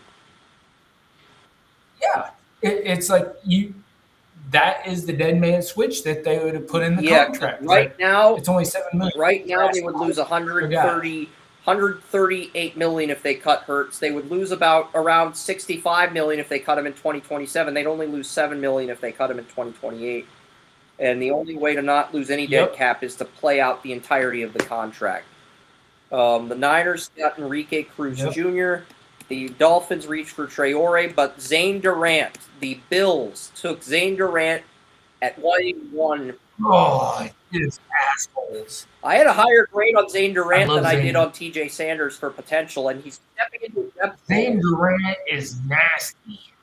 He is. Like, nasty. William and I, we watched his film on Under the Bleachers. His tape is freaking nasty. He will beat somebody into the ground before he will get the sack simply because, hey, he was in my way, so I put his ass 6 feet under. And then he'll come back and get the sack on the next opportunity, and then he will say, well, that wouldn't have happened if this guy wouldn't have gotten my way the first time, and I would have had to beat him down. I would have had another sack. Like Zane Durant is just nasty in his mentality. It is, and I love it.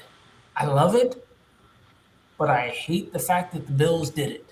And the Lions traded this pick and 213 to move up with the Bills in the 5th round for the receiver they drafted. So when the Bills traded up for the Kentucky receiver they drafted, they gave up this pick and the Bills took Durant with it.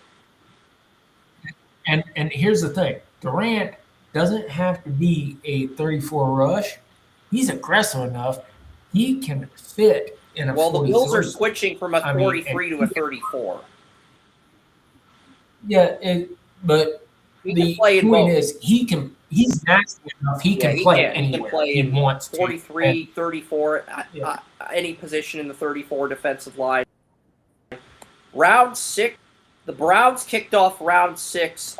Brian Parker was my headline player for round 6, but only reason I gave the Browns a C grade, I had 8 QBs ahead of Green on my board. I did have a 6th round grade on Green, but I had Pavia, Aguilar, Altmaier, King, Horvath, Nussmeier, Morton, and Retzlaff. But here's the thing. Green might be – an argument can be made for Green over these 8 when you take character, production, medicals, and scheme fit into account. I mean that. You take those 4 variables. Green graded out as I believe it was the number 2 quarterback in the history of the combine. His athletic ability is off the freaking scale. He is pure developmental. But at the same time, in the 6th round, if you got pure developmental that just happens to be an athletic freaking dynamo. Yeah, I think my floor grade for Shedeur Sanders was a 73, and my potential grade for Shedeur last year was a 93. My floor grade for Dylan Gabriel was a 63. My potential was a 93. So my floor grade for Taylor Green's a 68, which is higher than Gabriel's floor, but lower than Shedeur's floor. So we'll see what happens.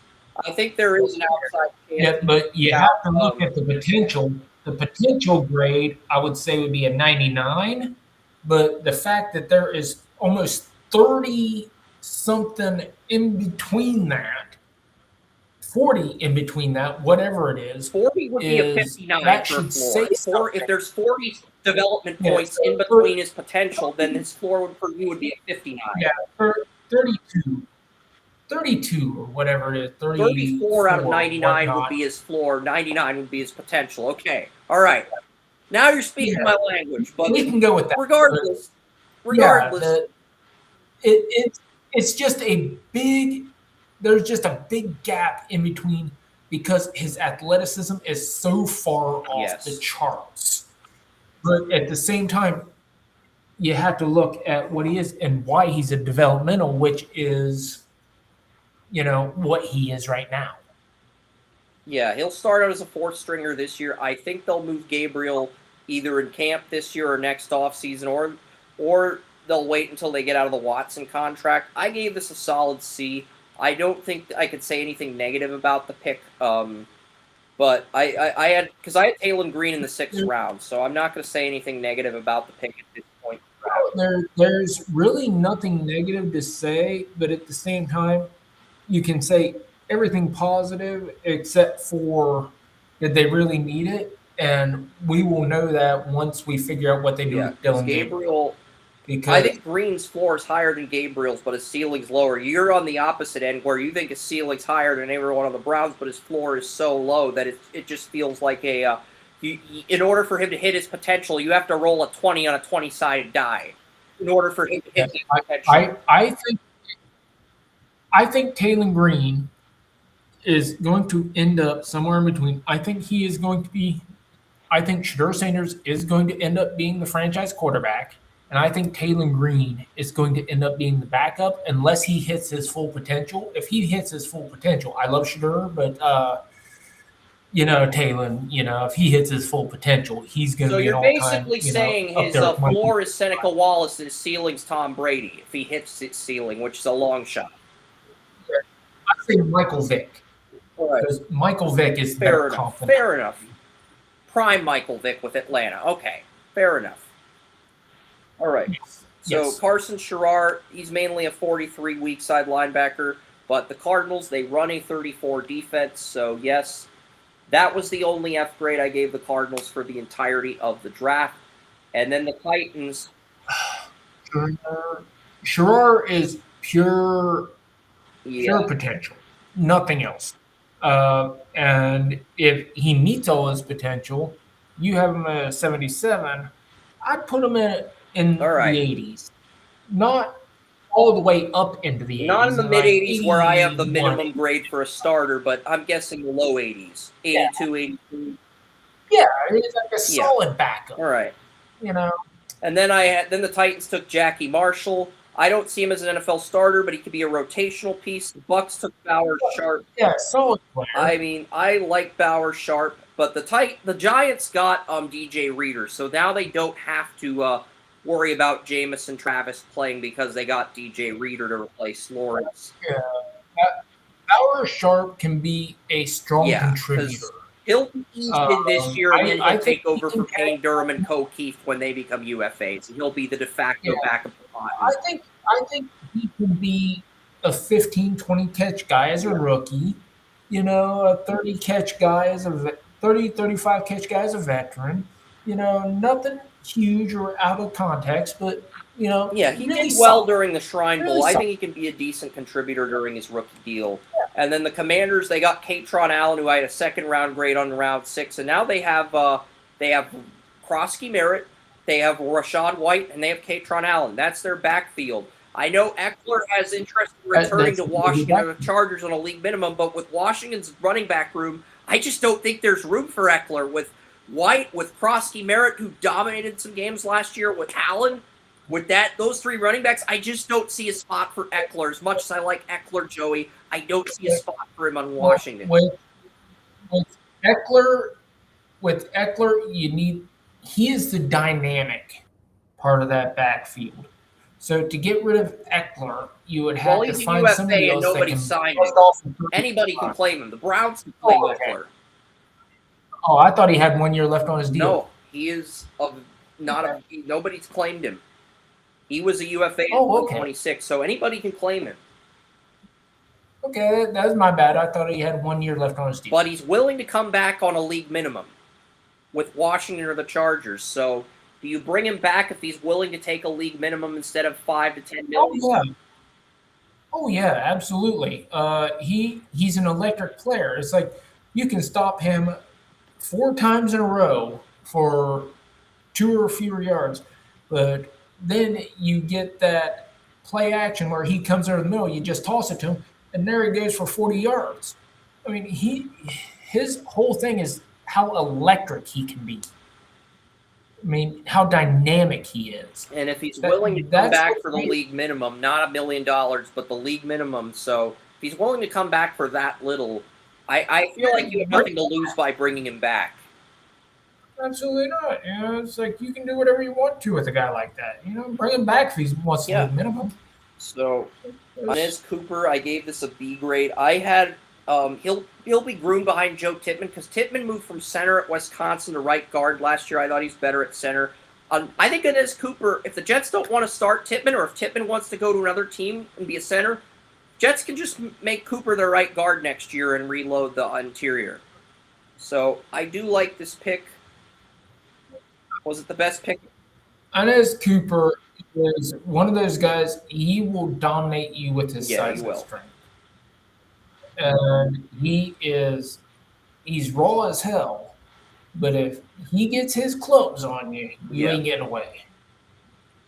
And throwing him into the fire as a starter in 2027 is a little bit risky, but if you don't want to pay Tittman or if Tittman wants to be a center and you're happier with Josh Myers at center, then you can move on from him. But the Bengals, they got Brian Parker and he's going to be the backup left guard to he's going to be the backup left guard to Dylan Fairchild. So I mean, I really like the value at this point. Parker's Round 6. he's going to start sooner rather than I later. think his ceiling's He's higher gonna than start sooner Fairchild. I rather had a 91 on Fairchild. I have a 94 on Parker. So I do think there is a window for him to start at left guard for the Bengals down the road.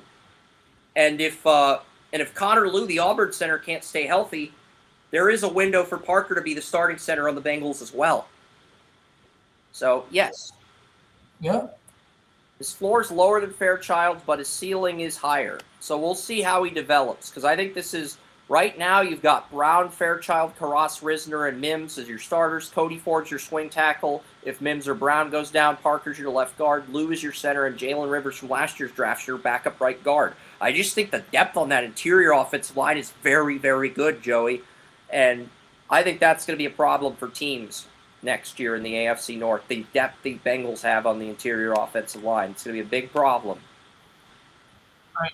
I agree. And for everybody that's wondering about the movements, I'm sitting on a metal chair with my back and neck problems. It's like I'm trying to keep everything as straight as I possibly can while the podcast goes on. So don't be alarmed. I'm not, having a seizure or anything. I'm just trying to keep my spine Joey's straight. doing a good job. I like the wolf in the background. Very cool wolf. Yes.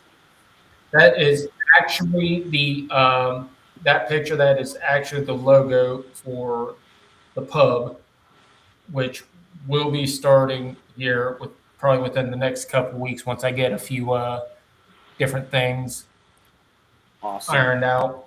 And yeah, so that is the logo. We are the Wolves. I love it. The Saints, I gave him an 86 out of 99 potential on Berrien Brown. And the Saints have more access to LSU than any other NFL team. He was Kentucky's number one in 2024. So, I mean, look, here was my hot take I was going to say earlier. If a team gives me 2 number ones for Olave, I think I'm moving Olave given his injury history. If I get 1 number 1, I probably don't move him. But if I get 2 number 1s, like what the Panthers were initially offered for Brian Burns, deal. Pack up your shit, Chris. You got too many injuries. Yeah. We appreciate your contributions with the Saints, but your injury history, we're getting 2 number 1s. We like the guys we have. Peace. Best of luck. I don't care whether you're an LSU receiver that's drafted or you're an LSU receiver that is brought in as an undrafted free agent. If you got an LSU receiver, you've got 2 receivers with high global upside, probability Tyson Lance, and you got an LSU receiver. So if you get 2 number 1s for Olave, you have to take the picks because if Yeah, if you get an LSU receiver, you're more likely to get a successful receiver at any point than you are to get a failed receiver. LSU's just And Olave one of four those concussions receiver, and 5 you know, injuries since being who's drafted in just 22. He has a market value of $33 million next four year once his fifth-year tender is up. You say, If a team did you offers say me he two had 4 number ones for concussions? Olave, I'm moving him. I'm building around these rookies, and I'm moving him right now. I hate the fact that I have to make that decision, but that's You the said he decision had I'm 4 making, concussions? Joey. And I'm a Buckeyes fan, so it pains me that I have to make that choice. But I just think the Saints. You said he had 4 concussions. He had 4 concussions 4 concussions. and 5 injuries in his career since being drafted 5 years ago. So You know, because I love Olave. I love his production, but the problem is that concussion, the 5 injuries, you get 2 number ones for a player with that injury history, you have to take the picks. You have to, especially when you drafted as many receivers as the Saints. I'm the person who says Tua should retire, that Denzel Ward should retire, because when these concussions add up, it's like, I know, believe me, I know concussions when I see one. I've had 12 of them. I know exactly how this works. And when somebody says they have 4 or 5 concussions, when those concussions get up there, I start looking and saying, dude, there are some days I don't remember much of anything that happens during the day unless it's really nice or really stress-free. It's like my mind will not hold in anything except for incredibly memorable things on a short-term basis. It'll hold long-term stuff, but not short-term stuff. And it's like when you get that many concussions that are building up and building and building, and you're at a receiver position where your head is always open to getting whacked, that is prime for a lot of hardships in the rest of your life. So you're going to have, so I think even if he doesn't do it this off season with camp right around the corner, starting next off season, especially if he gets another one, he's going to have to think long and hard. You're looking at an Andrew Luck situation where he might retire by the time he's 30 if you overpay him, if you give him a second contract. That is on the table. Yeah. You do not want to get into a place to where your mind goes against you. It's like, I don't like a lot the of the idea times of when trading you Olave hear me, either, but if you're getting 2 number ones for a guy with 4 concussions, I think you take the picks, especially if Tyler Shutt doesn't take the pick. It's like, it's like a lot of times when you hear me talk and you'll hear me pause, and I'm thinking about the exact words I want to use because it doesn't come as quickly as it used to. And that is a direct result of the concussions.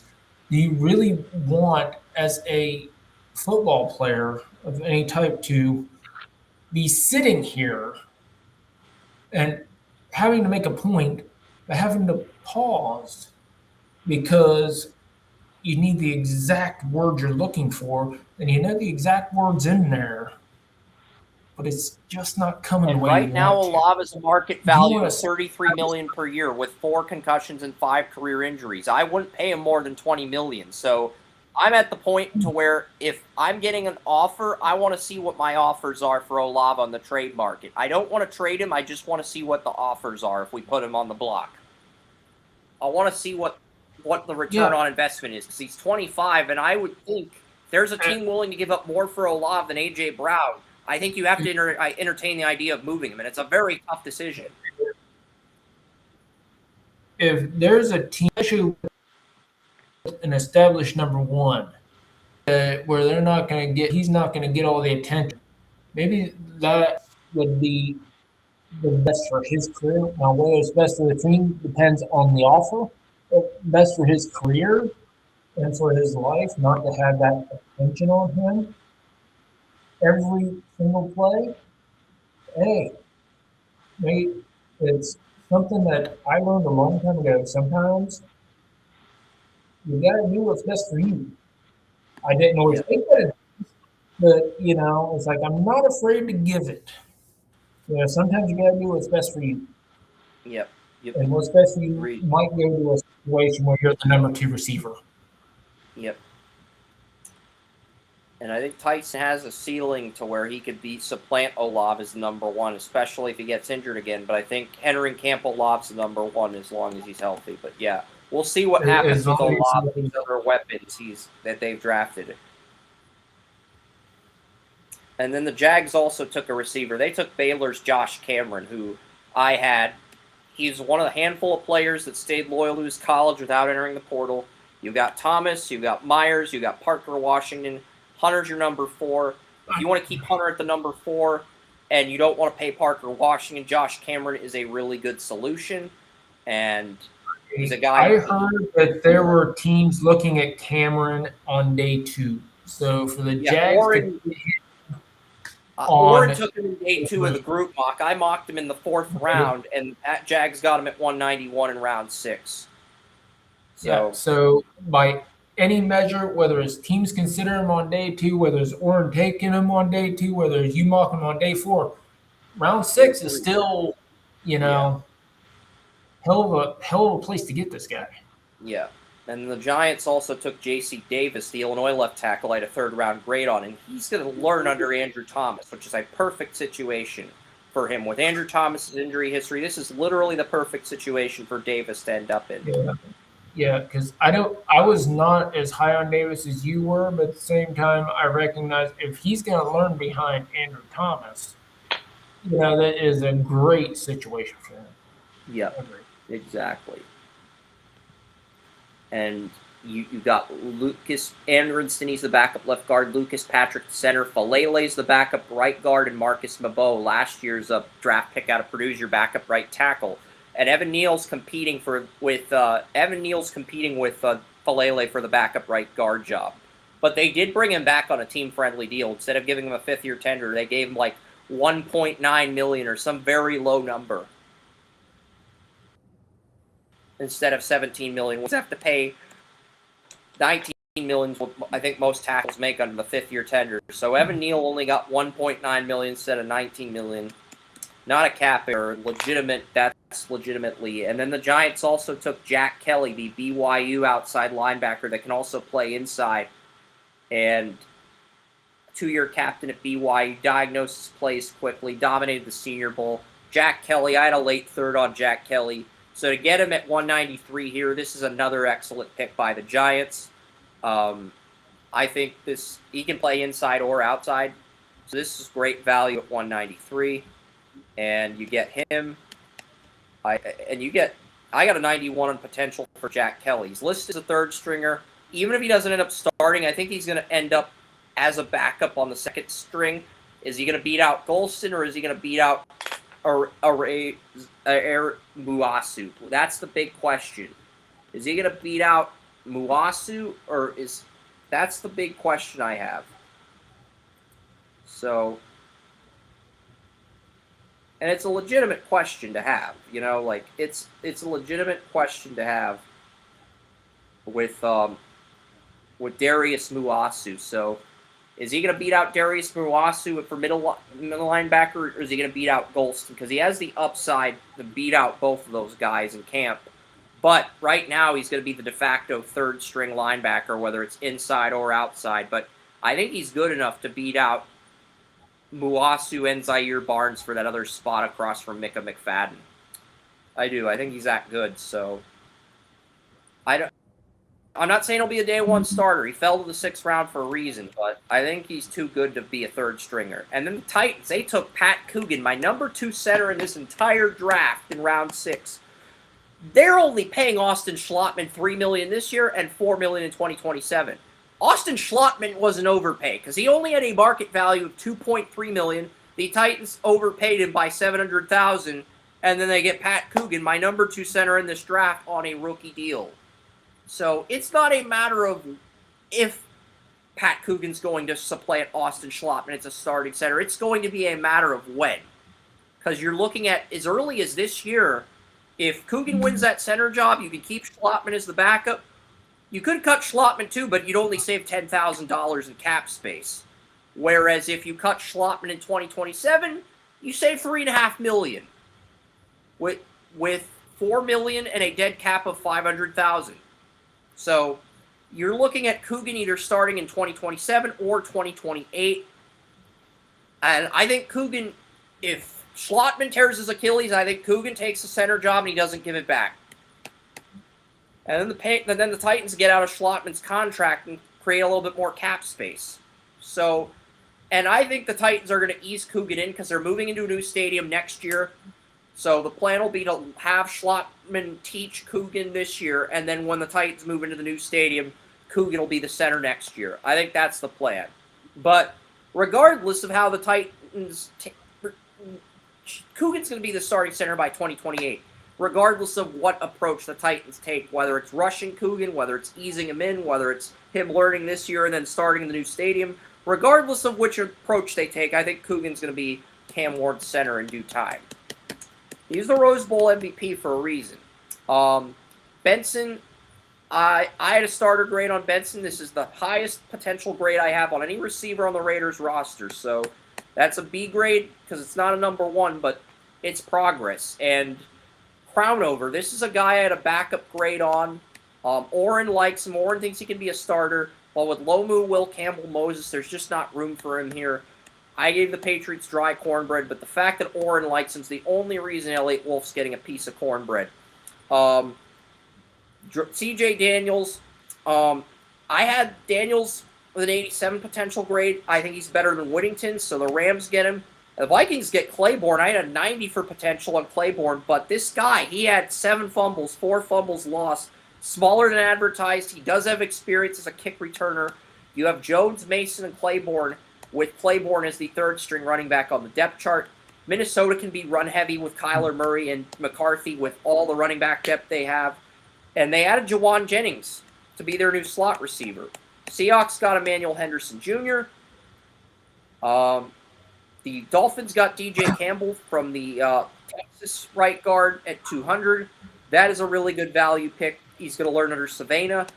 Domani Jackson's a corner I had Pro Bowl upside on. The Packers get him in round 6 at 201. Only corners I had still on the board with Pro Bowl upside in terms of potential were Motton and Jackson is a way better value pick than Brandon Siss. Chargers got Logan Taylor out of Boston College. I had an 88 on Logan Taylor. He's raw, but he can learn under Cole Strange. I think his potential's higher than Strange, and he could be the starting right guard in the Chargers down the road. So, and then the Jaguars reached for Williams. The Texans took Lewis Bond, which I really like. Lewis Bond, I don't know if Bill O'Brien influenced the Texans into taking Lewis Bond, but he had a really good Senior Bowl. And he's the number 7 receiver on the depth chart at the moment. But it's going to be Higgins, Dell, and Collins as starters. Noel's the number 4, but he will come in if Dell is not ready. Watson's the number 5. Hutchinson's your number 6. And Bond will be a third stringer if Dell is cleared. And if Dell is not cleared, there may be a second string opportunity as wide receiver 6. So we'll see what happens there. I gave the Lions a B for Skylar Gill Howard. Chargers got an F for Harkey, so the Chargers chartered again. Micah Morris, an Eagle. I had Micah Morris in the 7th round, but getting him here as a backup to Dickerson is really good value. So, Antero Thompson, not high on him. Matt Goldman, I had him a little bit higher than Parker Brailsford, but Goldman in round 6 behind Nick Allegretti. That's fantastic value for the Commanders since I had a 4th on Goldman. And he's a former left guard at Wake Forest before converting to center at Michigan State. Gabriel Rubio. I had a backup grade on Rubio, and some think he's going to play 5 technique, others he's going to play nose tackle. But remember in the 2016 debate where Trump took the bottle of water and yelled, "Rubio!" That is basically how much of a disaster this pick is at 210 by the Steelers. And now Marco Rubio's the Secretary of State for the current president. So, hey, maybe Gabriel can follow in the footsteps of Cam Hayward. We'll see. or Keanu Benton. We'll see. I'm not confident in that, but I had an 84 on Eckley, but he's the only punter on the Ravens depth chart. So for that reason, the Ravens won't get an F. But I had Thorson and I had he's not a bad punter. He's not a bad punter, but I am not in favor of taking a punter in the draft. So I had Thorson and Doman above Eckley. That's why I gave this a D grade. I had Thorson and Doman as day one starters based on the grades I had. But Obiazor, he's going to be a backup 34 middle linebacker. I had 86 for potential, really like the value. Bears got Jordan Vandenberg. He's a good replacement for Billings in a backup role. The Colts get Caden Curry at 214. He grew up in Indiana. He's third string on the depth chart, but it's like, look at the Colts. They've got Latu, Buckner, Stewart, Arden Key at left end, and then they've got Clemens as the backup right end, Aguabore, Colby Wooden from the Packers, and then Tui Maloau as the backup 34 left end. I'm starting to think that the Colts are – I think the Colts are taking the Brown spot as the island of misfit toys the way they're going.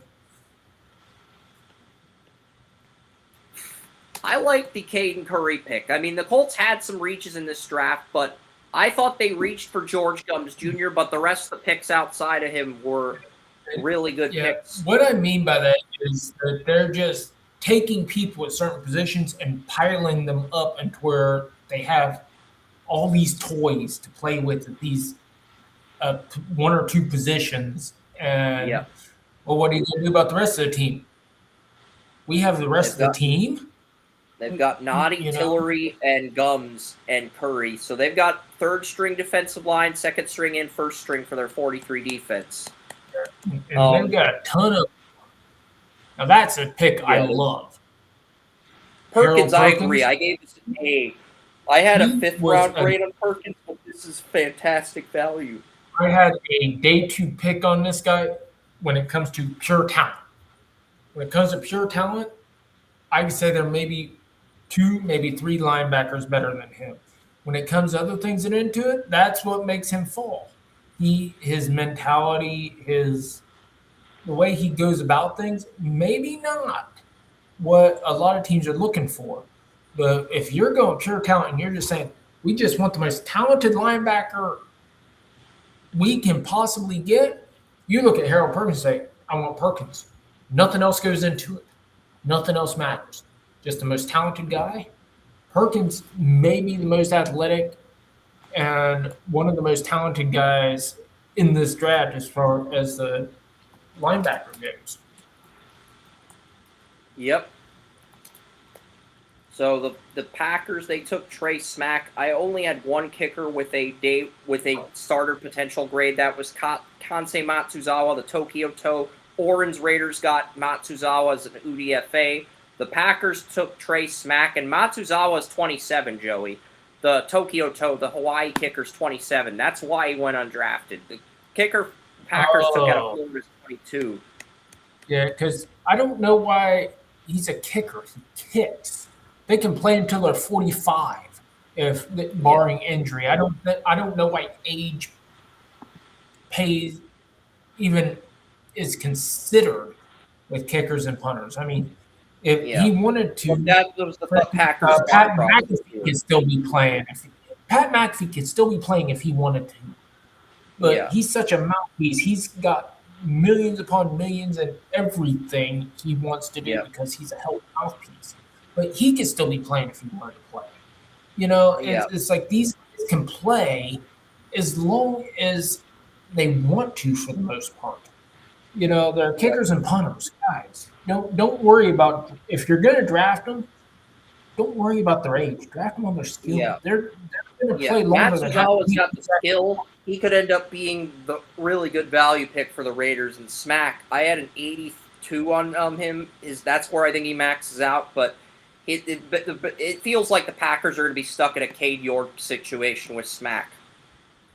I'm not as high on him as I am on Matsuzawa. Cade York got off to a great start, but for some reason his mentality, he just had mental blocks that were – I still can't – I mean, even, I've heard interviews with high-level kickers that are retired. They say, we've talked with him. We don't know what the hell his block is because he's got all the physical talent, but what's his block? I don't know. Yeah. And this is very interesting because the Cardinals kicked off round 7 with Jaden Williams. I had 85 on potential for Williams. He could develop into a starter, but he's going to be in a situation where he's the backup left tackle to Paris Johnson. You've got Elijah Wilkinson at right tackle. They brought in Oli Udoh as the backup right tackle, which has forced Christian Jones into a demotion to third string. And right now, Fryer is ahead of Jaden Williams on the depth chart, even though Jaden Williams is the left tackle at Ole Miss. I think he can win the backup left tackle job over Fryer, but it's going to be interesting to see how he does in camp. If he was the backup ahead of Fryer, Chris Jones, but he's third string, so Jaden Williams could beat out Chris Jones. Jaden Williams could beat out Chris Jones. Chris Jones ain't that great.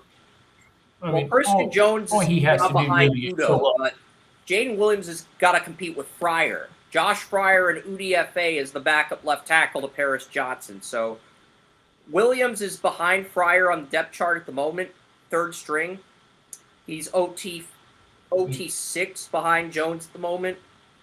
But Jones is so bad that Williams could beat him out without even competing directly with him. Yeah. I think Williams will probably end up on this roster, but he'll be the backup left tackle. I think he'll beat out Fryer. We'll see. I gave this a C+. It's a wait and see, but I don't expect. I really like Anthony. He was a guy that I was. If the Browns didn't take 2 receivers early, I was Anthony actually Smith was the guy I had circled at 207 because I had Anthony Smith at 207 on the simulator. He dominated Pitt in East Carolina's bowl win against the Pitt Panthers. He freaking dominated that game. And I am surprised everyone let him slip through their fingertips, except the Cowboys. This is a guy I have no idea very early in the process, knowing this is a guy that could be a steal on the right team. So yeah, he was. I saw him the first time, I think was 2 years ago, and it was like, damn. That boy's good.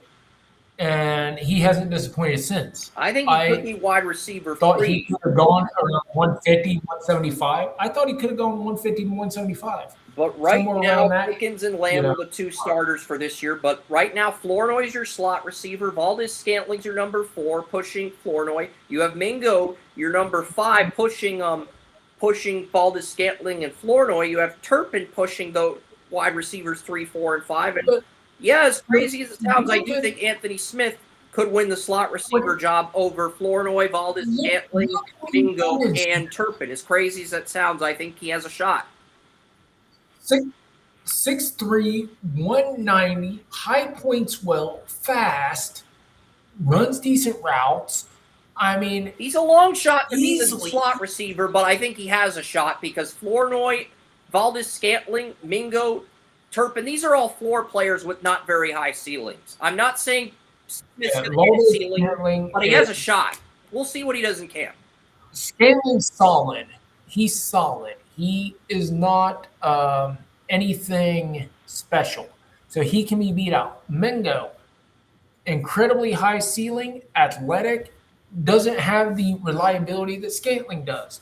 Smith, if he comes in and he's solid and shows his athleticism, can beat out both guys. And Flournoy and Turpin. I think he can beat out all 4 guys. I think he's a long shot, but I think he has a shot. And then behind him on the depth chart is Wheeler Johnson, who I think is probably going to get cut, but I felt like including him because this slot receiver job with these 6 guys is that wide open. You're being fair.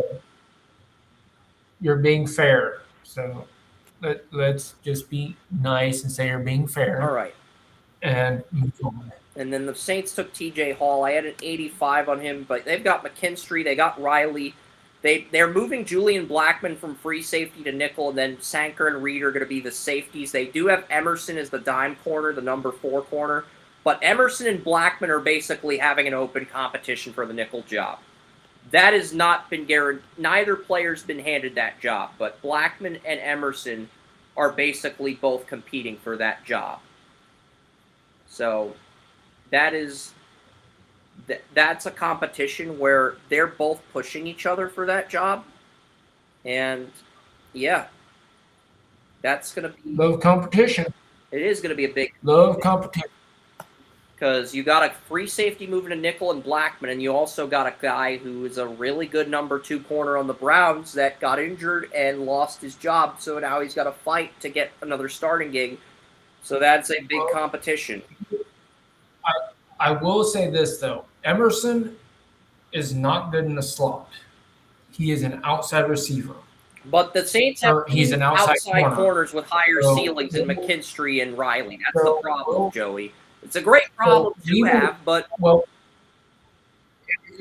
definitely. To have 3 good outside corners is definitely a good problem to have. But what we're going to learn from Emerson is how will competition push him in the slot? Will it push him to get better in that situation? Because if he can get pushed to work in the slot productively, and he can work both ways, that's only going to benefit his career and the Saints as a whole. Yeah, because and then you've got outside of those guys, you've got Isaac Yiadom, Lorenzo Styles Jr., and TJ Hall competing for the corner, the number 5 corner on the roster. Hall is currently projected as a third-string corner, but I think he's got enough upside to develop a nickel. So we'll see what happens with Hall. I will say this. Emerson's big problem, something that is going to test him in New Orleans, he has stiff hips. Yep. He's got to open up his hips more. And those rookies are going to wear him out. They're going to make his hips they're going to explode his hips in some drills. The rookies they've drafted, they're fast, they're athletic. Absolutely. So it's going to be an interesting camp. The Bills took Toriano Pride Jr. I had an 86 on him for potential, but that's an amazing kid.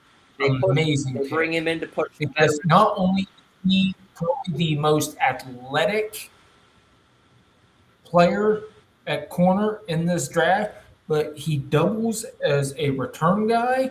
He is very good at getting his hands on all kinds of ball holes. I did not know about special teams ability. That is amazing.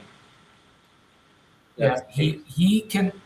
He's played specialty. He doesn't play it as much because obviously Missouri has some good special teams guys. Yep. But every now and then they throw him back there if they need a big play or something, and he would hit. Mm-hmm.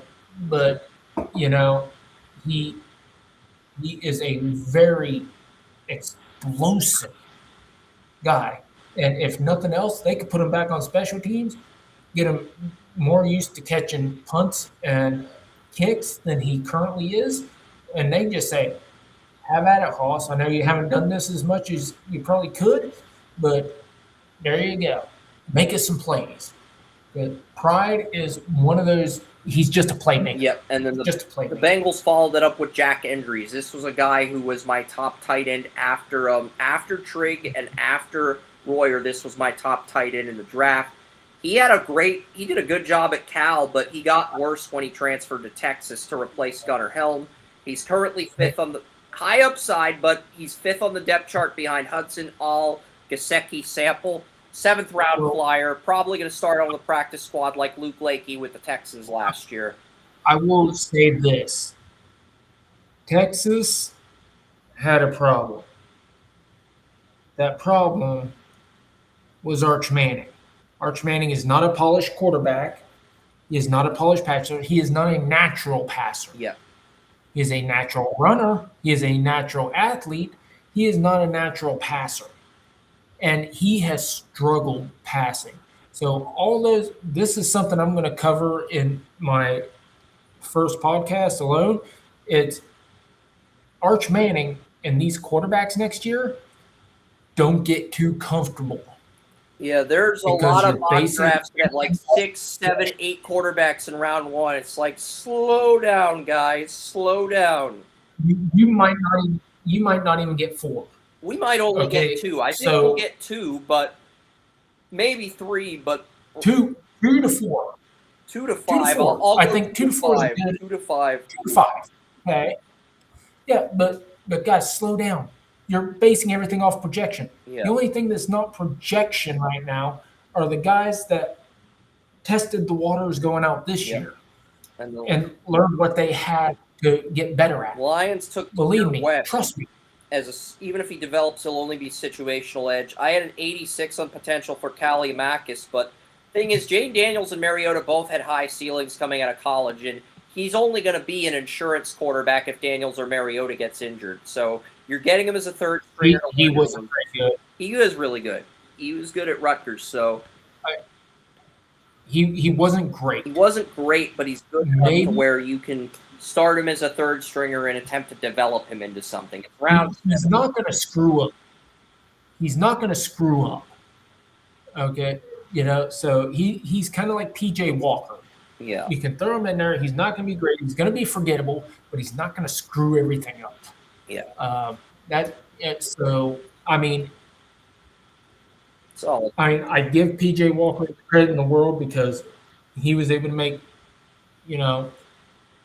a solid 5-year career out of almost nothing. Yeah. But at the same time, that's basically what we're looking at there. It's like he's going to come in, not going to screw up. And then the Steelers got Spears Jennings in round 7. He can play both strong safety and free safety. He's mainly a free safety, and Steelers get him in round 7, which is really excellent value because I had him in the 5th to 6th round. So to get him in the to get this guy that I mocked in round 6 and round 7, this is a really good value. I'm not going to give the Steelers an A+, but I'll give them an A grade. Outside of Dunker, this is the best value pick the Steelers have made all draft. One of the best picks. And then the Titans got Darren Knack. He's raw. Upside to develop into a backup to Gunnar Helm is there. Helm's the only guy with a higher ceiling, but you have Bellinger, you have Kyler Granson, and those guys can teach this guy as he learns, and he can learn from the veterans in this tight end room. It's a solid pick. It's a solid pick in round 7. C is a solid pick, so it's round 7. It's a solid pick for a developmental guy. And they just lost Okonkwo, so... But I felt like Okonkwo was a floor player, but he did a solid job holding down that tight end job. The Bengals took Landon Robinson, and he's a violent player with the run stuffing on the interior. The only D tackles I had higher were Keenan and Graves, but I had 91 potential in all 3 guys. Yeah, I mean, the Panthers, their GM is Dan Morgan, and the guy that Dan Morgan trusts when it comes to scouting linebackers and scouting for the team is Luke Kuechly. So if Kuechly and Morgan got Kuwatch, that makes this a much better pick, but I was not high on Kuwatch. But if Morgan or Kuechly actually scouted him, then I would be open to bumping that grade up, provided we got some more intel from the Panthers there.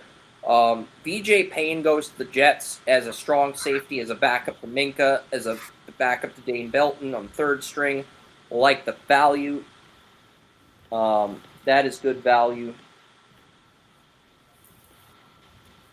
And then the Raiders took Brandon Cleveland, who Tony Mario had a 6th round grade on, which barely qualifies as starter potential, but he wanted the Bucs to get this guy as a backup to Villa. Orrin had to wait the entire draft for the Raiders to get a nose tackle. He wanted the Raiders to get a nose tackle in round 2, but he had to wait the entire draft. But the Raiders made him happy. They got a nose tackle. I felt like there were better options available, but I can't fault this pick too much here.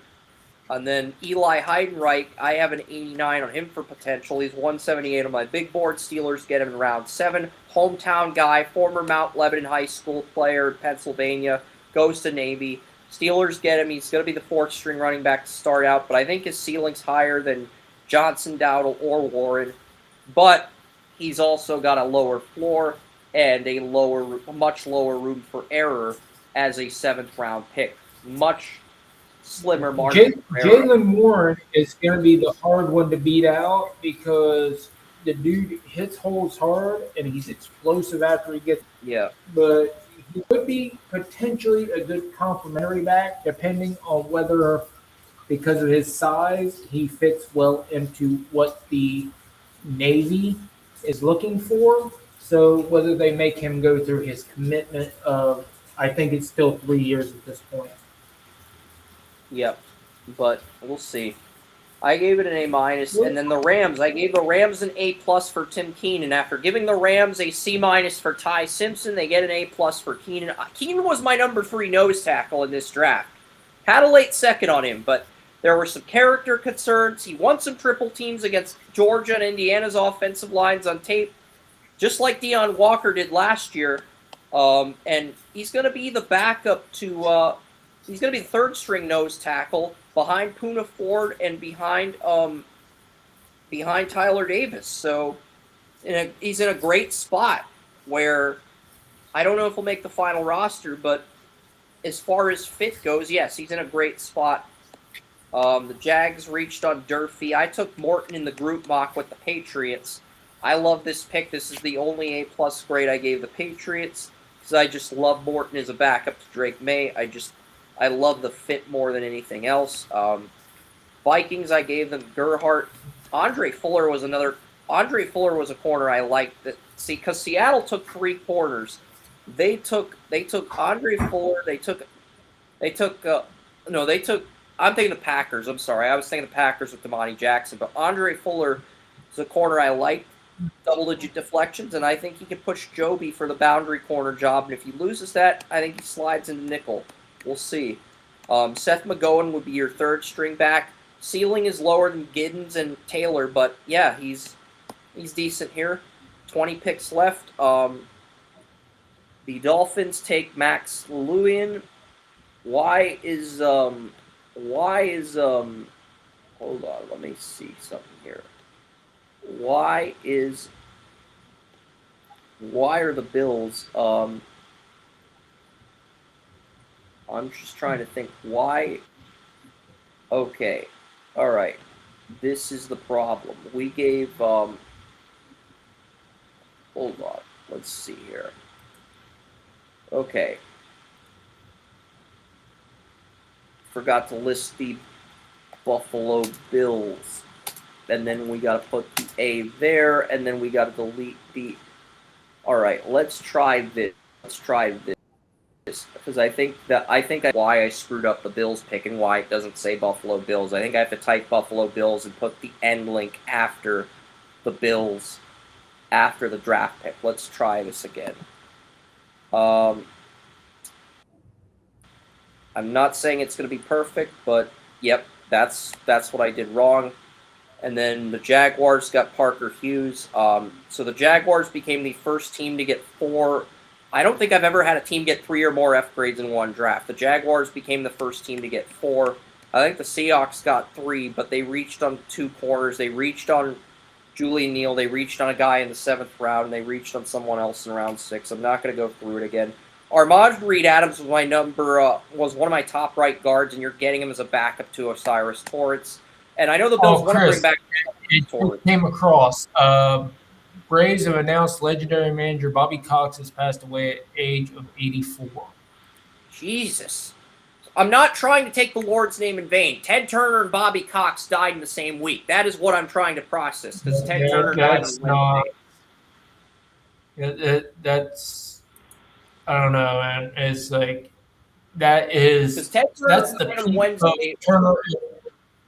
That's the peak of Turner Entertainment right there, where Ted owned WCW, the Braves, the Thrashers, basically all of Atlanta, half of America and everything, half the land in America. And it's like his entire empire is like, they're like, well, Ted goes, well, it's all starting to, his entire empire is starting to, get old. And, I love Ted Turner. Bobby Cox was one of my favorite managers, so I figured I just had to butt in a little bit. I don't blame you. Bobby Cox was one of my favorites too, so I don't blame you. Armand Reed Adams, Texas A&M. Devin Eastern, 82 potential. Aiden Fisher's a guy I had a second-round grade on. I had a third on him initially. I moved him up to the second, but his 92 potential is only slightly lower than the 93 I gave Toa Toa. But with the Texans paying Al Shahir, that's a very clear signal they're not going to pay Toto, because if you run a 43 defense like the Texans, you usually only pay one linebacker, especially if you run a 4-2-5 nickel defense. Most NFL teams that run a 43 do not pay more than 2 linebackers. And they keep the other guy in a rookie deal. So Fisher's probably going to learn under toe-a-toe and then start over him next year when he walks and signs elsewhere. That's probably what you're getting. 83 on potential for Wisniewski. This would have been an F grade, but William loves Wisniewski. So since William loves Wisniewski, we're not going to give Howie Roseman an F grade. We will give him dry cornbread instead. He still got less dry cornbread than Jerry Jones. I don't know if that's a win or a loss if you're Howie Roseman. It depends on how much you enjoy dry cornbread. Really. Howie Roseman might want that extra piece of cornbread in the trade he made with Makai Lemon. So that might be something Jones has to throw in. I'm kidding. But yeah, Jam Miller's the Patriots at 245. That's your replacement to Antonio Gibson as a third string back. It's a good replacement. Miles Scott had an 85 on him for potential. He's going to be your backup to Brandon Jones. I was not high on Hutchins. Second worst player in my entire draft. So yes, the Elliot Wolf, he waits until the round 7 to make a pick that warrants an F grade. He does make a pick that warrants an F grade, but he waits until the end of the draft, just like last year when he had the Mr. Irrelevant pick to do that. And then the Browns take Carson Ryan, and Carson Ryan's tape is damn good. I had an 89 for potential on Royal, 88 on Ryan, and 87 on potential for Fannin, but Fannin is a guy that could end up in the low 90s if he keeps developing. We'll see. But the Browns, with these 3 tight ends, Royer, Ryan, Fannin, if they all reach their potential, this is going to be a very tight end room, which is a very good problem. I actually heard that the people that are most likely to lose their roster spots for Cleveland are Cedric Tillman and the other 2 tight ends. They could lose it to the rookies.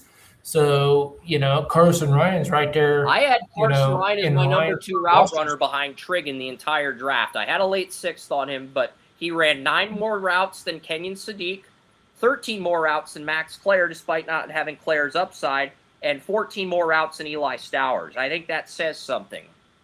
Even if you're getting him as a 7th round pick, I think that says something. And yeah, because the Browns can roll out 3 tight ends that can catch the ball, and with Fannin being able to spread out wide, that's a heck of an advantage to have. Yeah, especially when you take into advantage you got Boston, and who's another big buck receiver. The Chiefs' final pick to complete their perfect All A+ draft, Garrett Nussmeier. And right now, the Chiefs have Mahomes as QB. The Chiefs got Mahomes as QB1, Justin Fields as QB2, and then Nussmeier is your QB3 right now. And they cut, I think E.J. Warner's still on the roster, but they cut Jake Hayner. So that's interesting because E.J. Warner, I think, was the backup to Jake Hayner at Fresno State when he first got there, when Kurt Warner's son first got there. I don't know the full history. I don't want to say things that are true.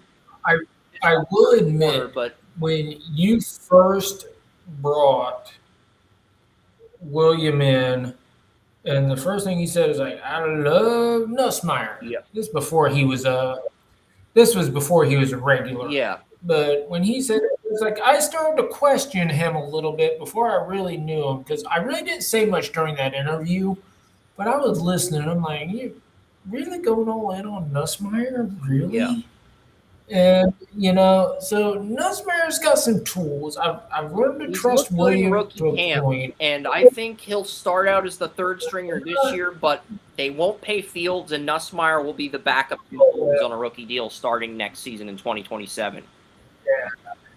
Yeah, that was one that I'm glad first impressions don't always make the person or the relationship, because that first impression could have gone really bad. Well, you're outside of me. The people you've had bad first impressions with are the people you forged the strongest friendships with. Just look at Oren.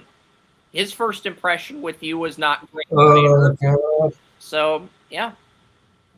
You bring that one up. Oren and myself only started becoming friends over whiskey and driving you absolutely insane. Yeah, which, fair enough. I mean, they were good bonding Yep. moments, but, Yeah. you know, it's like, I mean, the Ravens got Rayshon Benny at 250. This is a guy I had a 90 for potential on. I had a 4th-round grade on him, and you get him. He's probably going to be Broderick Washington Jr.'s replacement next year when Broderick Washington Jr. becomes a UFA. not That's a a bad good player. replacement. Not a bad player. And then Uar Bernard Yeah. from Nigeria. I wasn't high on him initially, but I watched the tape.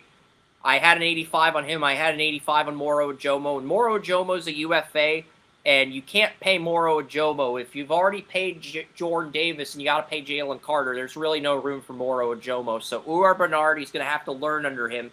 His measurables are similar to Myles Garrett's, but I just think comparing a guy from Nigeria who's never played football to Myles Garrett, I think that's irresponsible, and I think whether that was Jeremiah or whether it was one of his interns, whoever did that at NFL Network needs to be fired.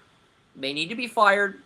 Yeah, it's potentially the greatest defensive lineman in history against somebody who's never played the game before. Might be a slight reach. Just I have an A- on it. Maybe. And then Keyshawn James Newberry, he had 10 sacks at New Mexico, 86 for potential. So looking at the Eagles, you now have Greenard at right outside linebacker, Nolan Smith at left outside linebacker, Hunt's your backup right outside linebacker, James Newby is your backup left outside linebacker. Really, not just great starters, but great depth on that edge rusher core for the Eagles. They get an A grade here. The Ravens, they get their second dry cornbread grade. I have a backup grade on Bierenstein, and I don't think his ceiling's as high as Simpson or Emory Jones, but he didn't give up any sacks after transferring from South Dakota State to Northwestern. And Bierenstein's career arc's interesting because he took over. He played right guard next to Mason McCormick, who was the left guard in South Dakota State. Then he goes from South Dakota State to Northwestern, and he does have the versatility to play center. We got to see him hike the ball a little bit at the Combine. 254, I gave the Colts an A grade. They got Deion Burks, and right now, Nick Ikene Westbrook's the slot receiver. So if Ikene Westbrook's your slot receiver, that's a problem. And you've got Alec Pierce, you've got Downs, you need another guy. I think Deion Burks can be that other guy. And you get that guy really late in the draft, so that's great value. And then the Broncos, they got Dallin Bentley in round at 256. Ingram's a UFA next year. You extended Troutman until 2029, so you'd have Jolly, you'd have Bentley. They can both be starters in 2029 when Troutman's contract expires. And then Mr. Relevant, Red Murdoch. I had Red Murdoch as my number 3 middle linebacker in this draft behind only Anthony Hill Jr. and Sonny Styles. Amazing pick. Probably the best Mr. Relevant pick since Brock Purdy. Would he become as good as Purdy? I don't think so, but his ceiling is very high. So easily the best Mr. Relevant pick. The fact that Red Murdoch even fell to the 7th round is absolutely. And the Broncos did what the Dallas Stars did. They traded out of the first 2 rounds of the draft. They still got all pick, just like the Stars in last year's NHL draft, which is amazing. That an NFL team pulled off what the Stars did in last year's draft. But the Broncos' first pick came at like 66, 65, 66. Stars' first pick came at 94. Significant difference. I know I'm going to piss off Avs fans by comparing the Broncos 2025 draft to the Stars draft, since Avs and Stars fans hate each other. But I respect that Avs fans have admitted we're more fun than Wild fans. But hey, I do the NHL. What did I say for the intro here? Because we've been on the air for 5 hours. I'm seeing what I said for the intro or the description. I don't want to cancel or want to see what I said in the description for today's show. So that's what I'm trying to look at before I sign off. I want to see what I said in the description because I don't like deceiving my audience. I don't like lying to my audience. But I am curious. I am curious what I said to our audience, and I'm also curious. I think I said there would be an NHL mock, but I'm only going to announce the lottery because it's 3/18. I can save the NHL mock for next week. I mean, I'll reveal the lottery winners. I think we owe our audience that much. I'll reveal who won the lottery, who got the number 1 and 2 picks. But I'm not going to do the mock draft today because you're at the point where you're ready to sign off, and I'm at the point where I'm exhausted mentally. I'm not saying I couldn't continue. I do have the strength to continue. I'm just saying I don't want to continue. So, because the draft, I didn't think the draft would take as long as it did, but Toronto moved up from 5-1. So their center, Austin Matthews, wants a trade. He's unhappy with him after they traded Marner. Toronto gets Gavin McKenna. Toronto's going to get Gavin McKenna 10 years after getting Austin Matthews. You're going to have a William Nylander, Austin Matthews, Gavin McKenna line, first line in Toronto like that. I mean, they were 36-14, and the San Jose moved all the way up from 9-2 in the lot. So this will be the Sharks' fourth year top 4 draft pick. Third, the star that will he had 106 poll, which is just a man from 1 to 3. Blackhawks moved down from 2 to 4. The Rangers moved down from 3 to 5. The Flames moved down from 4 to 6. Seattle moves down from 6 to 7. Winnipeg moves down from 7 to 8. And the Florida Panthers move down from 8 to 9, but keep their first round pick. Predators have number 10. Blues have 11. Devils have 12. Islanders 13. Blue Jackets 14. Brad Noble's Blues got a first round pick from the Red Wings at the trade deadline, so they're picking at 15. The Capitals have 16. And the Kings have the first pick of the playoff teams at 17. Right now, the Ducks are at 18, but they haven't been eliminated from the playoffs yet, and they did trade their first round pick to Washington for John Carlson, Capitals' best defenseman at the trade deadline. So, and you know, they won game 2 in Vegas, but they gave up 6 goals to Vegas. They almost gave up 7, but a goal was called back. And yeah, you gave Anaheim a ton of shit for trading their starting goalie, rightfully so. Edmonton lost in the first round to Anaheim. Minnesota beat Dallas in the first round, so a lot of upsets in the West. I think we're getting Carolina, Colorado. I think that's the cup matchup we're getting. And I like Carolina because Colorado, bottom 3 in the power play. Carolina's penalty killing's number 1. They've got the number 1 goalie in the playoffs, and they just have more scoring depth at center, while Colorado's very dependent on their stars in the top line, whether it be the Nate McKinnons, the Gabe Landeskog's, Martin Nikas, Cale Makar. I think Colorado's probably going to come out of the West with Dallas out of the picture, but Carolina is a team that matches up really well, not just on a special teams standpoint, the goaltending, the penalty killing.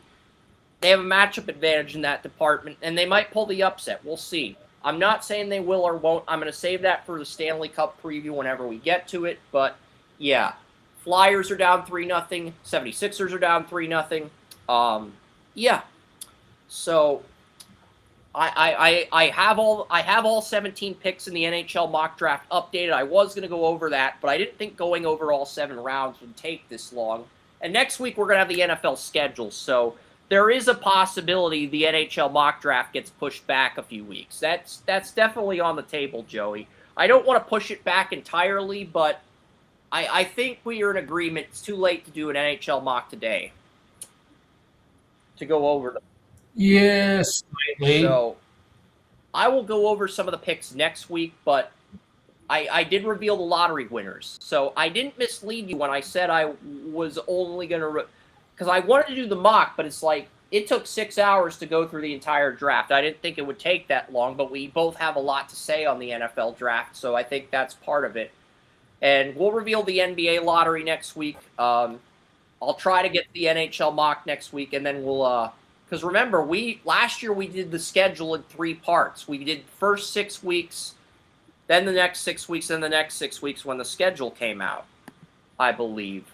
Is William back? William's back. Okay. Who, me? Yeah, William's back. We just finished going over the NFL mock, so we were about to sign off. But William's back. I'm open to continuing. But yeah, I mean, I don't know. What do you guys think? Because I've got the NHL mock updated. I could update it, but I really feel like we should save it for next week. I've already gone through the lottery. Toronto's at 1, San Jose's at 2, but you know, next week we're going to have the NFL schedule out. And 2 years ago, we split it up into 9 weeks of show. I think we'll just do the first 6 weeks at a time. So May 16th it'll be weeks 1 through 6. May 23rd will be 7 through 12, and then May 30th it'll be, and then we'll save the regular season for June. We will save the regular season.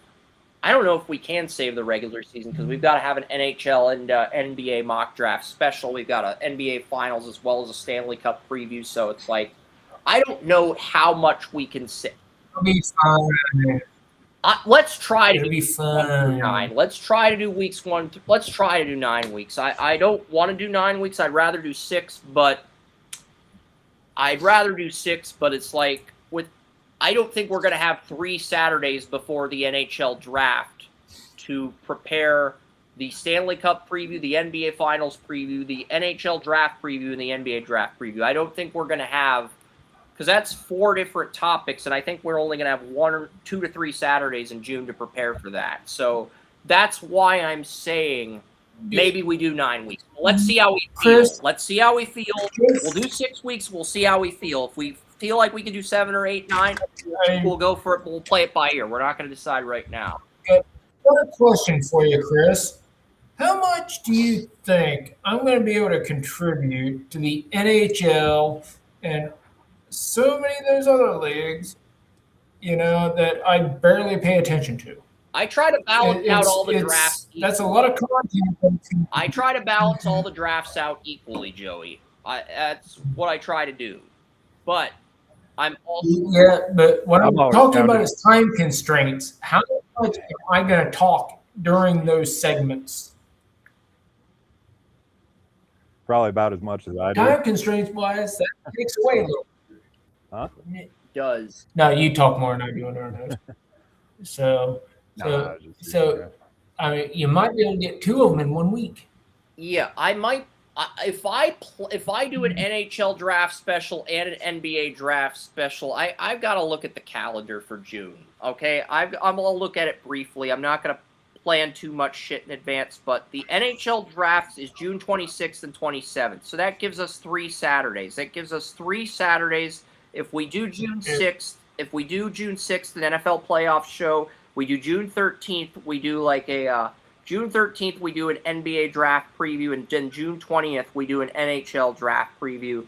That's 3 exact Saturdays dedicated to each of those drafts, and then the NBA draft is going to be Tuesday, Wednesday, Thursday, or Tuesday, Wednesday. It's going to be 23rd, 24th, or 24th, 25th, and then the NHL draft is going to be 26th and 27th. So Wednesday, Thursday, Friday, Saturday, the format again. So we'll have 4 days of draft content from the Wednesday to the last Saturday in June, and Ron will be here to help us with the NHL draft content. He'll try to be here to help us, and if he's not, I mean, I'll do my best to step in, keep track of picks. But yeah, it's like you think day 3 of the NHL draft, really do.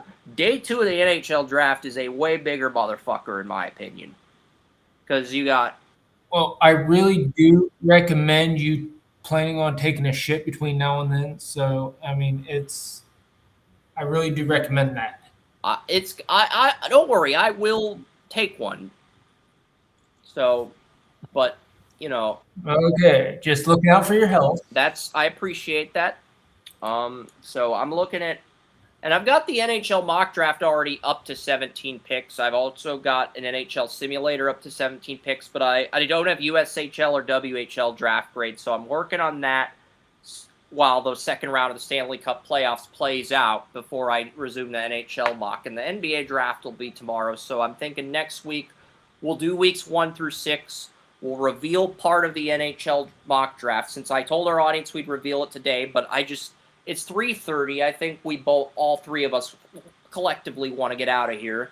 And then NBA Draft Lottery, we can do that as well. So, yeah. But we'll see what happens. Yeah, if it was up to me, I'd keep going. But it's like, I just think we've covered so much today. And I already went through the lottery. I already told people Toronto's got number 1, San Jose's got 2. Is it really worth it to tip our cards and reveal our entire top 17 when we've got an entire month or so to break down some of these picks? Because that's what I'm looking at with the NHL draft, because I do want to break down all the picks in my NHL mock draft, but we'll probably save that for the Saturday before the NHL draft, because the NHL draft's on a Friday and Saturday in June. First round's a Friday, rounds 2 through 7's a Saturday at like noon. So it's like, yeah, the NHL draft happens on Saturdays. It's one of those things, and then the NBA draft. So the NBA draft recap, where Joey and I grade the NBA draft, that gets pushed back to July because the NHL draft's in the last week of June. And it's just, yeah, it's a lot of work, but I do it because I love it. I do it because I love it. So, but yeah, Gavin McKenna, I do have McKenna at 1. I'm not going to say anything else. I'll reveal the picks next week. I know I said I revealed them this week, but we're exhausted, okay? We went through all the picks, and next week the NFL schedule is going to come out. So we'll balance this out. We'll have the NHL schedule, we'll have an NBA top 5, and we'll have an NHL top 5. We'll do weeks 1 through 6, and then if we feel like doing weeks 7 through 9 after I go through the top 5, we can do that then. We can discuss that then. Because, I mean, I'd prefer to get through the entire NFL season from week 1 to the Super Bowl in 3 weeks, but it's probably going to take 4. Because the playoff predictor show in June, and then it gives us 4 more shows to talk about football. And then we also have Williams' rookie draft at 4 next week. So we have to take that into account as well. So if we break down all this content, we got to be out of here by 3 next week. So William has ample time to prepare for his rookie draft and dynasty. You know, we got to consider that as well. So we'll be back next week. I know I told my audience we go over the NHL draft, but I'm going to save that for next week. Because, I mean, we've got an entire month. We've got an entire month to go over that. And I did technically say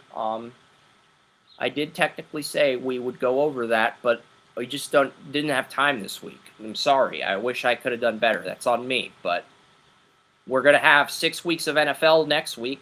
And yeah, we're going to have 6 weeks of NFL next week. Yes, and then it'll be a lot of fun. 5 for the NHL draft, and we'll do the top 5 for the NBA draft, okay? We'll do that much on the podcast. And then if we have time to do week 7 or 8 before 3, we'll do it.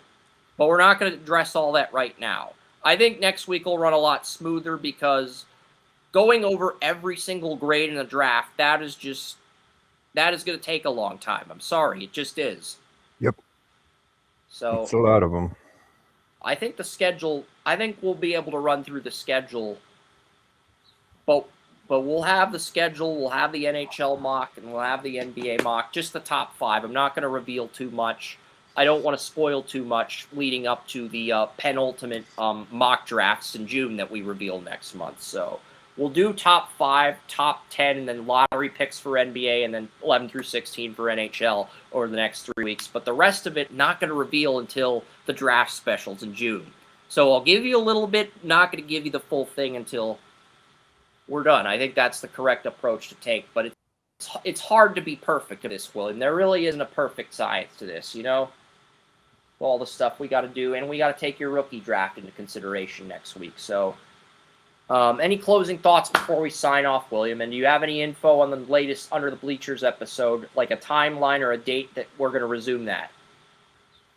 Yeah, it'll probably be next week, I think. All right. Okay. So that's we'll William Yanish, Joseph Potter with the wolf logo. Awesome wolf logo. It is an amazing logo, and it's for his new show that's going to be premiering pretty soon. So I like the wolf noise, William. I like the howling as we sign off here from the Utopia. The dog's perking his ears up. Wait a minute. I didn't know you speak wolf, motherfucker. Wait a minute. Anyway. All right. Yep. Thanks, guys. Come see us on Under the Bleachers, and yep, we'll be here on Saturday. So we'll be here on Saturdays for Draft Utopia, NFL weeks 1 through 6, NHL mock 1 through 5, and NBA mock 1 through 5 next Saturday. See you then.